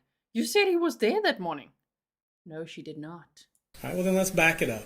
Did Agent Solomon tell you it was a relevant portion for you to look at and send it to you? I don't recall, no, sir. Was that something you would normally recall if you got? Absolutely. Okay, so you didn't get it. It wasn't sent to you, right? That's correct, yes, sir. All right. Same thing. You had tapped his phone for 60 days at least, and I assume you got all relevant text, phone calls, or intercepts from Leilani Simon to Danny Youngkin, correct? We got every call that came into Danny Youngkin's phone, both incoming, outgoing calls, just as your phone would obtain those calls. We received every call that came into Danny Youngkin's phone.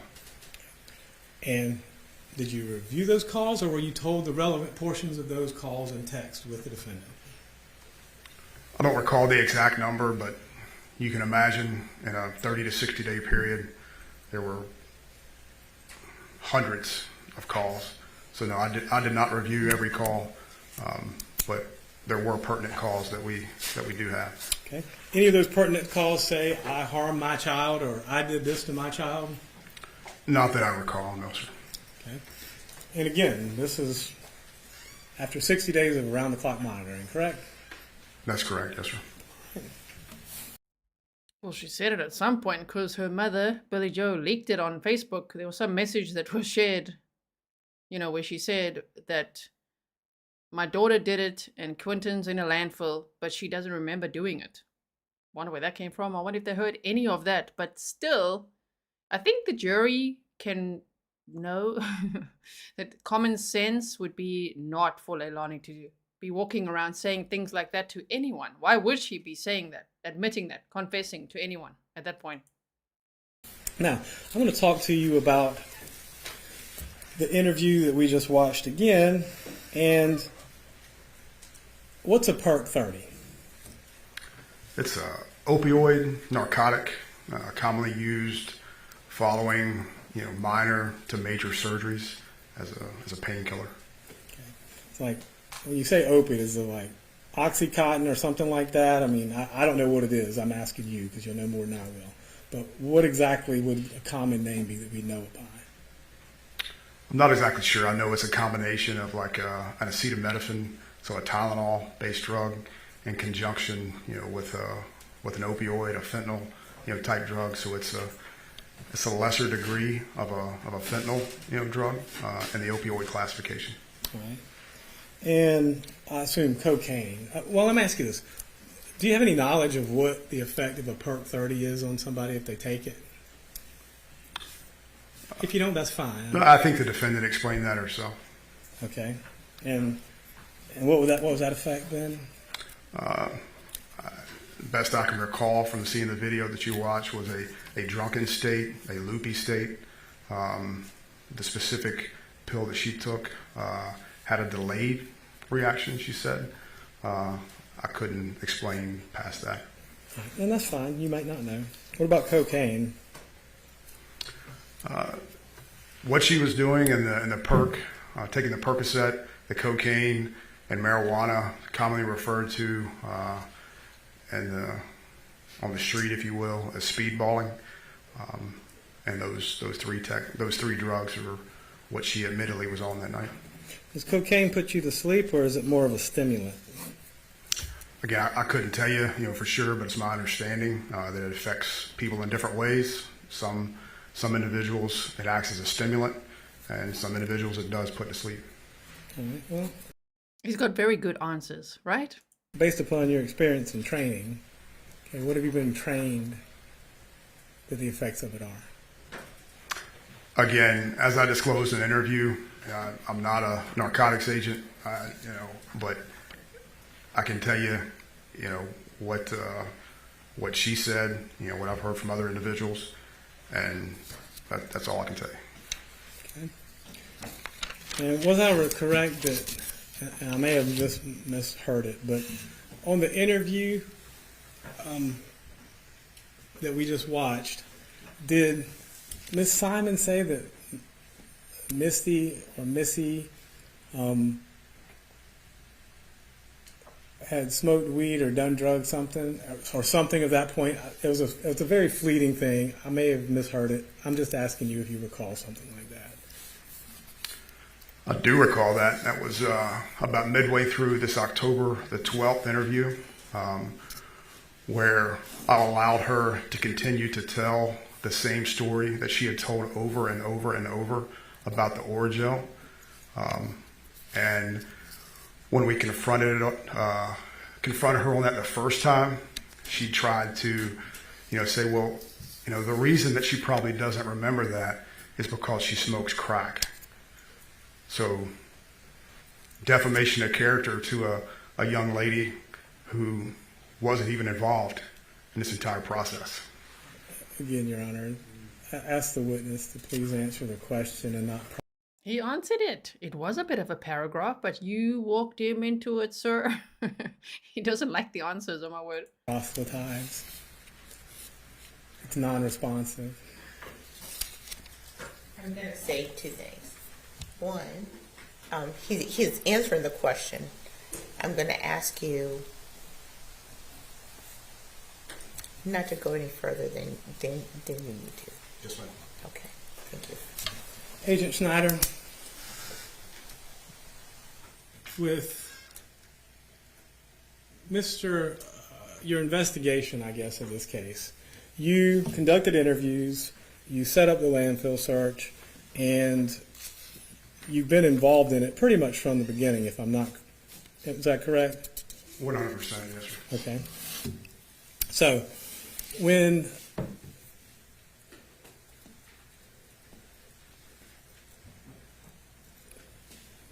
you said you only got the excerpts from the hotel and video, right? Of Danny and Leilani in the hotel? You were only given short pieces of video to watch, correct? I've seen short clips of the video. That's correct, yes, sir. And were you given daily summaries of what happened, or summaries of what happened for that entire time frame? I know you didn't monitor it. There was probably a point in time, where the case team got together and we discussed, that particular CCTV footage. That's correct, yes, sir. Okay. And the only people that were in that hotel room, though, was Danny and Leilani, correct? That's correct, yes, sir. I don't believe Zane or Sky were there, and I don't believe anybody else was there, correct? That's correct, yes, sir. Okay. And Agent Solomon was the one who was in charge of that one, though, right? That's correct. Okay. Now, you also... I think that's all the questions I got, Judge. I'll leave it right there. Any redirect? One moment, please. Mm-hmm.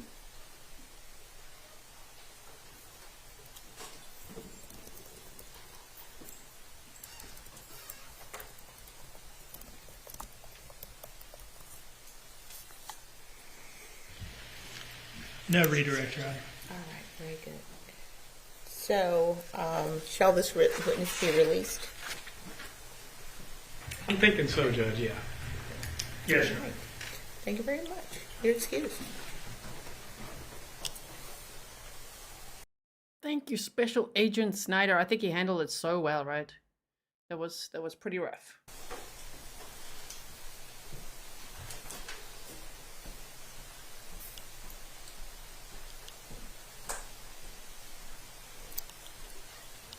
Yeah, give Leilani a look. State may call its next witness. Yeah, I wouldn't know if it was I'll need a few moments too, Judge, if that's okay. Okay.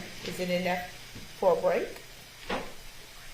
A few moments. I still haven't had my one. Yes. Let's let everybody have a minute. Y'all just stay right there. And we're going to see where we are.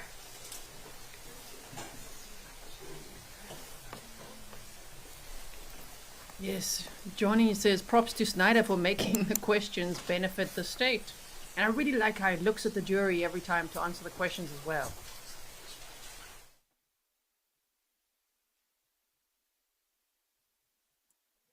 Okay, I'm just waiting to see if they say anything else. We do need a little bit of a break to arrange some things. Okay. All right. So, ladies and gentlemen, we are going to take a short break. Please observe the court's instructions. You thinking about 15 minutes or so? Yes, Your Honor, that should be Okay. We're going to recess for 15 minutes. And yeah. Jury's exiting.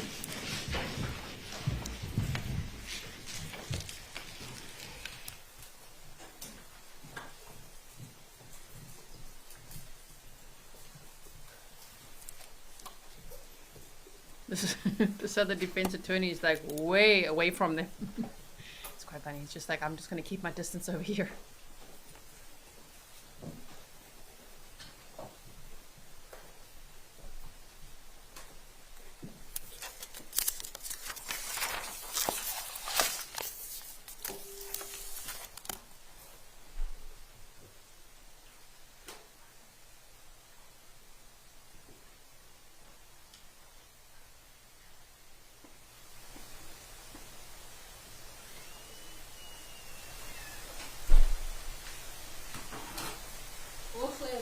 Thank you, Williams. So while we take this 15 minutes, I think Court TV needed to shift the camera. Do y'all want to take? We wanted to do it at the end of the day so that we don't risk Okay. technical mistakes. That's fine. That's even better. I thought you kind of needed it in the middle of the day, but the end of the day sounds very good. All right. The question I had, if I could step out and speak to the Westons real quick. Go ahead and do that. That's one thing. The second thing is something I need to talk to Mr. Dean about. I don't think he's going to do it, but I just want to ask before we get there. So why don't we release everybody? We're in recess. But we want to watch. Okay, they look quite friendly with each other there. Okay, so are you ready to teleport? Here we go. Here we go. See, it was quite a long-ish break here. Okay, wait. Come back right here. Wait for it. There.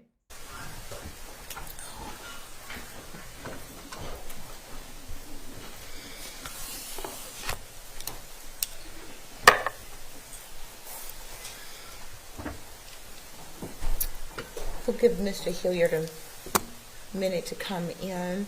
Was he in the hallway? No, he's in the back of the tent. It's fine. No, it's fine. Give him a minute.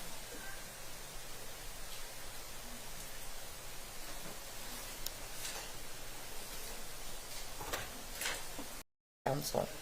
All right. Sorry. Here we go.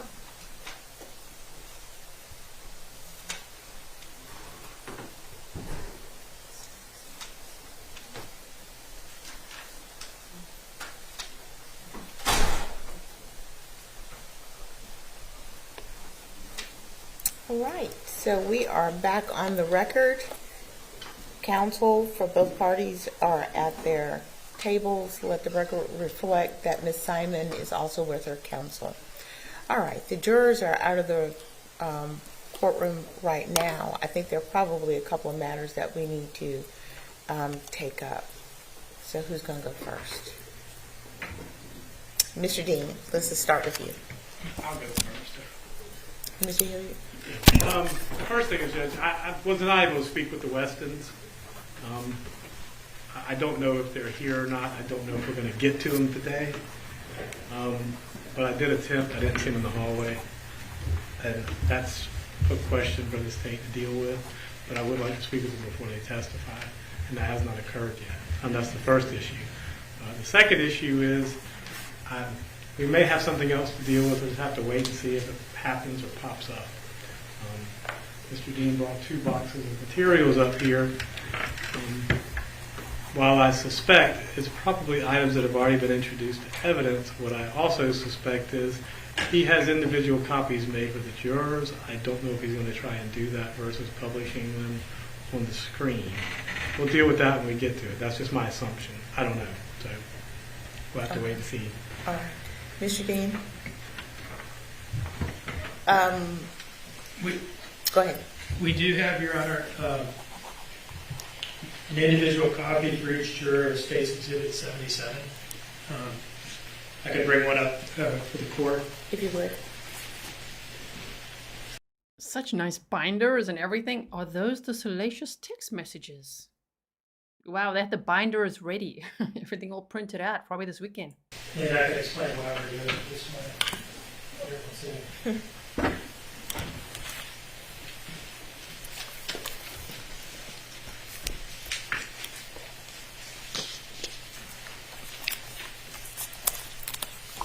These are photographs of Quinton's remains as recovered from the landfill on November 18th. I intend to introduce these into evidence through the testimony of Special Agent Solomon. There was a moment earlier in the trial where I put some kind of blurry pictures of the remains as they appeared to Dr. Christensen at the lab up on the screen. I didn't need to do that. I meant to do it, but I forgot that I intended not to. In any case, those pictures were kind of blurry and difficult to make out. These are higher quality and a little more graphic, and I just I don't want to put these on the screen.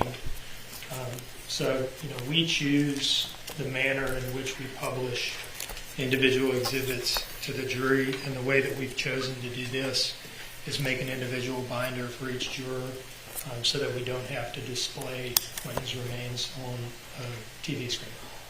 So I don't know that there's... He's so thoughtful. Oh my goodness.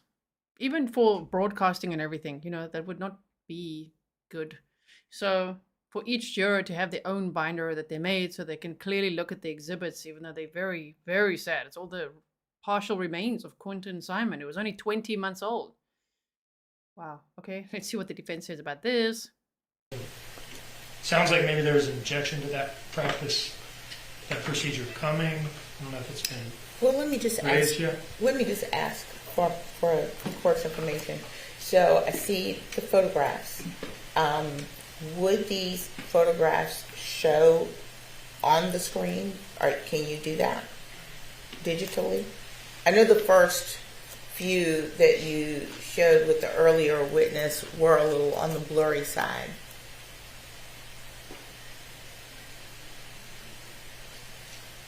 That's one question. I guess the other is when you publish, you want to, when you ask to admit these and when you publish, you want to give them a book. That's right. Once the witness has identified and authenticated the exhibit and it's been introduced into evidence, I would then distribute a copy to each juror and then ask the witness a couple questions about them and then give them a few moments to peruse the rest of them themselves. I do not have those images in my digital trial exhibits folder, specifically because of the way I had intended to do this. Okay. Mr. Hilliard? Well, we do object to it. I understand the concern about putting it on the TV screen, but my concern is about handing an individual binder as well. I mean, like Mr. Dean said, they're graphic pictures. They're also cumulative as other exhibits that have already come in. So my opinion is, after seeing this, and this is the first time I've ever made this objection, so I don't do it lightly. I just think it's meant to inflame the jury. I think it's meant to inflame the passions of the jury. and Mr. Dean is correct 9 times out of 10.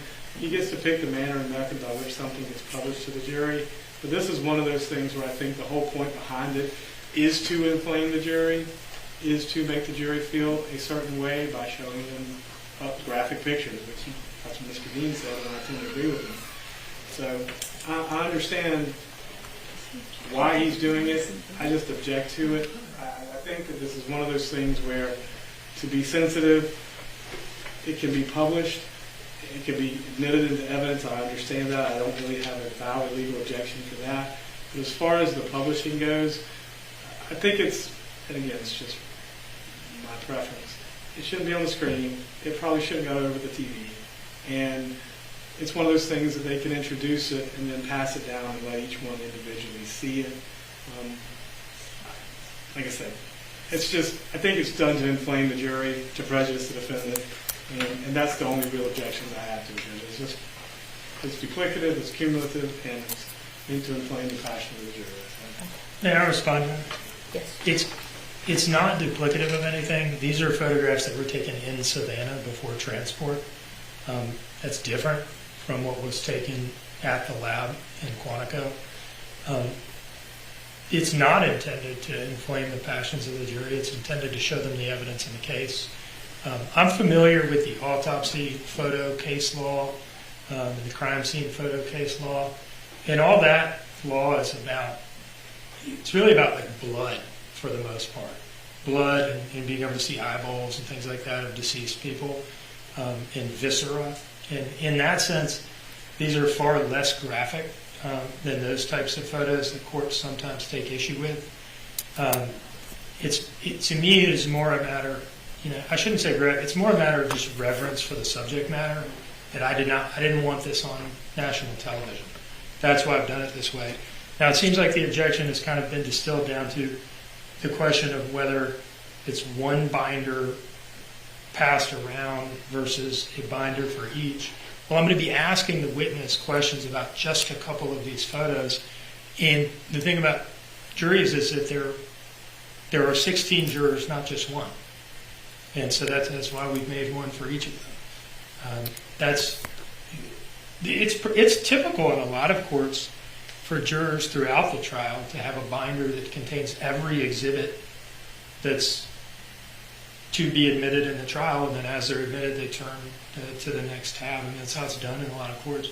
There's no prohibition against this, and I guess I just don't totally understand the objection. Mr. Hilliard has now conceded that he thinks they're admissible, that he thinks they can be published, that he thinks it's appropriate not to put them on the screen.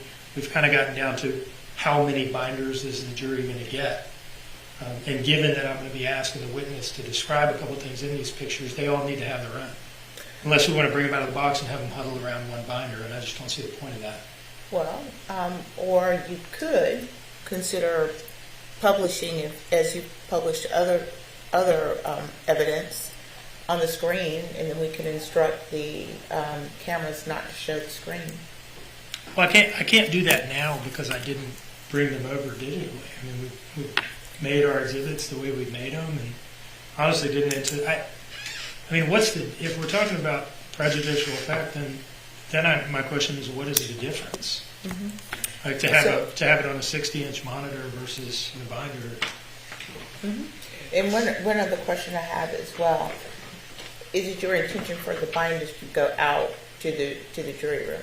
One of them.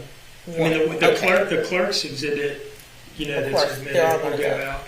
We're not going to send them each back with their own one of these. It's strictly for the portion in which we're publishing this exhibit, and then we'll take them all up. And then you collect them. Mm-hmm. All right. And just to distill it down for Mr. Dean, okay, I agree with him. I don't have a legal objection to it, but there is a difference. Handing 16 people their individual binders with these graphic pictures in them is not the same thing as everyone seeing it at the same time on the screen as the witness testifies. Okay? So it's not quite the same thing. And that's the main basis for the objection is if we have it on the screen and the witness is testifying saying, this is what we found, this is where we found it, this is what it is, Everyone's seeing and experiencing that at their own time and their own pace. Jurors with 16 different binders flipping through at different times and different paces are not having the same experience, number one. And number two, they are, and I agree with Mr. Dean to a certain extent, he's right, they're giving the autopsy photos and the viscera and the blood and all of that. These are not like that, but by the same token, I don't care who you are. And when you're looking at the remains of a 20-month-old child, that evokes a response from you. Okay. And so that's kind of why I think it's one of those, the TV doesn't need to see it, I agree with that, but I also don't think that 16 people need to have their own individual thing to thumb through. If the witness is going to testify and they're going to lay a foundation and they're going to do it, it should be on the screen, it should be one at a time, it should be a group experience. As an example, I will use videotape testimony. We watch a videotape in here, if the 16 jurors go back and deliberate, or 12 jurors go back and deliberate, and there's a deliberate and have a question about a video, they all have to come out and they all have to sit and they all have to watch the exact same thing in the courtroom at the same time and have the exact same experience. It's not 12 different experiences, it's one experience, and they can go back and deliberate. So to me, handing out the 16 different binders of this many pictures is going to have 16 different experiences while the witness is testifying. So I do think it's prejudicial. I do think that... Oh my word. It's like, how can they each have their own binder? This state has just made too much effort. Like I said, normally I've never made this objection before, but I do see that as being a problem in this case, and I hope that makes sense. I'm trying to make it make the most sense I can.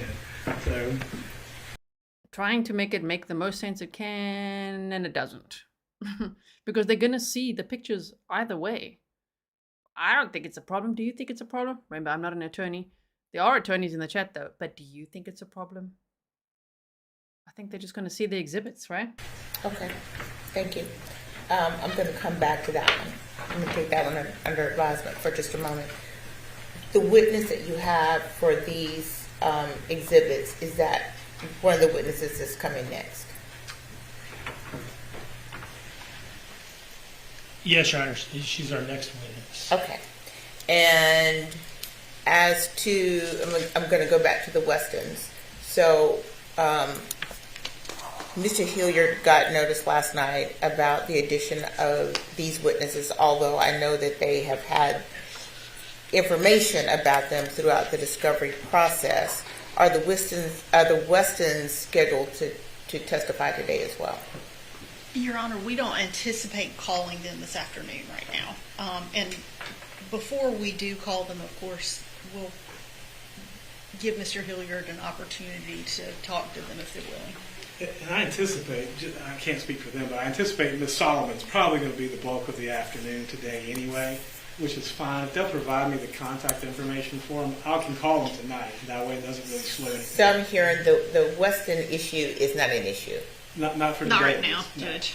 Okay, very well. Things are subject to change, but not for now. I'll take that.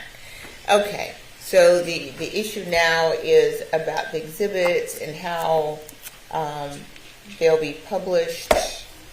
Give me a couple of minutes. Let's recess for about 10 minutes.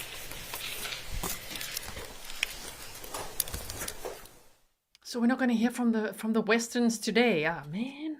Tomorrow then. Hopefully. Okay, let's go forward. Let's skip. So glad we started late. We always start late so that we can do this. Because we also don't know how long the breaks will really be. Sometimes it's longer than they say, right? Okay, so here we are. PCR 22-03364 J6.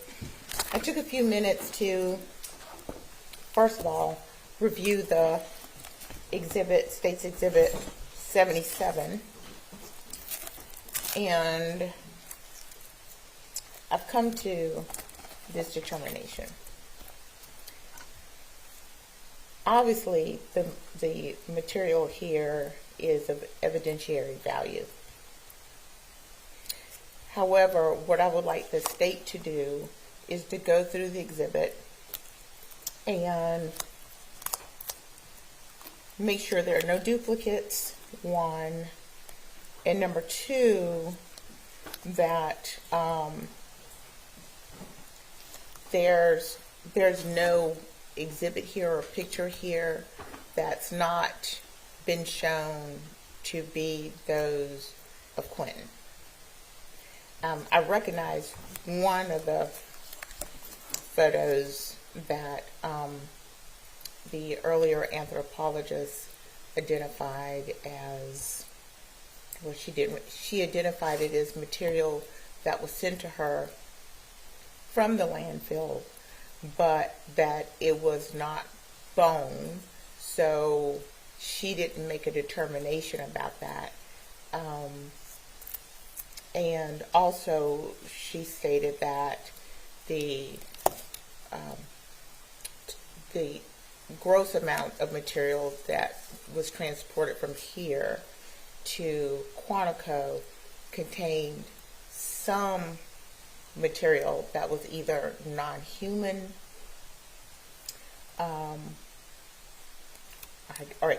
and not Quinton. So what I would like for you to do is go through and make sure that any photos like that are removed. And I want you to go through and make sure that each photo has its own evidentiary value.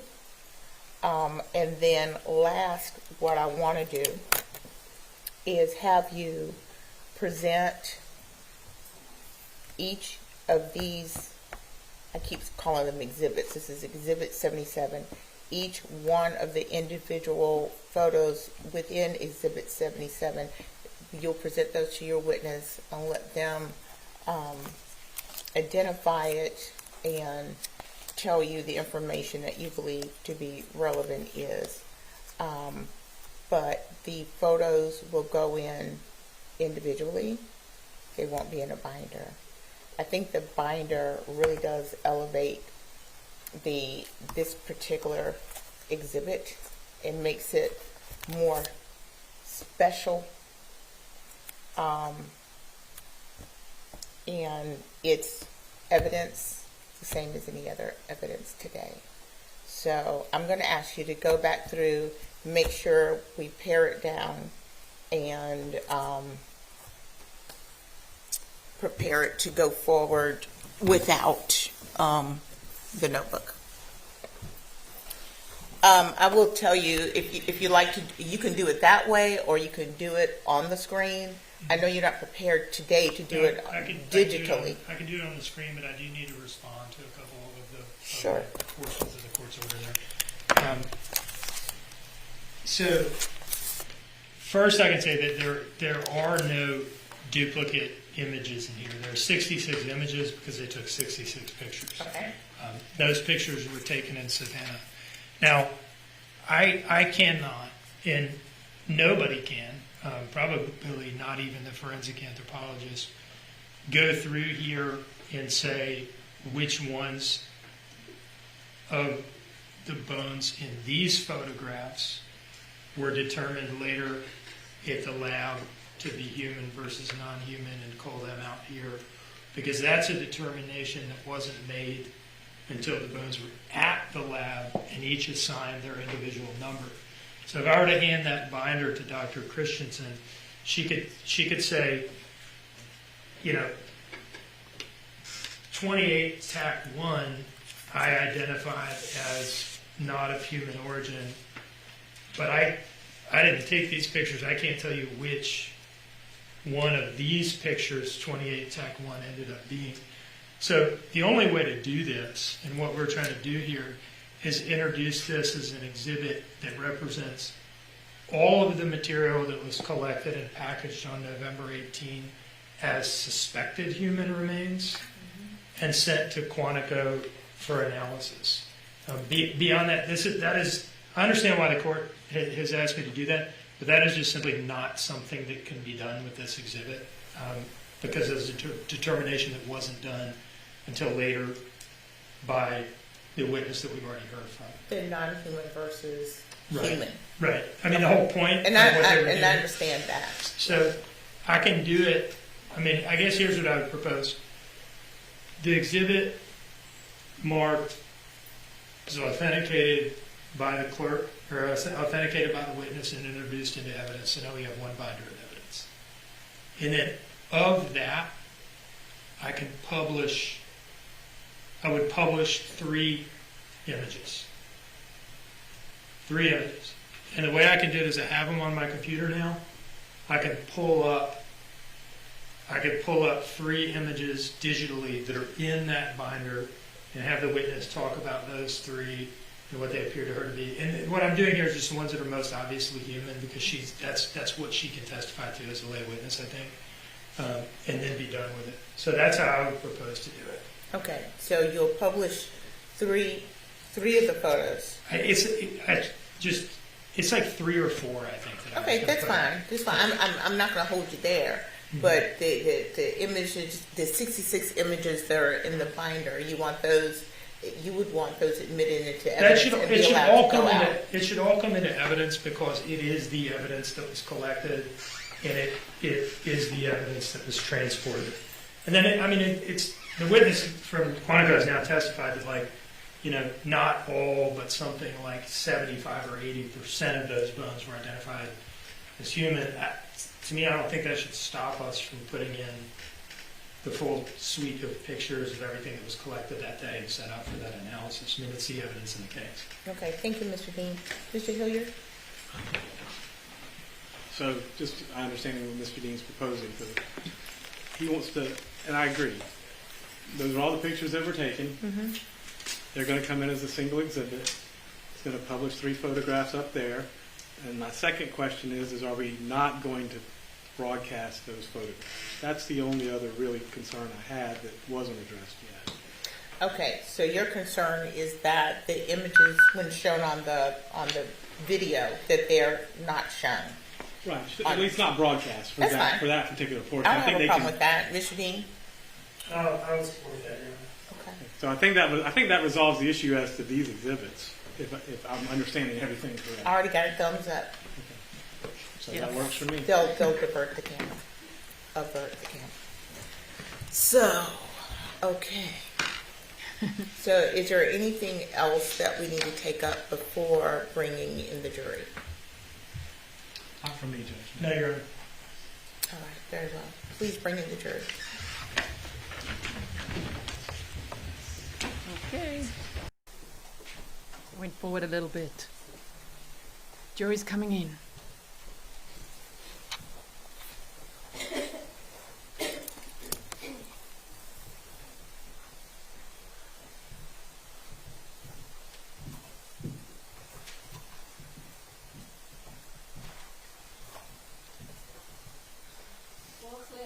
All right, thank you very much, Williams. Please have a seat. Welcome back. We're going to start up testimony once again. Was everyone able to comply with the instructions? Yes, sir. Thank you. There goes that song again. Okay. All right, Mr. Dean. Savannah Solomon.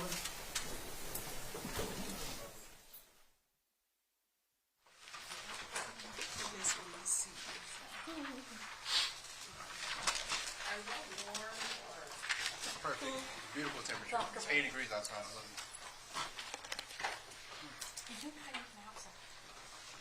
Please raise your right hand.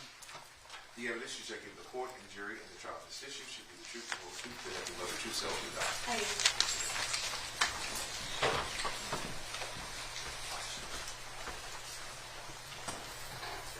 All right, good afternoon.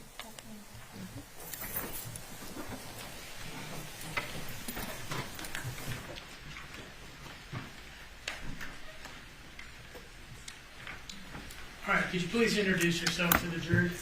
Okay, my name is Special Agent Savannah Solomon with the FBI. And what office are you with? I'm with the Savannah Resident Agency out of the Atlanta Division. How long have you been an FBI special agent? For 6 years. And can you tell us a little bit about your educational background before joining the FBI? I attended Georgia Tech, where I majored in economics, international affairs, and French, and went straight to Tulane for my master's in business administration and finance and entrepreneurship. Following graduation, I joined the FBI as an analyst where I worked in Charlotte and the Organized Crime Drug Enforcement Task Force Fusion Center in Washington, D.C. before becoming an agent for 8 years. Okay. So after working in Charlotte as an analyst, you went to the academy, I guess? I went to Washington, D.C. at our headquarters for 3 years and then the academy. Okay. And is Savannah, where you've been, Savannah, Georgia, I should say, where you've been the entire time as a full-fledged special agent? That is correct. Okay. Do you work closely with Brad Snider? I do. I want to ask you about your involvement in the case. Did you become involved on day one on October 5th? I did. And did you go to Chatham County Police Department headquarters and participate in an interview or some interviews? I did. What detective were you paired up with? Detective Nobles. And whom did you interview that day of the three that we've been talking about? Daniel Youngkin. Okay. Can you tell us about his level of cooperation in the day one interviews? He was forthcoming in regards to items about Quinton. He minimized on drug use and was defensive of Leilani. What do you mean by defensive about Leilani?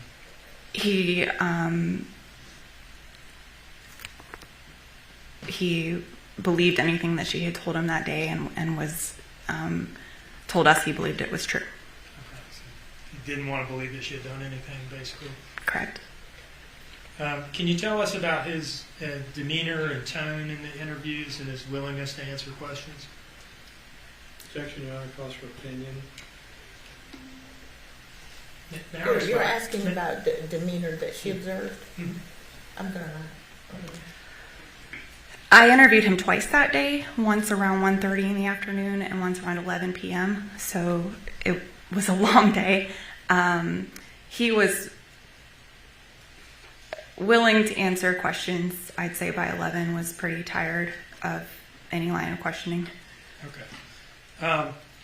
After your, well, let me ask you this. At some point that day, did you go to the residence at 535 Buckhalter Road? I did. And where did that fit into your involvement at Chatham County Police Department headquarters that you've been talking about? After my first interview of Danny, the group kind of reconvened on what had happened in the different interviews, and because there was no need to continue talking at that point, Taylor, Burns, and I drove to the Buckhalter Road residence to assist with the search.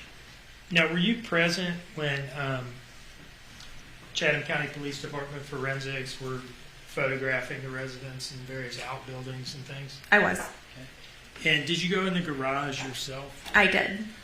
I'd like to display an image from State's Exhibit 10. It's image 109 in State's Exhibit 10. And let me see whether I can get the screen to cooperate here.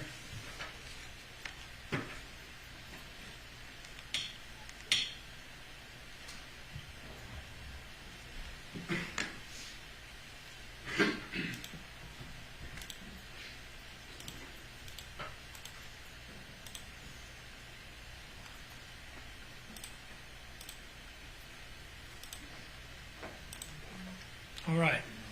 See that up on the screen? I do.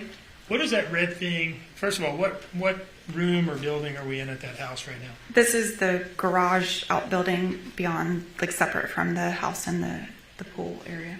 What is that red thing towards the bottom center of the picture? That's a Mickey Mouse race car driver toy. Is it like a stuffy kind of thing? It is. Okay. Can you describe how that thing looked to you that day? As you can see, it's just kind of thrown in a garage with a bunch of tools and covered in cobwebs, and looks like it's been there for a minute. Okay. Was this significant to you at the time? It was. And why is that? Because Leilani had reported Quinton missing with his favorite toy, a Mickey Mouse toy. And is that something?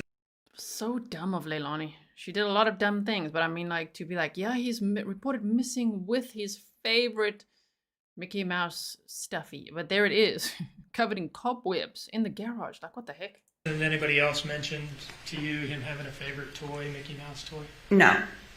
No one knew about a Mickey Mouse toy when I asked them about it. After Well, let me show you a video clip. At some point, did you have an exchange with the defendant while she was between interviews? I did. And can you tell us what was going on at that point? Like, where were you and where was she?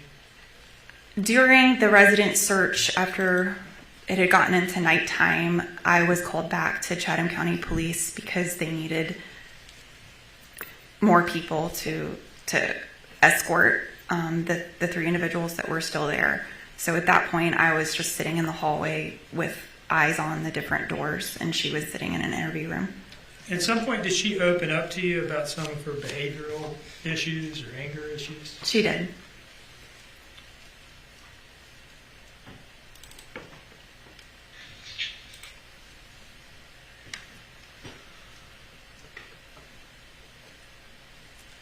I'm going to play for you a clip from State's Exhibit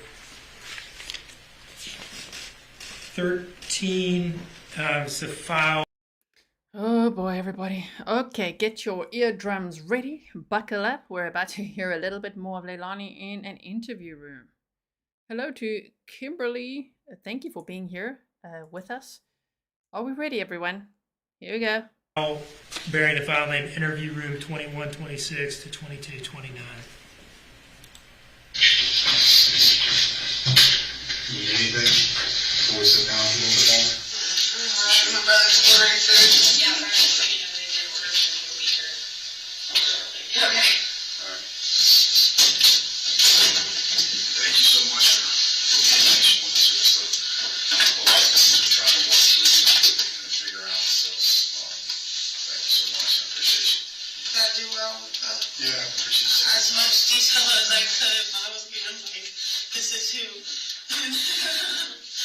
A lot of good detail in here.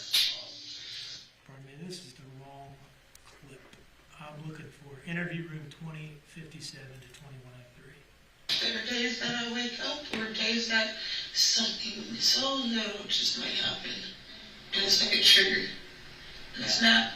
And it's almost like I'm a completely different person. The way I talk, the way I move, the way I look at you, everything, even my tone of voice. You feel that happening?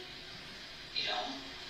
Where it's like, when it happens, I have finally reached a certain anger, a certain level of anger or stress or whatever it might be at that moment that I just, it's like a switch. Yeah. I don't even realize it until after I've calmed down that I just seriously tripped on you and treated you like that for no reason. You know, and then I'm left apologizing to everybody. Yeah, I'm sorry, I'm crazy. I don't know what happened. I don't even know why I did that. And half the time when it happens or randomly happens like that, and it's not like the slowly transition or whatever, it's because I don't even know how to explain it.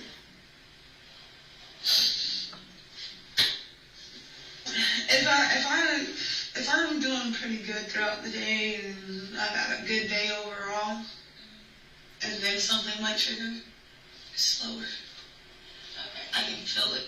I can feel myself changing the way I talk, the way I think, the opinions I have, everything. I can feel the difference. But when it happens, like a day like today, with the amount of stuff going on and stress and emotion or whatever, that's just not. So that was day one of the investigation, right? Correct. On that day, Damn, she sinks her own ship, huh? Saying that, like on days when they're stressed or whatever, she could just snap, you know? Oh, wow. was there a point where you spent some time alone with the defendant in a setting that wasn't recorded? Yes, at some point around that time period of that video clip.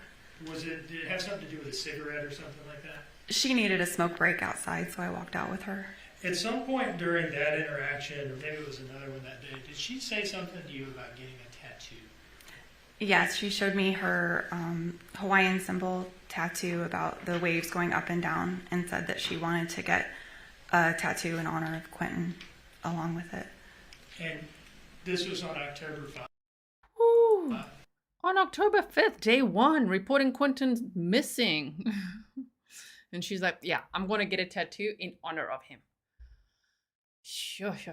Self-incriminating statements. It was. She was talking about getting a tattoo with him. In honor of him, yes. Okay. At this point in time, was she still kind of representing the story that Quinton had been abducted? Yes. Was anybody yet talking about Quinton being dead? We suspected it within the investigative team, but it had not been discussed outside of the investigative team.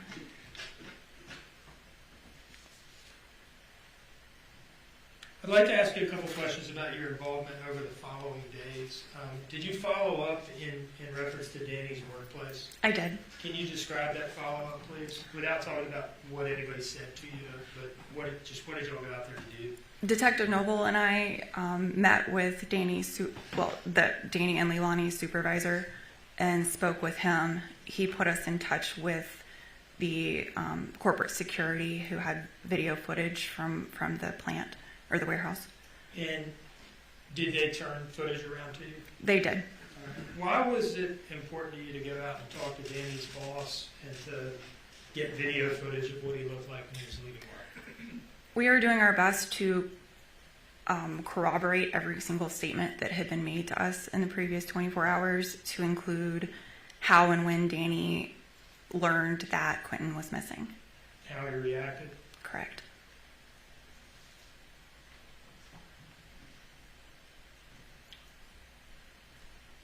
I'd like to draw your attention to the defendant's October 8th interview with Bridget Rock at the FBI office in Savannah. Okay. Were you present for that? Not in the interview room, but I was in the office observing. How did you observe that interview? Closed circuit television through the office. Okay. So did you watch it as it was occurring? I watched much of it as it was occurring. I was also watching Danny in a simultaneous interview. Did you observe any unusual behavior by the defendant on that day with reference to Bridget Brock's belongings or equipment or anything? I did. Agent Brock had stepped out of the room, but the cameras were still rolling, and the defendant walked up to Miss Brock's computer system and unplugged it. And when it made a noise, she plugged it back in and sat back down. I'm sorry, I didn't mean to cut you. I'm sorry, that was after looking at the cameras and down the hallway. Well, was there something about Bridget Brock's notes as well that had been left on the desk? Not that I observed. Okay. That evening, October 8th, that was the hotel surveillance operation? It was. And how many nights did that go on for? Was it one? Two? One night. Okay, just the one night. Were you involved in proposing that idea to Daniel Youngkin? Yes. And that would have been like the day before on the 7th? It was. Okay. Tell us about his reaction to that proposal.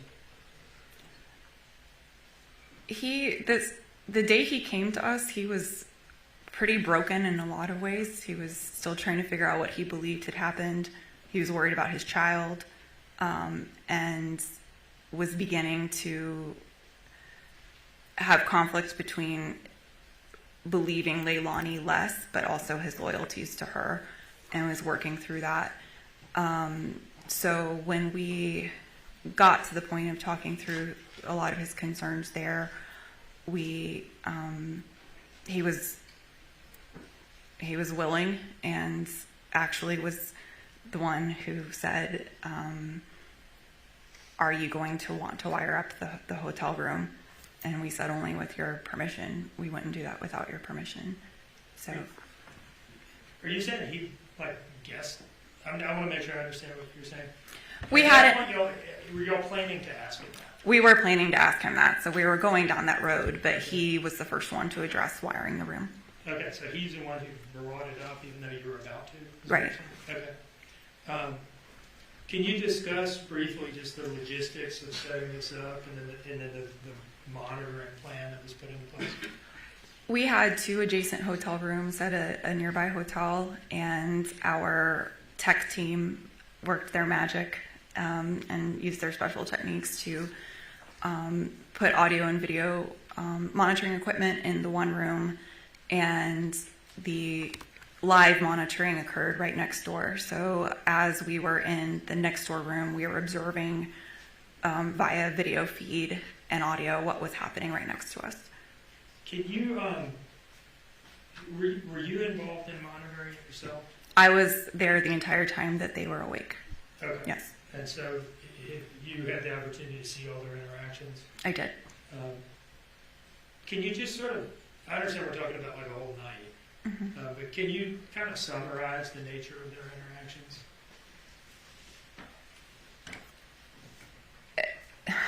They were emotional, sometimes combative. They were never on the same page with what was going on with Quinton, with the investigation. They took breaks to just go get a cigarette or go get a drink and kind of come back. Was he asking her about the truthfulness or lack thereof of the Origel story? Repeatedly. And what was she saying in response to those inquiries? She doubled down on the Origel and brought up her alibi with Miss D. Is it fair to say that she was telling Danny the same lie that she was telling y'all? Objection, Your Honor. Leading questions. I mean, the leading question is a question that calls for a particular answer. It's a yes or no question. He is correct. You can go ahead with your question. Is it fair to say that she was telling Danny the same lie that she was telling the police at Yes. this time? She was telling Danny the same story. She was sorry. Mr. Dean, you can proceed. I'll just withdraw the questions. Yes. Is there anything that occurred during this full evening and night of hotel recordings that... Objection, Your Honor. It's a narrative question now. It's open-ended and broad. I don't know how one could possibly object to a question that hasn't been finished, first of all, and I can assure you it does not call for a narrative response. Ooh, I love that. He's getting snarky now. It's like, how can one possibly object to a question that hasn't even been finished yet? Yeah, you go, prosecutor. And be careful with the microphones for Miss Natalie. It's an open-ended question, Judge. It doesn't ask for a specific answer unless the witness testifies to what they want to testify. That's exactly what a narrative question is, and that's improper. I'm going to overrule and allow Mr. Dean to ask his question. Was there anything that occurred during the hotel surveillance operation that suggested to you that Danny knew more than he was letting on or anything along those lines? No. I'd like to play a couple of clips from these recordings that have already been admitted into evidence and ask you a couple questions about them, okay? Okay.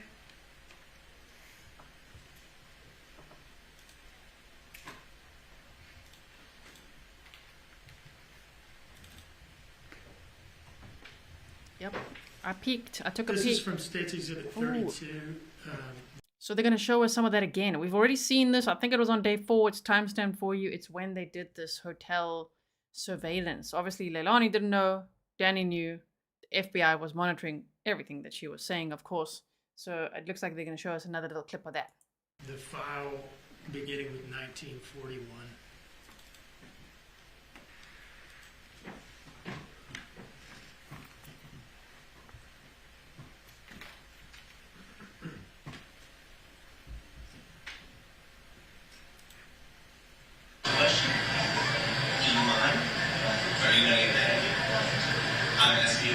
Before I ask you this question. No, because I need to know. Are you going to get angry? I can't tell you if I'm getting angry, but I don't want questions. Why did you lie to me about the Oreo? I didn't. I did not like you about the Oreo. So you went and met Misty. Yes, and I drove in and I drove out. And they tried to say that again, and I asked them to show me a picture of Missy or whatever. Did y'all speak to white folk late? Did you listen and they didn't? My bad. I Councilmember clicked on it. defendant earlier on this day. I tried to move a little bit to take a peek, and I clicked on it. I'm so sorry. Hold on one second. I just was like, are they going to show us the video at all? They are going to. 9, and I'm going to start the playback at 20:33:05 on the timestamp. And you went and met Misty. Went and met Misty, got Orville. And you said they told her? I think so, yes. What did she say? And she confirmed it. She confirmed I'm it? pretty sure, yes. It's not like they sat there and told me what was said. Oh, but they... They said that they spoke to Misty and then they didn't question me no more about the Orville. Oh, okay. What we just heard there, is that a accurate characterization of the defendant's interactions with Bridget Brock during that interview earlier that day? No.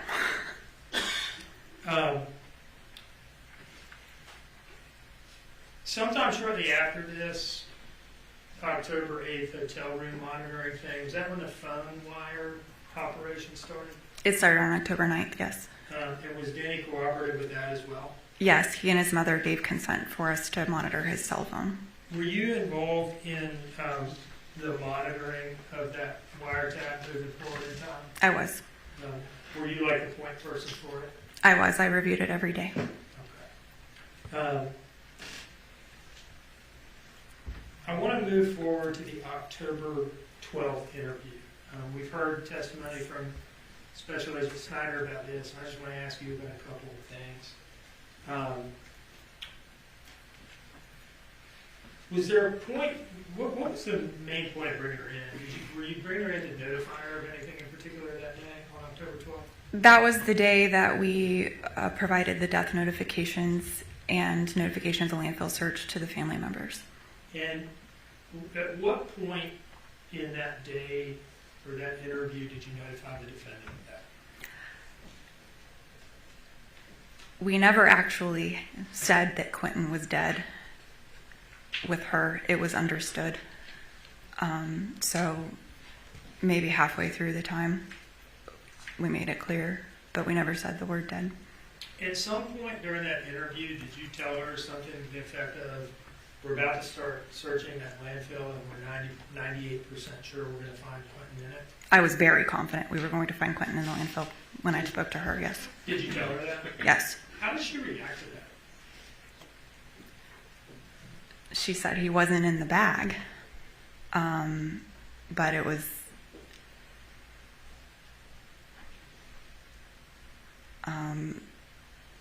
hard to characterize. It wasn't shock, which is the most surprising thing of it. Did you inform her mother, the defendant's mother, Billy Joe Howell, of the same thing at some point that day? About an hour later. Yeah, was that after the defendant's interview had concluded? It was. Where were you when you informed the defendant's mother of that? Brad and our victim specialist and I went to the Buckhalter Road residence and informed her in her living room. And how did she react when you told her that? I told her in order. I told her I was going to tell her 3 things, and when she was done processing one, we would move to the next. So the first thing I told her was that Quinton had died. And she showed anguish. When she was ready to hear the next thing, I told her that we were going to find him in the landfill and that we would be announcing that search was commencing. And she pulled back from me and she said, "My baby is in the trash." And Your Honor, hearsay, she knows that. I'm sorry. Sustained. May I respond, please, Your Honor? Please. Did the witnesses describing Billy Joe Howell asking a question? And it can't be a statement offered for the truth. It's a reaction. She can offer a reaction. But the question, well, what she stated was what she said, what Billy Joe said. I understood, Your Honor. Yes. When you said that to Billy Joe Howell, that you believed him to be in the landfill and that you were going to find him in the landfill, did she make any statements of fact to you in response to that? no. How did she react? Shock, horror, disbelief, anguish. that there were 4 other people that we then notified that were at the house, and it was a picture of 5 different versions of English. But Leilani's saying, what? He wasn't in the bag. That is a scary comment she made. She's not like, what do you mean you're looking in the landfill? My word. Is there a contrast there in how those people reacted and how the defendant had reacted earlier that day when you told her? Yes.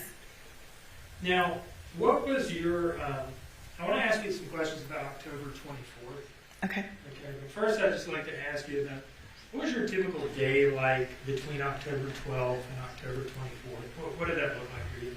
Landfill operations commenced a few days following the 12th.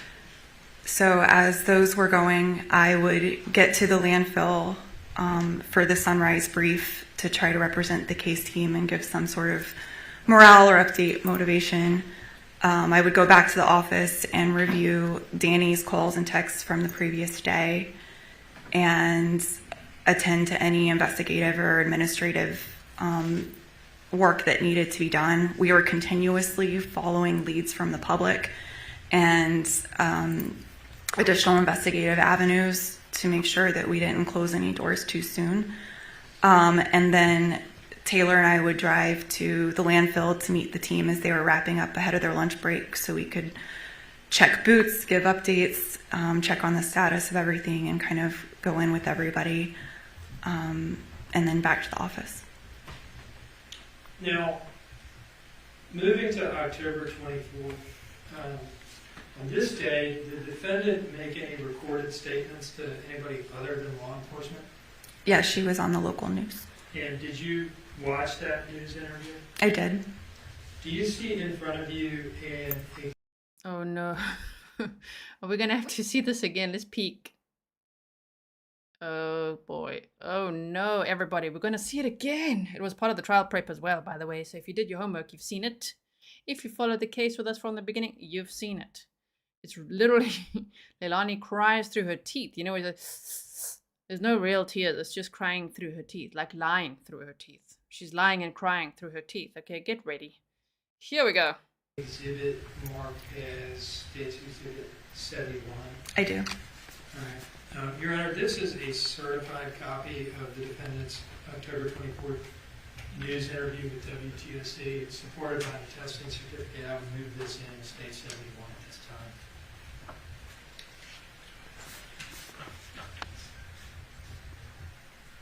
No objection. Without objection.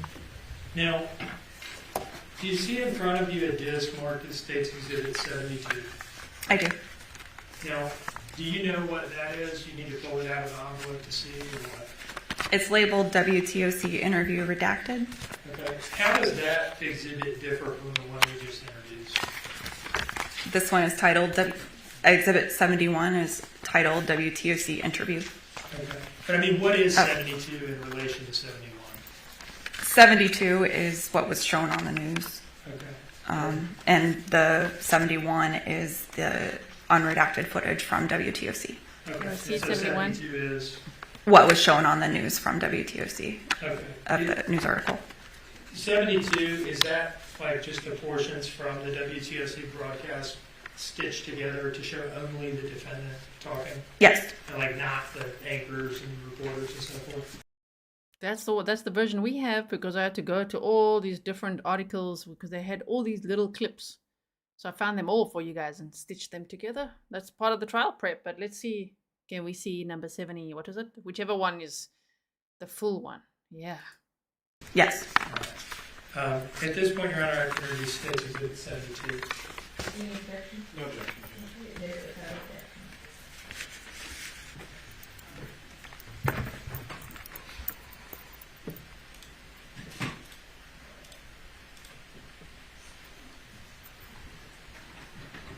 Yep, we're gonna watch it again, Leilani.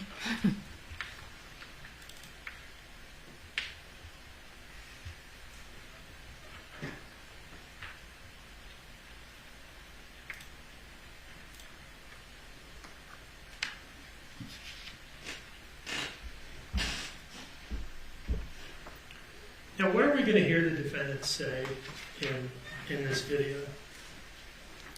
To the extent you remember. That she didn't know where Quinton was and hoped he would be found, but if she had had anything to take responsibility for, that she would. And with that, I'll publish it. My kids woke up to me screaming, "Where's Quinton?" and running through the house. I ran and looked everywhere, inside, outside, just started screaming for help. I've been here every day since this. I am not running and I'm not hiding.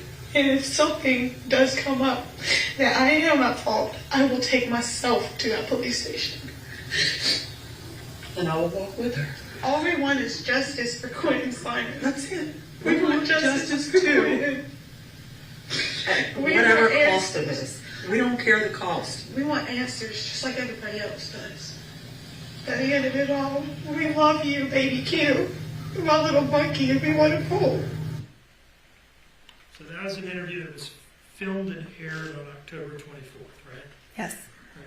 Had you been in contact with her via telephone during the investigation? With both Leilani and Billy, yes. Can you tell us how you came to be in phone contact with the defendant? On one of the days the team was at the residence, I walked out to give a backpack to her brother because it had medication in it, and during that conversation, the defendant offered me her phone number. So from that point forward, you're able to call and text with her, I guess? Yes. Okay. This same day, October 24th, that she does this interview where she says, "We don't know what happened, we just want answers and justice, and if he's alive, we want to know." Did she send you a text message saying something different from that? She did. Do you see in front of you a document marked as State's Exhibit 73? I do. Can you tell us, is that a portion of your text message traffic with the defendant? It is. All right. Does it fairly and accurately depict at least this portion of the messages that the two of you exchanged? It does. Your Honor, I would introduce this as State 73. Let me look at it real quick.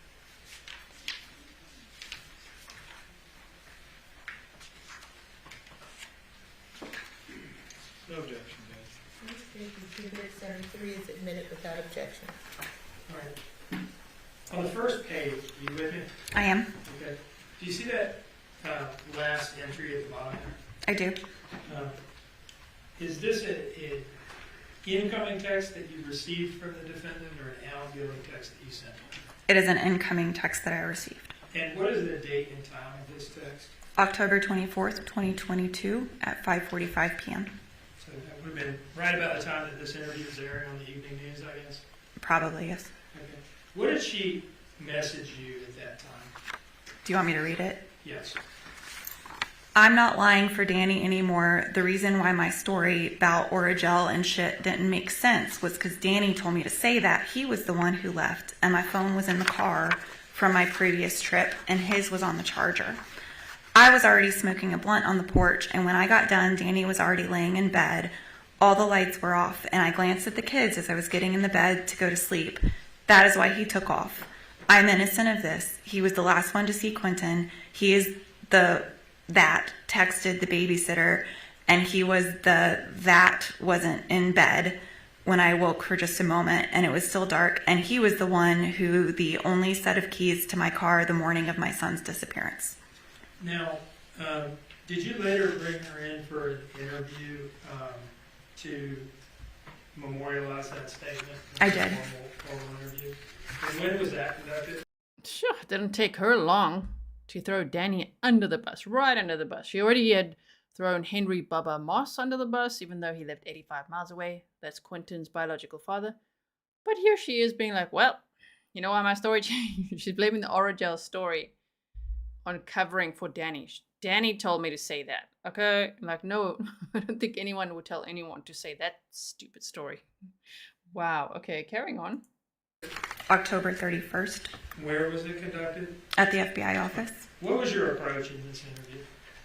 We really just wanted to have, it was a new story, and so we wanted to make sure that we had correctly captured what she was presenting to us. So it was, we asked her what, to talk about what she had provided in the text and to just give the context and the complete story of that.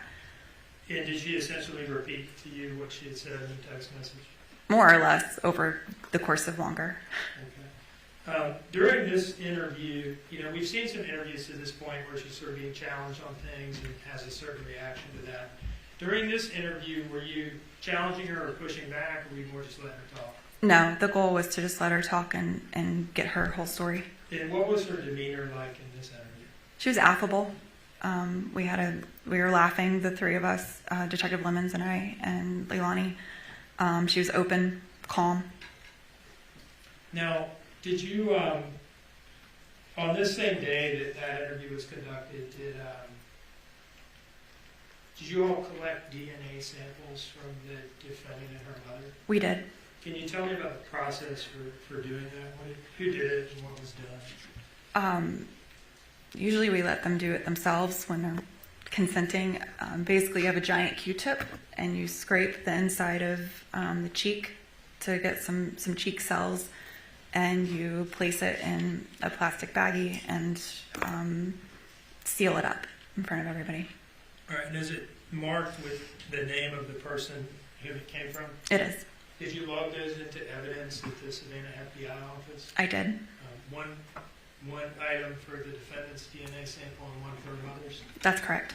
All right. Were you involved in having those sent to the FBI lab in Quantico at some point? Yes, I directed them to be FedExed to the lab.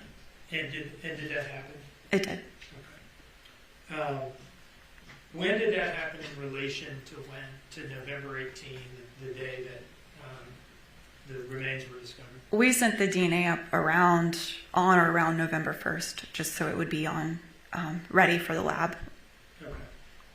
Now, we've talked a little bit about the phone monitoring operation, and I think you said you were the one who was doing that on a day-to-day basis. Yes.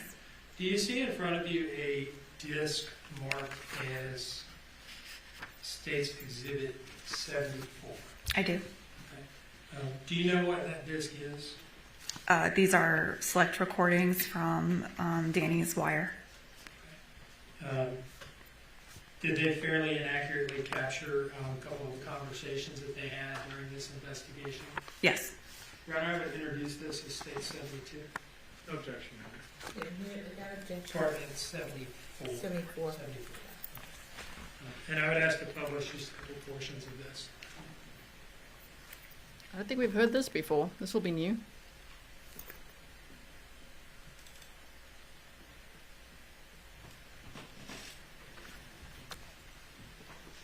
There are two files on this disc. The first one is a call with the date 10/30/2022 in the subject line. When would that call have been made? This would have been the night before that Halloween interview would have been made on October 30th. Okay. And I'm going to open that file up and play starting at 9:50.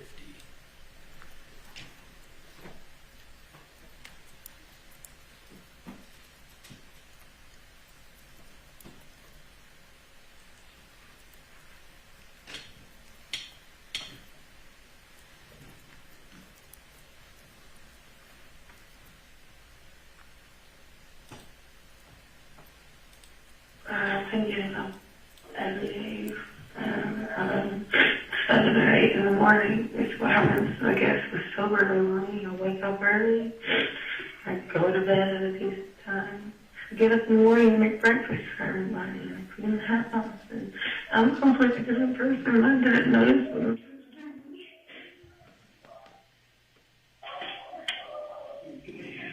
I take care of the house.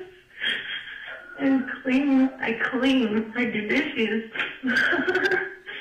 Yeah, it's been a while since you've done that. Yeah. No, I do. I actually cook dinner and I do the things you deserve for me to do. I'm sorry.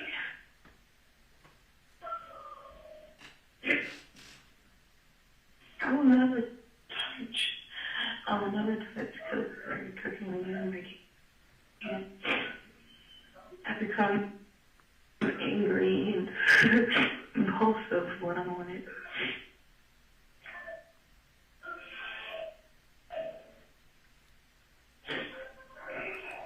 I've stopped the playback at 11:05. What was it we heard her say there about the effect of cocaine on her? That it makes her angry and impulsive. The next file on this disc has the date 10/31/2022 in the file name. When would that call have been made? The evening of October 31st, 2022. Is that the same day of the interview in which she was putting it on Danny? It is.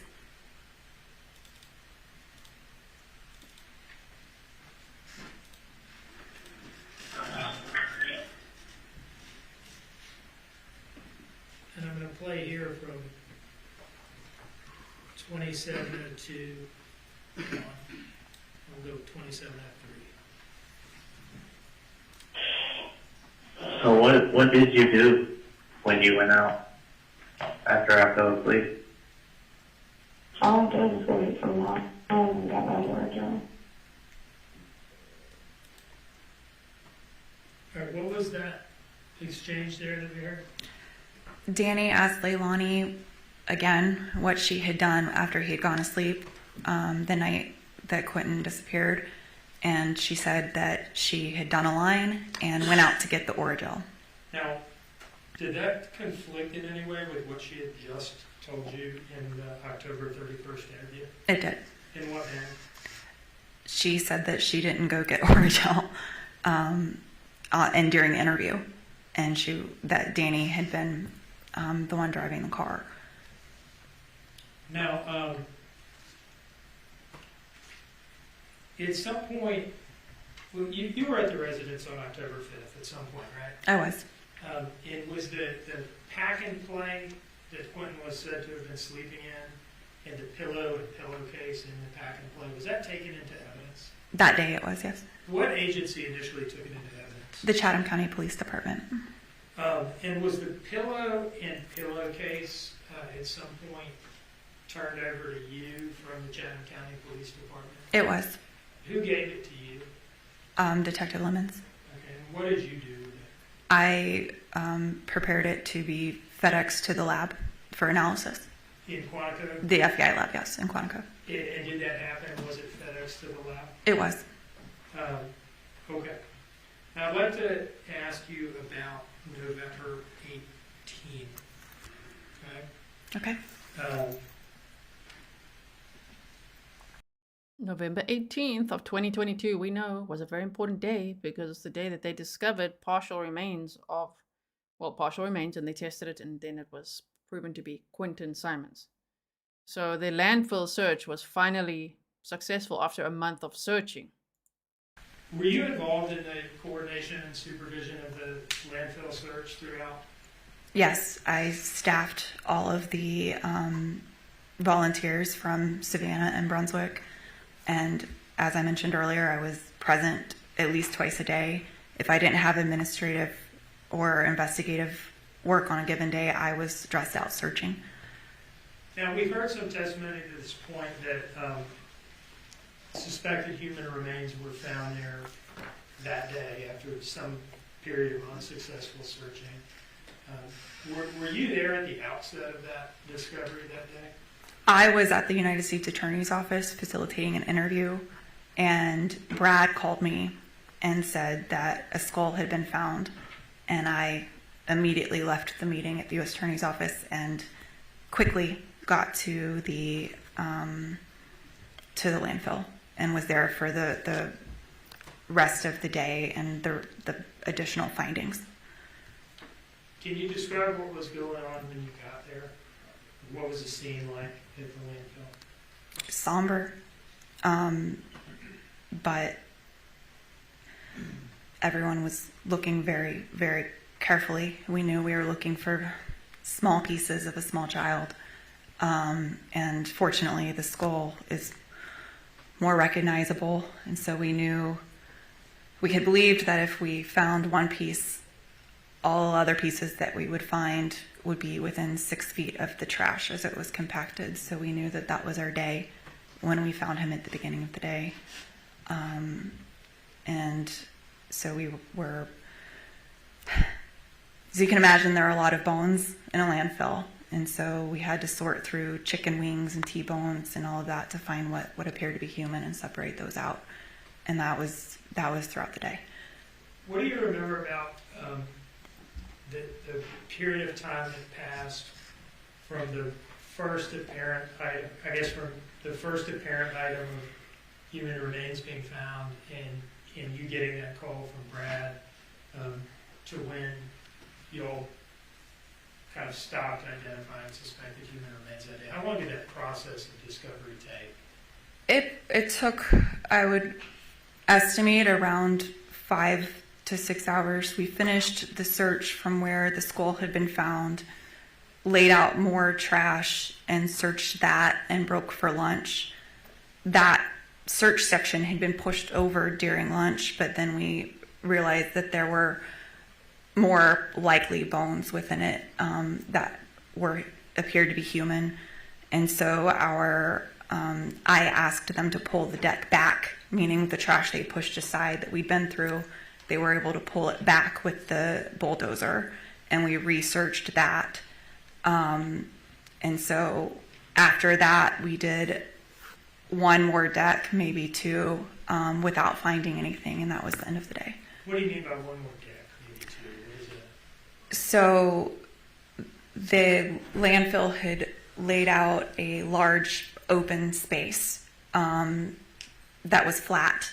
And we knew the pretty specific area where we expected to find Quinton, but trash as far as Statesboro was coming to our landfill, and so you imagine it compacted very quickly.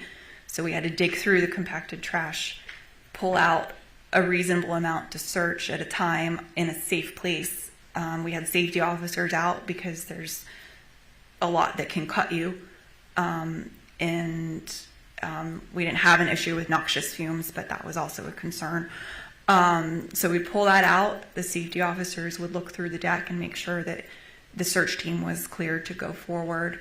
And then we had these rakes, and you would rake through every little piece and open trash bags that were still open and work your way until you had discarded all of the trash behind you, and the group kind of converged in a circle and turned in the bones that we had collected or the items of interest that we weren't quite sure, just needed someone else to look at. Most of us carried a bag on our taped to ourselves so we could just drop the bones in and keep going when there was something like a skull, or on this day a swath of skin or pieces that needed immediate attention. We would call someone forward. Since I was not a searcher that day, I would go onto the deck to get pieces to bring back to the evidence tent.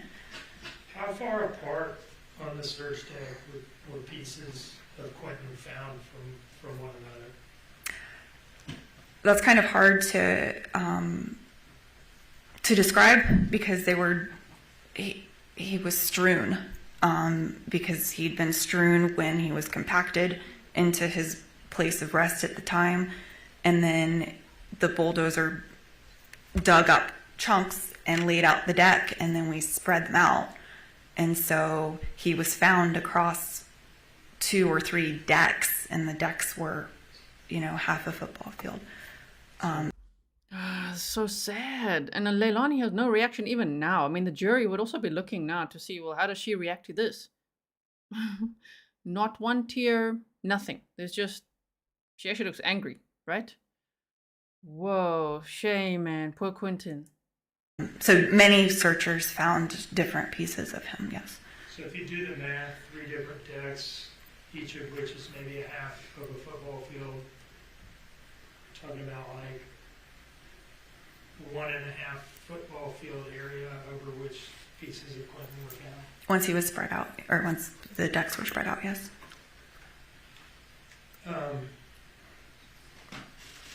Do you see in front of you a binder marked as State's Exhibit? The binder is coming out. Do you see in front of you a binder? I do. Is it marked as a State's Exhibit? It is. It's marked as the number? 77. Okay. Could you take a look through that and tell me if you recognize it? What's in there? I do. What are you looking at there?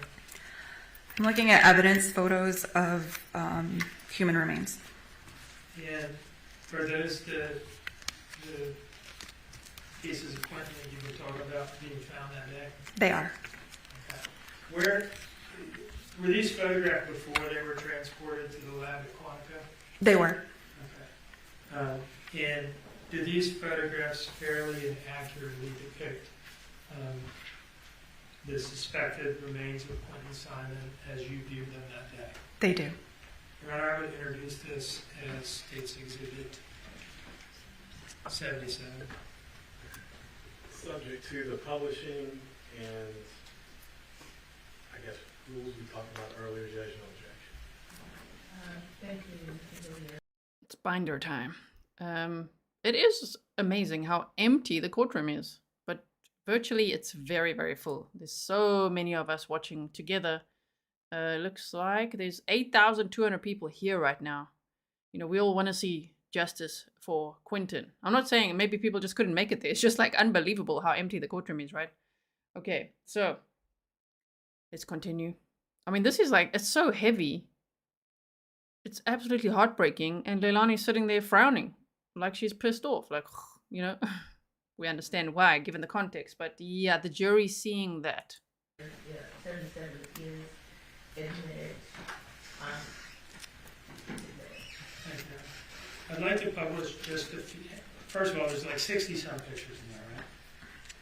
I'd like to publish just a few of them and ask you a couple questions about them, okay? Okay.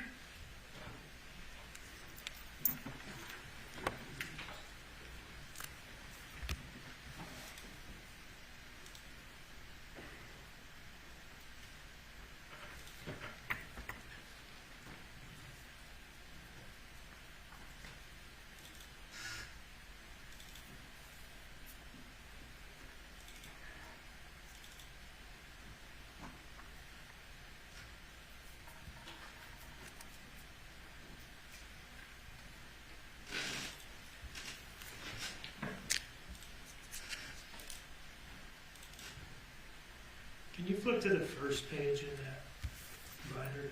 Yes.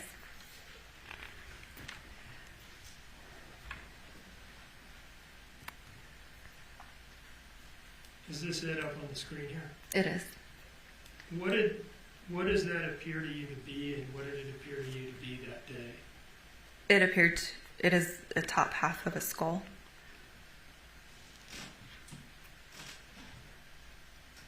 Sorry. That's it.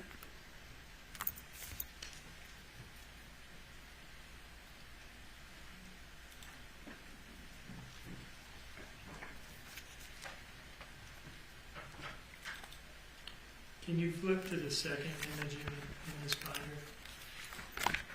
Yes.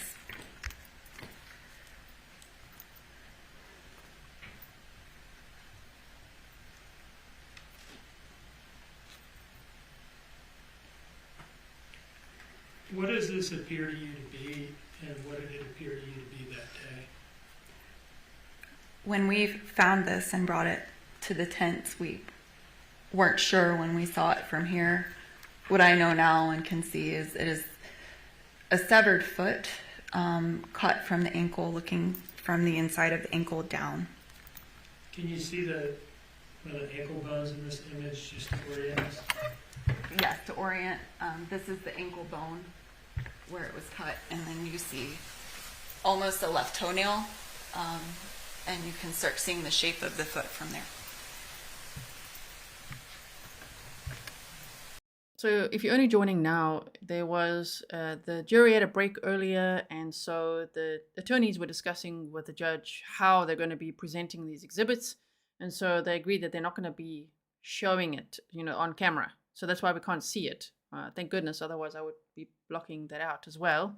I know previously they showed us some photos, but there's apparently 66 photos in here. It's all the exhibits. Some of them are not Quinton's remains. Some were animal bones. But there's 66 in this binder, right? I had shown some before, but I actually went back and blurred them out afterwards because I'm like, some of them, like that one, they just described the foot. That was a little bit much, right? It wasn't just skeletal remains. There was also foot, as I say. Just Kim, thank you so much. Yeah, and Leslie says, how can you have that indifferent look when discussing the sorting of bones? Her son, incredible. Justice for Quinton. I mean, look at her. It's just, again, she looks angry to me, right? She doesn't look remorseful. She doesn't look sad. I mean, she's not completely, well, I don't know, but I would assume she's not completely high right now, like she may have been back then. Maybe now, like she can really look at it. Okay, look. Do you feel nothing even now? Oh, my word. Okay, so keep going.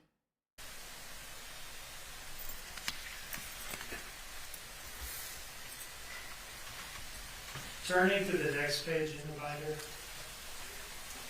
Yes. Well, she knows the camera person is now like focused on her. That is the same foot flipped over so you can clearly see the skin of the foot. This is his heel. And then you shake down to the tips of the toe bones through the 5. We had a huge poster of Quinton after bath time, dressed and barefooted on the top of the landfill to remember what we were looking for. And so we had been looking at his foot and his forehead for 5 weeks, and that is what we found. That is his foot.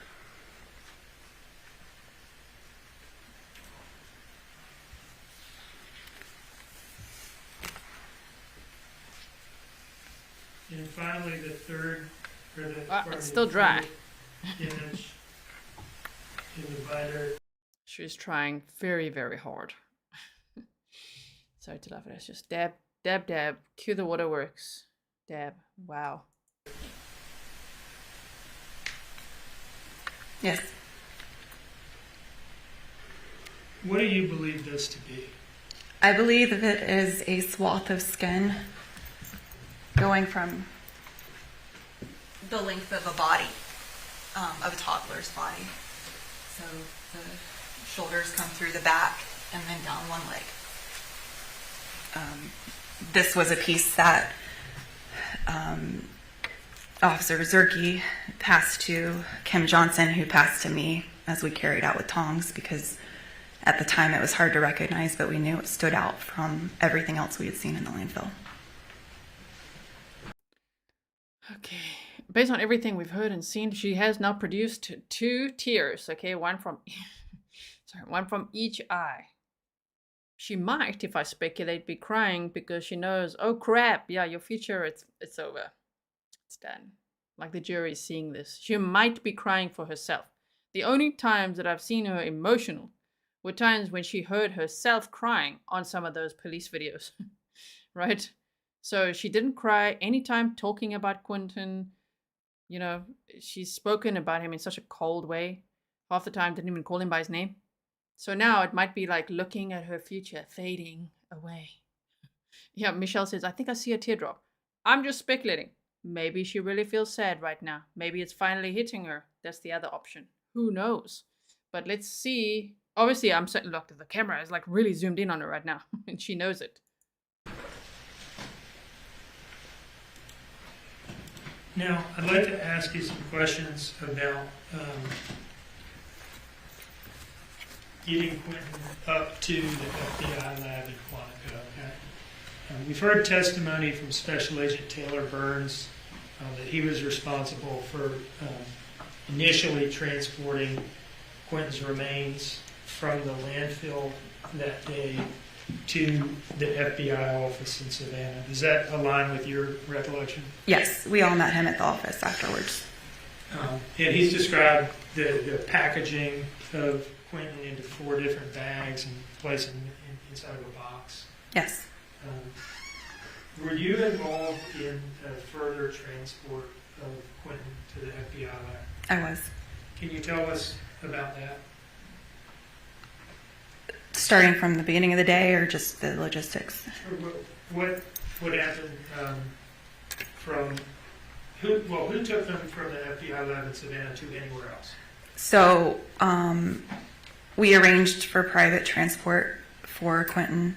No one felt comfortable FedExing him or putting him on any other way. So I wrapped the box and drove him to Macon, where I met another agent who is on our fly team.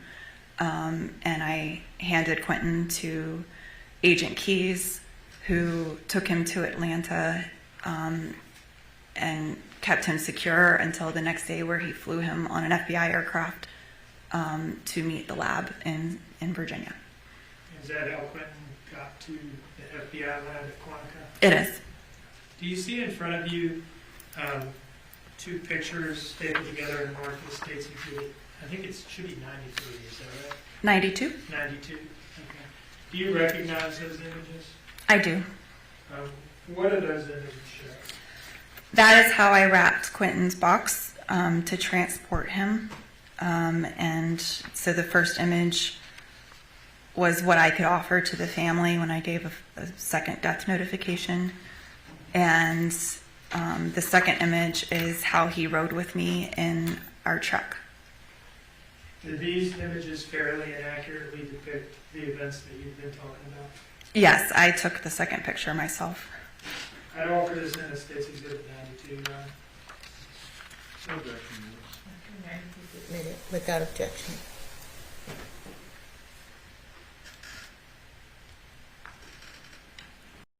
I mean, I'm sure this, obviously, FBI special agent has seen a lot of things in her career, and she has, you can feel the emotion as she's talking about Quinton, and she calls him by his name, like, I transported him, and we wanted to make sure that he, you know, that Quinton isn't just FedExed. She's more caring about him than Leilani could ever be, right? Oh my goodness, okay.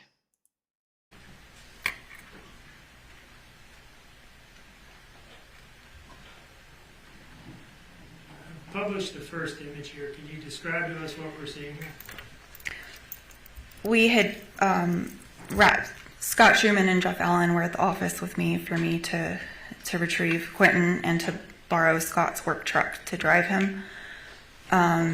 We, three of us, had just a quiet time wrapping him appropriately, and we thought this would be a nice image to be able to give. It's what I gave to Leilani and Billy Joe when I told them we had found him in the landfill. That's so special. I want to hear how they reacted. I mean, Leilani didn't seem to give a crap about him. Obviously, that's another understatement. She put him in the dumpster. Okay, and she's like, what? He wasn't even in the bag when they said they're looking in the landfill. Oh my goodness. Eli said this woman has so much heart. Very, very kind and loving. Yes, okay. So let's see this. But he is in that box. He's in the bags in the box. And we wrapped it in a black cloth and then the flag. Moving on to the second image. That is Quinton in my back seat, how he rode with me on the way to Macon.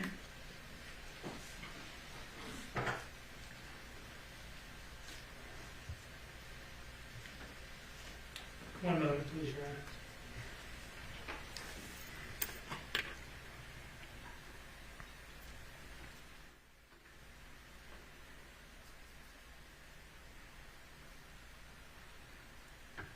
See, she says that was Quinton.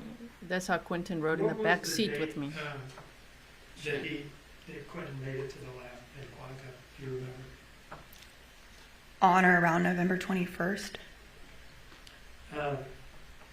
We talked a little bit earlier about the defendant telling you via text message on October 24, and then in an interview on October 31, that she actually hadn't driven to Azalea and had been dancing with her phone or something like that. Do you remember talking about that? I do. Did she eventually admit to you that that wasn't true? Yes. That about Danny? Yeah. Yes. And was that on November 21st in her final interview? Yes. Okay. And did she tell you at that time that what she had said about Danny on October 24th and October 31 was just a theory that she was throwing out there? That's correct. One moment, please.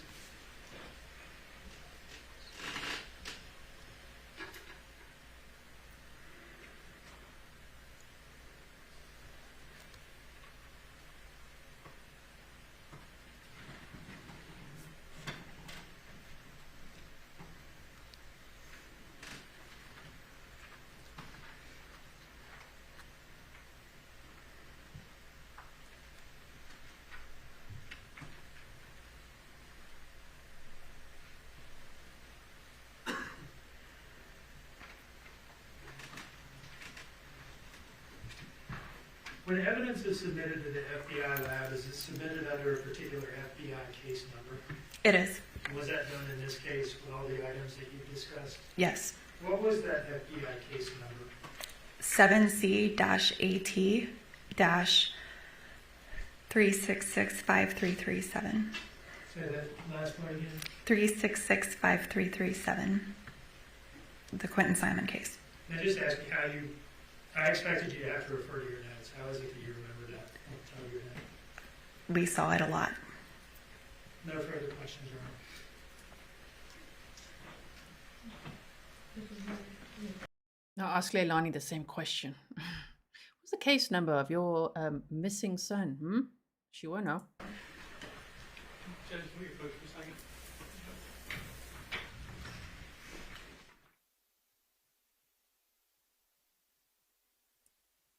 That was heavy. What she reduced him to, oh my goodness. He was only 20 months old. You know, we're saying a lot of cases, wow, they literally had their whole life ahead of them, right? When we speak about all the victims that are murdered, but he literally had his whole life ahead of him. He was 20 months old, oh my goodness. Okay, let's go forward a little bit. A recess for that period of time. Same instructions, don't discuss the case, don't look up anything about the case, no research. All right, 15 minutes. Jury's exiting.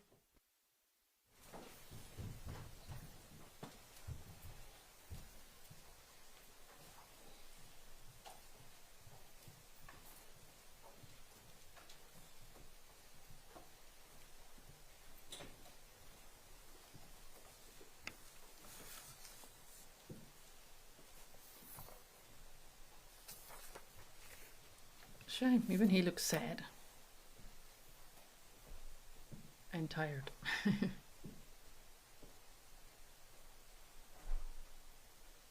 Yes, Linda, the agent was holding back tears.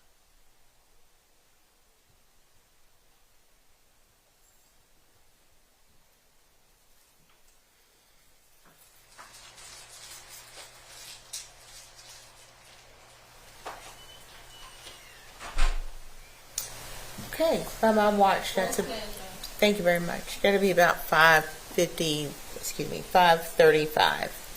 A little bit more than 15 minutes. One of the jurors had her eyes closed. That was the main reason why I asked. Okay, yeah, it's been a long day, and I was keeping an eye on the jurors as well. So let's take our 15. We'll come back and resume. Thank you. They say, the defense attorney said one of the jurors had their eyes closed. Maybe they were just trying to process all this heavy information, right? I don't know if they would be sleeping. I don't know who would be able to sleep through that. Wow. Sandra said Agent Solomon honored Quinton. Absolutely. Okay, so let's teleport forward now. Here we go. So tomorrow morning start time. We'll start at 9:30. What? Okay. I realized that I got scheduled with bond hearings, a couple of them at 9 o'clock. But we can start by 9:30. I should be here. Anything else that we need to take up before we start again? There you are. Thank you. There you are. Mr. Hilliard, are you ready to proceed? I am. And the state's ready? Yes. Okay. Please bring in the jurors. Oh, we're only 10 minutes behind the live feed.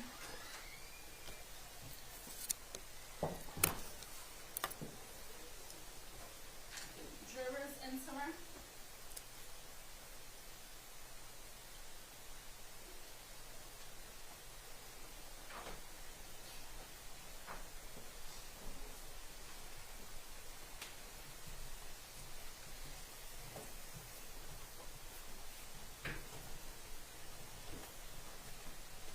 They're going late today.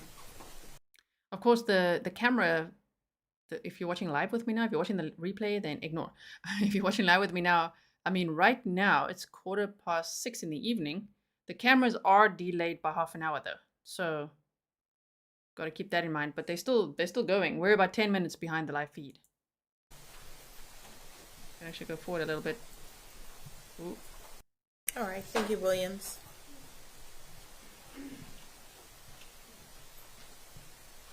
Okay, please have your seats. And you've observed the rules, the course instructions? Thank you. Mr. Hilliard?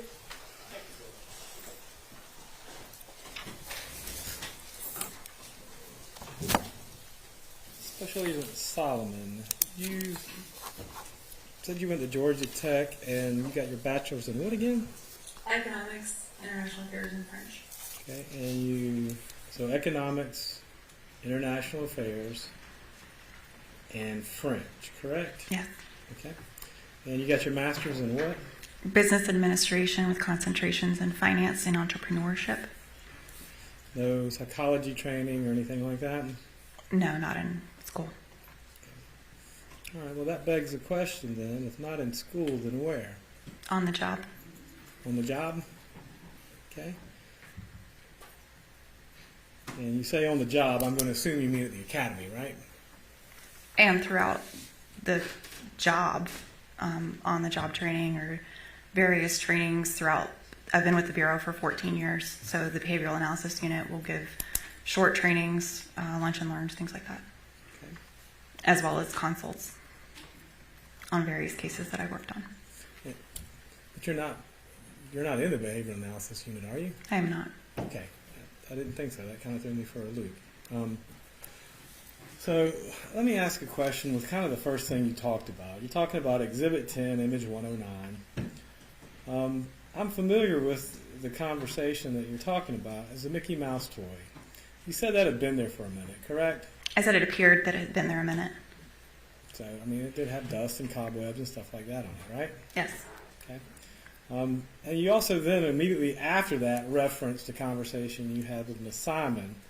But I remember that conversation. I don't remember her saying that it was a racing Mickey Mouse toy, and I don't remember her saying it was his favorite toy either. So what was the relevance of the Mickey Mouse picture you showed us? I had not spoken to Miss Simon yet when I found the Mickey Mouse toy. I knew it from other investigators that she had stated that he had been missing with his favorite Mickey Mouse toy. So the first Mickey Mouse toy and the only Mickey Mouse toy that I saw, I'd noted. Right, but that wasn't what she said. That was what you embellished, correct? Objection, argumentative, and badgering as well. Okay. He does have her on cross-examination. Mr. Hilliard. I'll rephrase it and break it down if it'll make it better. So your testimony was that was his favorite toy, and it was a racing Mickey Mouse toy. But that wasn't what she stated. That was what you stated, correct? I didn't state that that toy in the image was his favorite toy. I stated that she said he was missing with his favorite toy, which was a Mickey Mouse toy. Well, then that begs the question then, because what was the relevance of that picture then? If that wasn't his favorite Mickey Mouse toy, and it wasn't a racing Mickey Mouse, and that toy had been there in the garage for a minute, what was the relevance of that picture? None. I'll move on. Thank you. Objection. The witness should be permitted to answer. The witness didn't even answer. He answered for her. None. I'll move on. Oh, sis. Sure, defense attorney. Just when we thought we've seen the worst cranky side of him. No, it's getting worse. Oh my word. Let her answer. Thank you. Please stay. On October 5th, we had known this family and the circumstances for only a matter of hours. So every single detail that was presented to us, we pursued and we followed and we looked to give context to. So if we were told that a favorite toy was a Mickey Mouse toy, we looked for a Mickey Mouse toy to see if there was any truth to the statement. And I was able to provide that image to various people in Quinton's family to see if they recognized that toy or any other Mickey Mouse toy as one that Quinton preferred. Okay. Did you do that? Yes. Okay. Did anyone say that was his favorite toy? They said no Mickey Mouse toy was his favorite toy. Correct. Okay. So, as a matter of fact, you stated that had been there. Well, it had been there for quite a while, right? Yes. Okay. So not the first time we've heard about this Mickey Mouse toy. Okay. So my point is on October 5th, when this whole thing started, okay, you didn't know the relevance or importance of a Mickey Mouse toy, correct? I did when I had that photo taken. The relevance was that he was reported missing with his favorite toy. There were hundreds of toys in that house, and that is the only Mickey Mouse toy that stood out. I would say there were probably 1,000 toys in there. That's fair. And I think that's a fair assessment. There were a lot I of agree. toys, okay? But my point is that was 2 years ago. Here we are 2 years later, okay?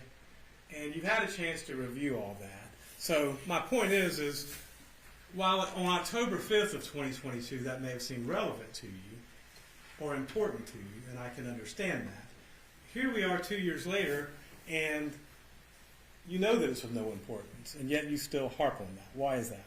Objection. Was it you spoke with Danny Youngkin yourself? Wait. About Something skipped over there. We weren't quite there yet. Hold on. Sometimes it does that. Wait, let me see. Did the trial day finish? Wait. Oh, no, not quite. Okay. We were not quite caught up. So hold on one second. Outside smoking. that was on the 5th. October 5th, correct? 5th, yes. And he was angry and tired and upset as the interview wore on, was he? Nope. Sorry, we don't want to miss anything of this. It just sometimes the live feed, because we're behind and we've been behind for so long, it just skips forward. That's YouTube, okay? So just hold on.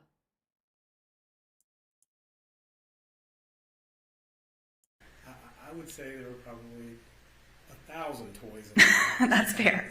There we go. And I think that's a fair assessment. There were a lot I of agree. toys, okay?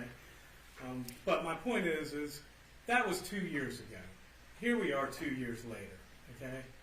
And you've had a chance to review all that. So my point is while on October 5th of 2022 that may have seemed relevant to you or important to you, and I can understand that, here we are 2 years later, and you know that it's of no importance, and yet you still harp on that. Why is that? Objection, argumentative, also just not a question for all the words. Sustain. I will move forward then. You also talked about the appropriate level of emotionality. Okay. What is the appropriate level of emotionality? Who trained you as to what the appropriate level is? I didn't state appropriate. I cannot judge appropriate. I can only state what I observe.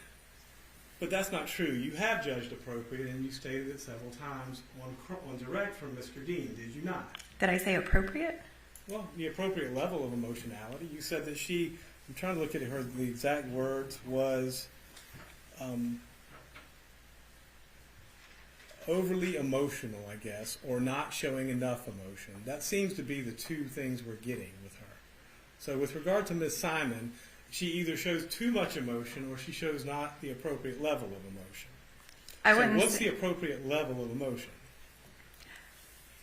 When I use those comparisons, it's within the bell curve of my observations across other people in similar circumstances, other people at different baselines that I've observed, and she was generally at one extreme or the other of my experience in dealing with people. Okay. And let's talk about your first time meeting Ms. Simon was October 5th, correct? Yes.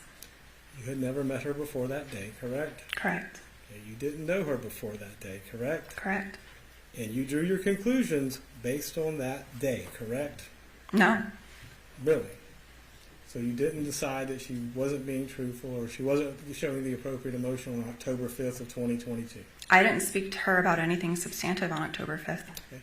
Well, let me ask you this. I'll move on. How about October 7th, or was it? Or 8th? Which was it? I didn't speak to her on either of those days. October 12th. I did. Okay. You made one by then, correct? And that was 1 week later. Yes. Okay. Had you spoken to her between October 5th and October 12th? Yes. On the phone, in person? Both, or definitely in person and text. Sometimes when I would talk to her mom on the phone, she would be there, but not directly on the phone. So again, it comes back to having had a week's worth of it. What would be the appropriate level of emotion to satisfy you at that point in time on October 12th? There's no answer to that. Exactly. So, you spoke to Mr. Youngkin, correct? Yes. And same question for him. You never met him on October 5th, had you? Correct. And you didn't know anything about him on October 5th, did you? Correct. Okay. But you came to the conclusion that he showed the appropriate emotional level, correct? I didn't say appropriate. Okay. Well, then what did you say then? I said he was exhausted and forthcoming, but minimized certain items. I believe that was my testimony. And I believe you did speak with him on October 5th, correct? 5th, yes. And he was angry and tired and upset as the interview wore on, was he not? He was frustrated at the 11 p.m. Well, in your mind, is frustrated the same thing as angry? No. What's the difference?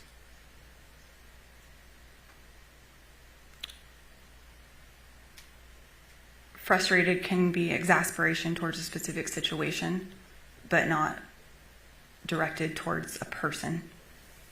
Okay. So, then what's your definition of angry then? Negative emotion towards a person. So, angry means towards a person, and frustrated means towards a situation. They're not the same emotion. Okay. So, can you be angry without being frustrated? Yes. Can you be frustrated without being angry? Yes. Can you be frustrated or angry without being violent? Yes. So it is possible then? Yes. Okay. Now, you also talked to Mr. Dean about a tattoo. Is it uncommon for parents to get tattoos of their children? No. Okay. So there's nothing unusual about that. Parents do it all the time, correct? Correct. And this was a statement that was made, was it on October 12th? On the 5th and the 12th. The 5th and the 12th. And was it made on video, audio? Where was it made? The 12th was made on video and audio. Okay. So on the 12th, she talked about the tattoo on video? Yes. Okay. Not outside smoking? That was on the 5th. Okay. And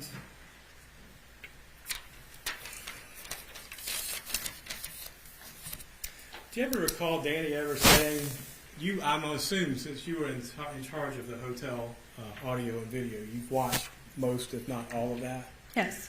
Okay. Do you ever recall Danny saying, I'm just trying to save my own ass in one of their arguments? I don't remember that verbatim, but yes, he said something he would have said something to that effect, yes. Right. Okay. And was it really his idea, or was it just part of the natural suggestion in the conversation you had with him? I mean, you were already going that way anyway in the conversation, weren't you? The hotel had already been addressed as far as just giving them a place away from the hubbub of the house. But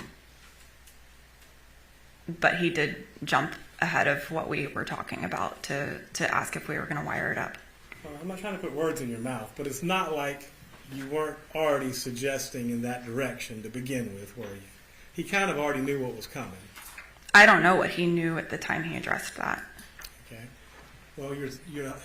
I'm not trying to put words in your mouth, but that's really his favorite line. He really says that a lot, right? Who offered did he ask to be put up in a hotel? I believe our victim services offered that. So you offered to Leilani to put him up in a hotel, or you offered to Danny to put him up in a hotel? I don't know. I wasn't part of that conversation. Okay.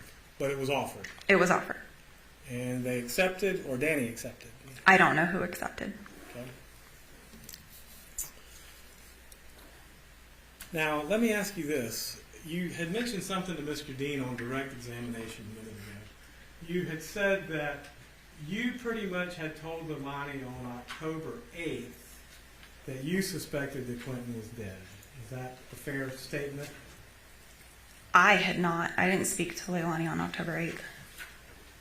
Well, I didn't say you did. I said you had intimated as early as October 8th that y'all suspected that Quinton was dead. I said as early as October 5th we suspected he was dead. Oh, I'm sorry. I wrote it down wrong. October 5th then.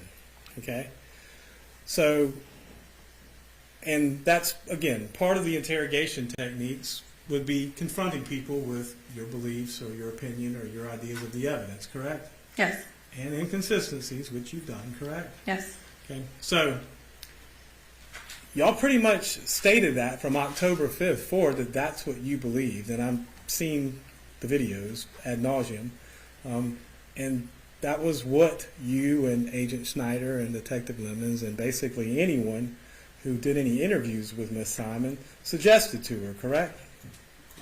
That they believed that she had done something to her child or to come clean about it, correct? For the most part. Right. So I'm a little curious because when Mr. Dean asked you a minute ago about her reaction sometime later when you said that you believe Quinton to be dead in the landfill, you made a big deal about her lack of emotion, but she'd been facing questioning from y'all for quite a while, correct? Objection, argumentative, in particular the negative view portion of the question. Mr. Hilliard, I'll your break phrase. it down and do it one question at a time. So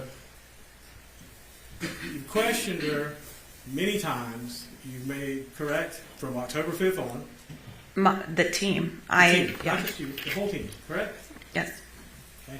So we have a bunch of questionings, a bunch of interviews, a bunch of statements made by you and the entire team that you all believe Quinton's dead somewhere, right? I don't think we said dad until the 12th. Okay. And she's the focus of it completely for Yes. this entire week, right? She was the only one that had lied to us, and that is why. Well, we'll get to that in a minute. But from October 5th to October 12th, that's what you're doing, right? Yes. And then a minute ago, when Mr. Dean asked you, you said that, she didn't react surprised when we said it, that we believe Quinton was dead. Well, you've been questioning her for a week, right? Do you think the emotion may have worn off by then? It hadn't worn off on the other 5 people I told that day. Okay. And everyone's the same, though, right? If you're asking for a basis of comparison for why her reaction stood out in my mind versus the others, that is why. Okay. But even now, this happened in October of 2022, and here we are in October of 2024. Okay, and now this special agent had more emotion than Leilani. Still, you could still read the room, and it's still the same, right? Now, I know everyone reacts differently, but I think we'll understand what the agent was saying. I do understand that the defense attorney is just doing his job, but like, whoa. I don't know if it's really getting anywhere. Do you think the jury is like, yes, you go for it? I'm not sure. And let's talk about that then. How often did you question, or your team questioned, Paul Simon? How many times in that same period of time? He had been interviewed at least 3 times and had interacted with us on numerous occasions. All right. So at least 3 interviews. How about Danny? He had been interviewed at least 4 times, to my knowledge, and was in regular communication. Okay. And he also helped you set up the wiretap and the hotel in the same time frame. After his 3rd interview, yes. Right. And how many times did you talk into Miss Simon, your team, in that same time frame? Numerous times on the 5th. I'm not sure how many times that was. Once on the 8th, in person, non-substantive on the 10th, and then the 12th. So again, a number of times, especially on the 5th, correct? Yes. So you don't think that any emotional shock may have worn off after all of that? I have never seen a parent not be shocked when their child was dead. Okay. Well, yes. And let me ask you this.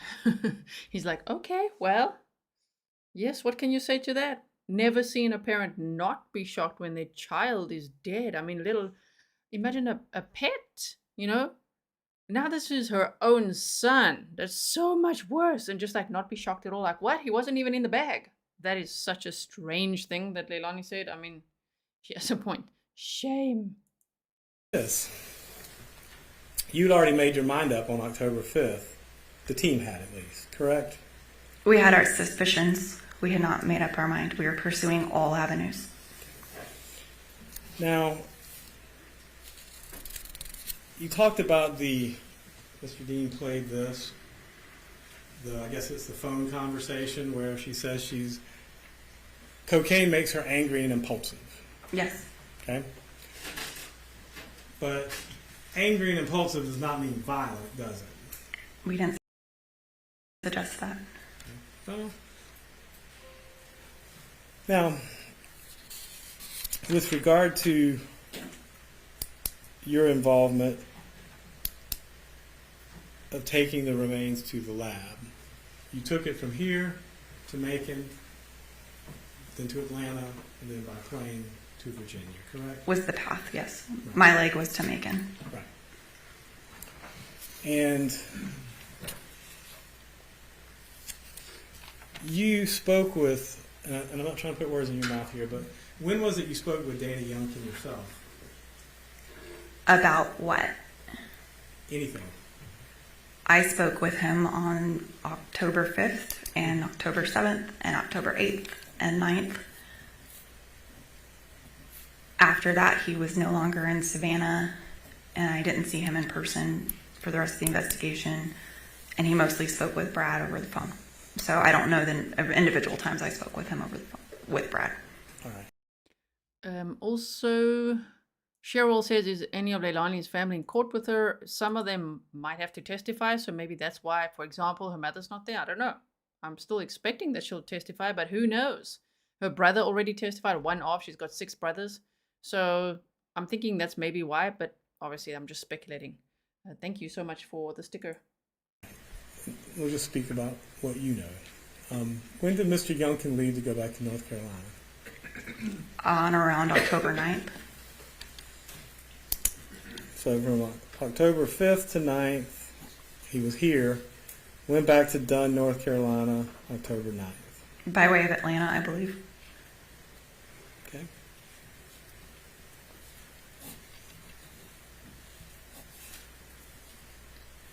And you said you seized the pack and play and I guess the pillow or sheets or whatever it was that was in the pack and play? I seized it from Chatham County, who had seized it from the house. All right. And you forwarded it to The crime FBI lab. Okay. And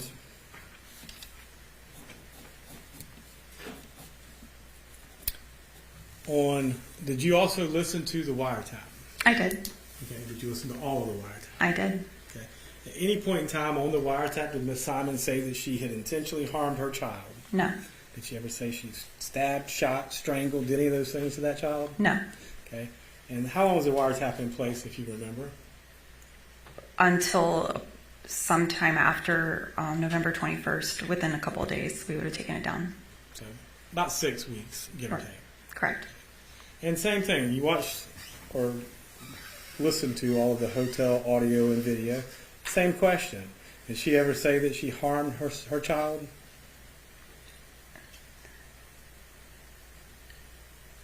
There was question of the definition of the word harm. Well, I'll break it down then for you.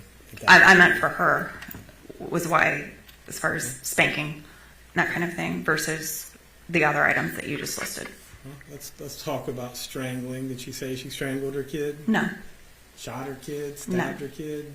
No. Okay. And this was, and you've watched them all, and I'm not going to go through them all, but they were a lot of heated exchanges between her and Danny in that hotel room, were there not? There were. Okay. That's all the questions I got, Judge. Oh dear. Can you redirect? No, please,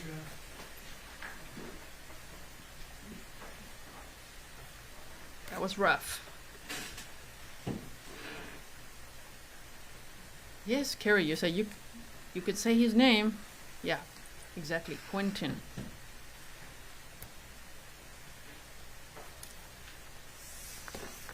What is Leilani writing now?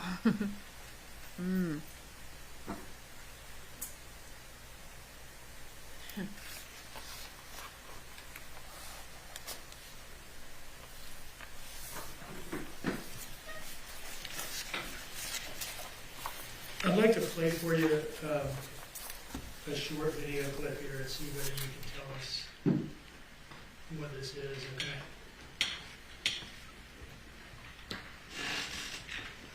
All right. First of all, looking at the first frame of this video, do you recognize the date, place, and event?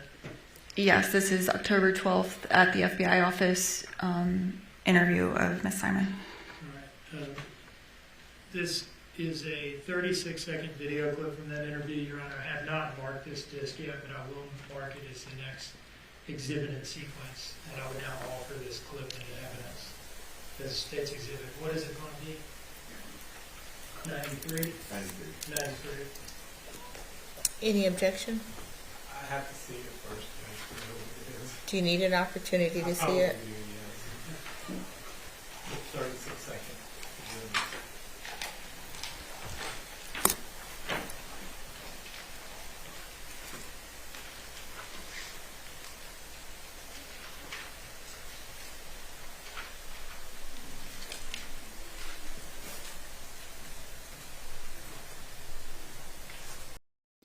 By the way, I had asked Grizzly Cat if she can help me confirm if these defenders are really public defenders, because that is what I'd researched before, but I'm doubting myself now because everybody's asking, like, are you sure? Are you sure? Like, aren't they paid? And I'm like, maybe we could check on the document. On one of the documents, it does say Public Defender's Office. So they're public defenders. They're fighting hard for their client, right? I just know people are always very curious. Does she have paid attorneys? Is it a public defender? I think all of them are super passionate about what they do, right? So, well, one would hope. Almost feel sorry for the bow tie one, right? What's his name? Robert Purse? Shame.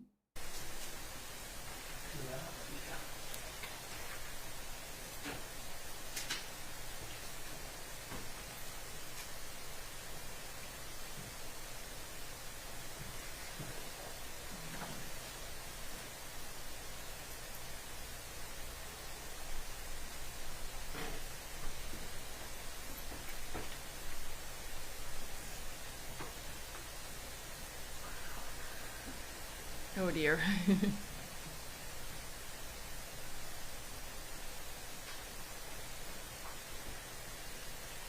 I listened to it, Judge. No objection. All right, thank you. Exhibit 93 is admitted without objection. I'll play that now.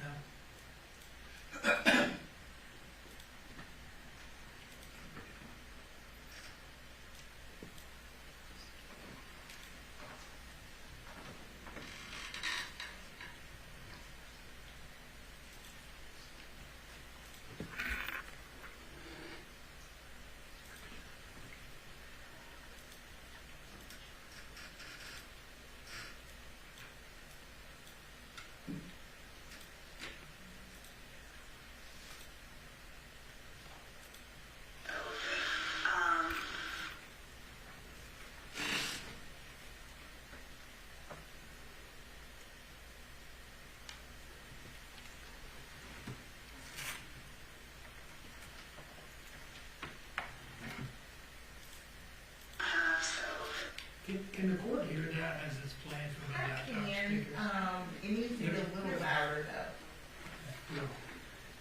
We'll peg the laptop speakers here, so the ones out here. I'm not trying to prolong this.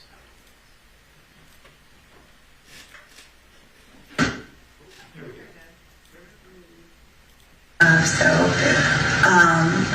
been thinking a lot about your tattoo though, because what happens when you go down? So this is what I'm going to do, because all of this, whenever I'm take some of this, there's like a mirror and a compass and some stars and trees and stuff, and I'm going to put like this in here, and start there and remember all those numbers right here. And just wait for it, because I think most people will wonder, and that's just what I'm, Can you tell us more or less what she was saying there? It's a little difficult to make out. She was describing the tattoo I brought up was the Hawaiian symbol I was talking about earlier, and then she was describing her intentions for a more elaborate tattoo for the future for Quinton. And what was she saying she wanted to be in it? I heard something about compasses maybe. And water, because he likes to swim. And you're saying that's something that she had talked to you about as early as October 5th? Yes. And I think you noted that earlier, something that you found a little unusual, right? Yes. Did it sound to you like she was describing like an in memoriam tattoo? Objection, Your Honor, calls for speculation. To rephrase your question? Are you familiar with in memoriam tattoos? I am. People will get with like a date of death and date of birth and so forth. Yes. Did it sound to you like that's the sort of tattoo that she was describing? Yes. Still calls for speculation, Judge. Yeah, the defense is not going to like that question, but that is so weird that she was already thinking of a tattoo in honor of Quinton and saying it would have water because he loves swimming. Well, we heard from Michelle Diana McCarter, the babysitter, and her daughter, especially her daughter, oh man, the way she described how Leilani treated Quinton, and that she just pushed him in the pool, like she pushed Quinton on his chest, like into the pool, and I mean, he couldn't swim, and they had to, fish him out, and then he was crying, and it doesn't sound like he loved to swim. You know what I mean? Like the way that Leilani treated him around that pool, and just unsupervised, just left the kids out there unsupervised. Shame. But either way, just to talk about a tattoo like that early is very strange. Oh. So I'll just ask the question again for clarity of the record. Did it sound to you like that is the sort of tattoo that she was describing? Yes, because the other two children weren't mentioned in that conversation. No further questions, Your Honor. Any recalls? Okay. And is there any reason not to excuse this witness? No, Your Honor. No, Your Honor. All right, thank you. You are excused, ma'am. Thank you. Thank you.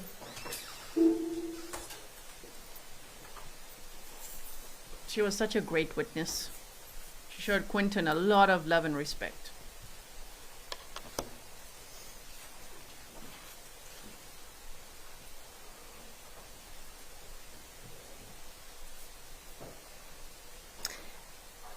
Now, I believe this is a good breaking point. Unless y'all want to spend another hour or two. Okay. Anyway, I think this is a good breaking point. We're going to get started tomorrow morning. We're going to get started at 9:30. We're going to get started at 9:30, a little bit earlier. So I'm going to instruct you once again not to talk about the case, not to do any research on the case. Don't allow anyone to talk with you about the case. All right? And with that, I wish you all a good night. Thank you. Jurors exiting.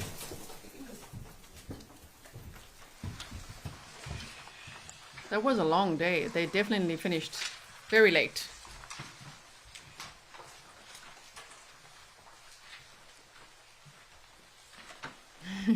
Aaron says, the Westons tomorrow. I can't wait. That's the dealer and his cousin. Yes. Tell us everything.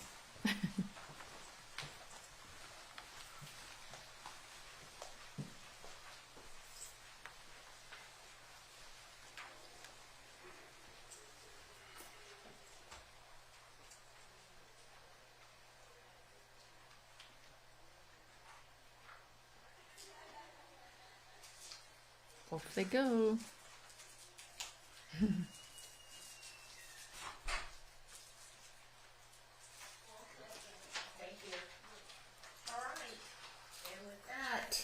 We're in recess until tomorrow morning at 9:30.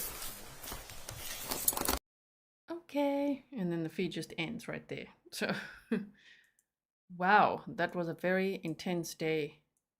We definitely learned some new information today. You know, some days, because we've done so much homework on the case and followed it since Quinton went missing, on some days it was information that we may have known, but today was definitely quite a bit of new information as well. So if you missed it, don't worry, I'm going to put some timestamps in for you so that you can just follow any of the witnesses that you missed. If you missed any of the other days, there's a trial prep video for you on the playlist. There's a playlist for this case. You can find it in the description box. And then there's also day 1, 2, 3, 4, and 5. And now this day, right? And they're all time-stamped for you. So if you want to go back and revisit, like the hidden camera that was, the surveillance in the hotel room, they showed a much longer portion on day 3. Go and check out that timestamp for day 3. Where can you find the timestamps? Well, you could just hover over the video. You should see the breaking points, the chapters, or in the pinned comments or in the description box. Mods, thank you so much. I know that was a very long day. Thank you to everyone who spoiled the mods with coffees. I really appreciate that. And everyone, I really appreciate you all being here with me today. I wouldn't be able to watch this without you. It's a very sad, heavy case. I mean, just look at him. Shame. Quinton, never forgotten. Quinton Simon, 20 months old. He died on October 5th of 2022, right? So I'll see you all tomorrow. They said they're starting at 9:30. Remember, the cameras are delayed by half an hour, and we normally start about 2 hours after that or so. So we could skip over lunch and coffee and all that. I'll be monitoring. If you didn't see the video with the lawyer you know, please go check it out. If you go to his video section now, it's there. I interviewed him. I interviewed him on his show, asking lots of questions about this case, Sarah Boone's case, and also the Delphi trial. So go check that out and leave some comments there. Thank you to everyone who's already done that. All right, everyone, I'll see you tomorrow. And one more. Ashley Benefield was meant to be sentenced tomorrow, but it's been postponed. So I'll let you know when that will be, whenever we find out. Okay, bye, everyone. Thank you. Stay safe.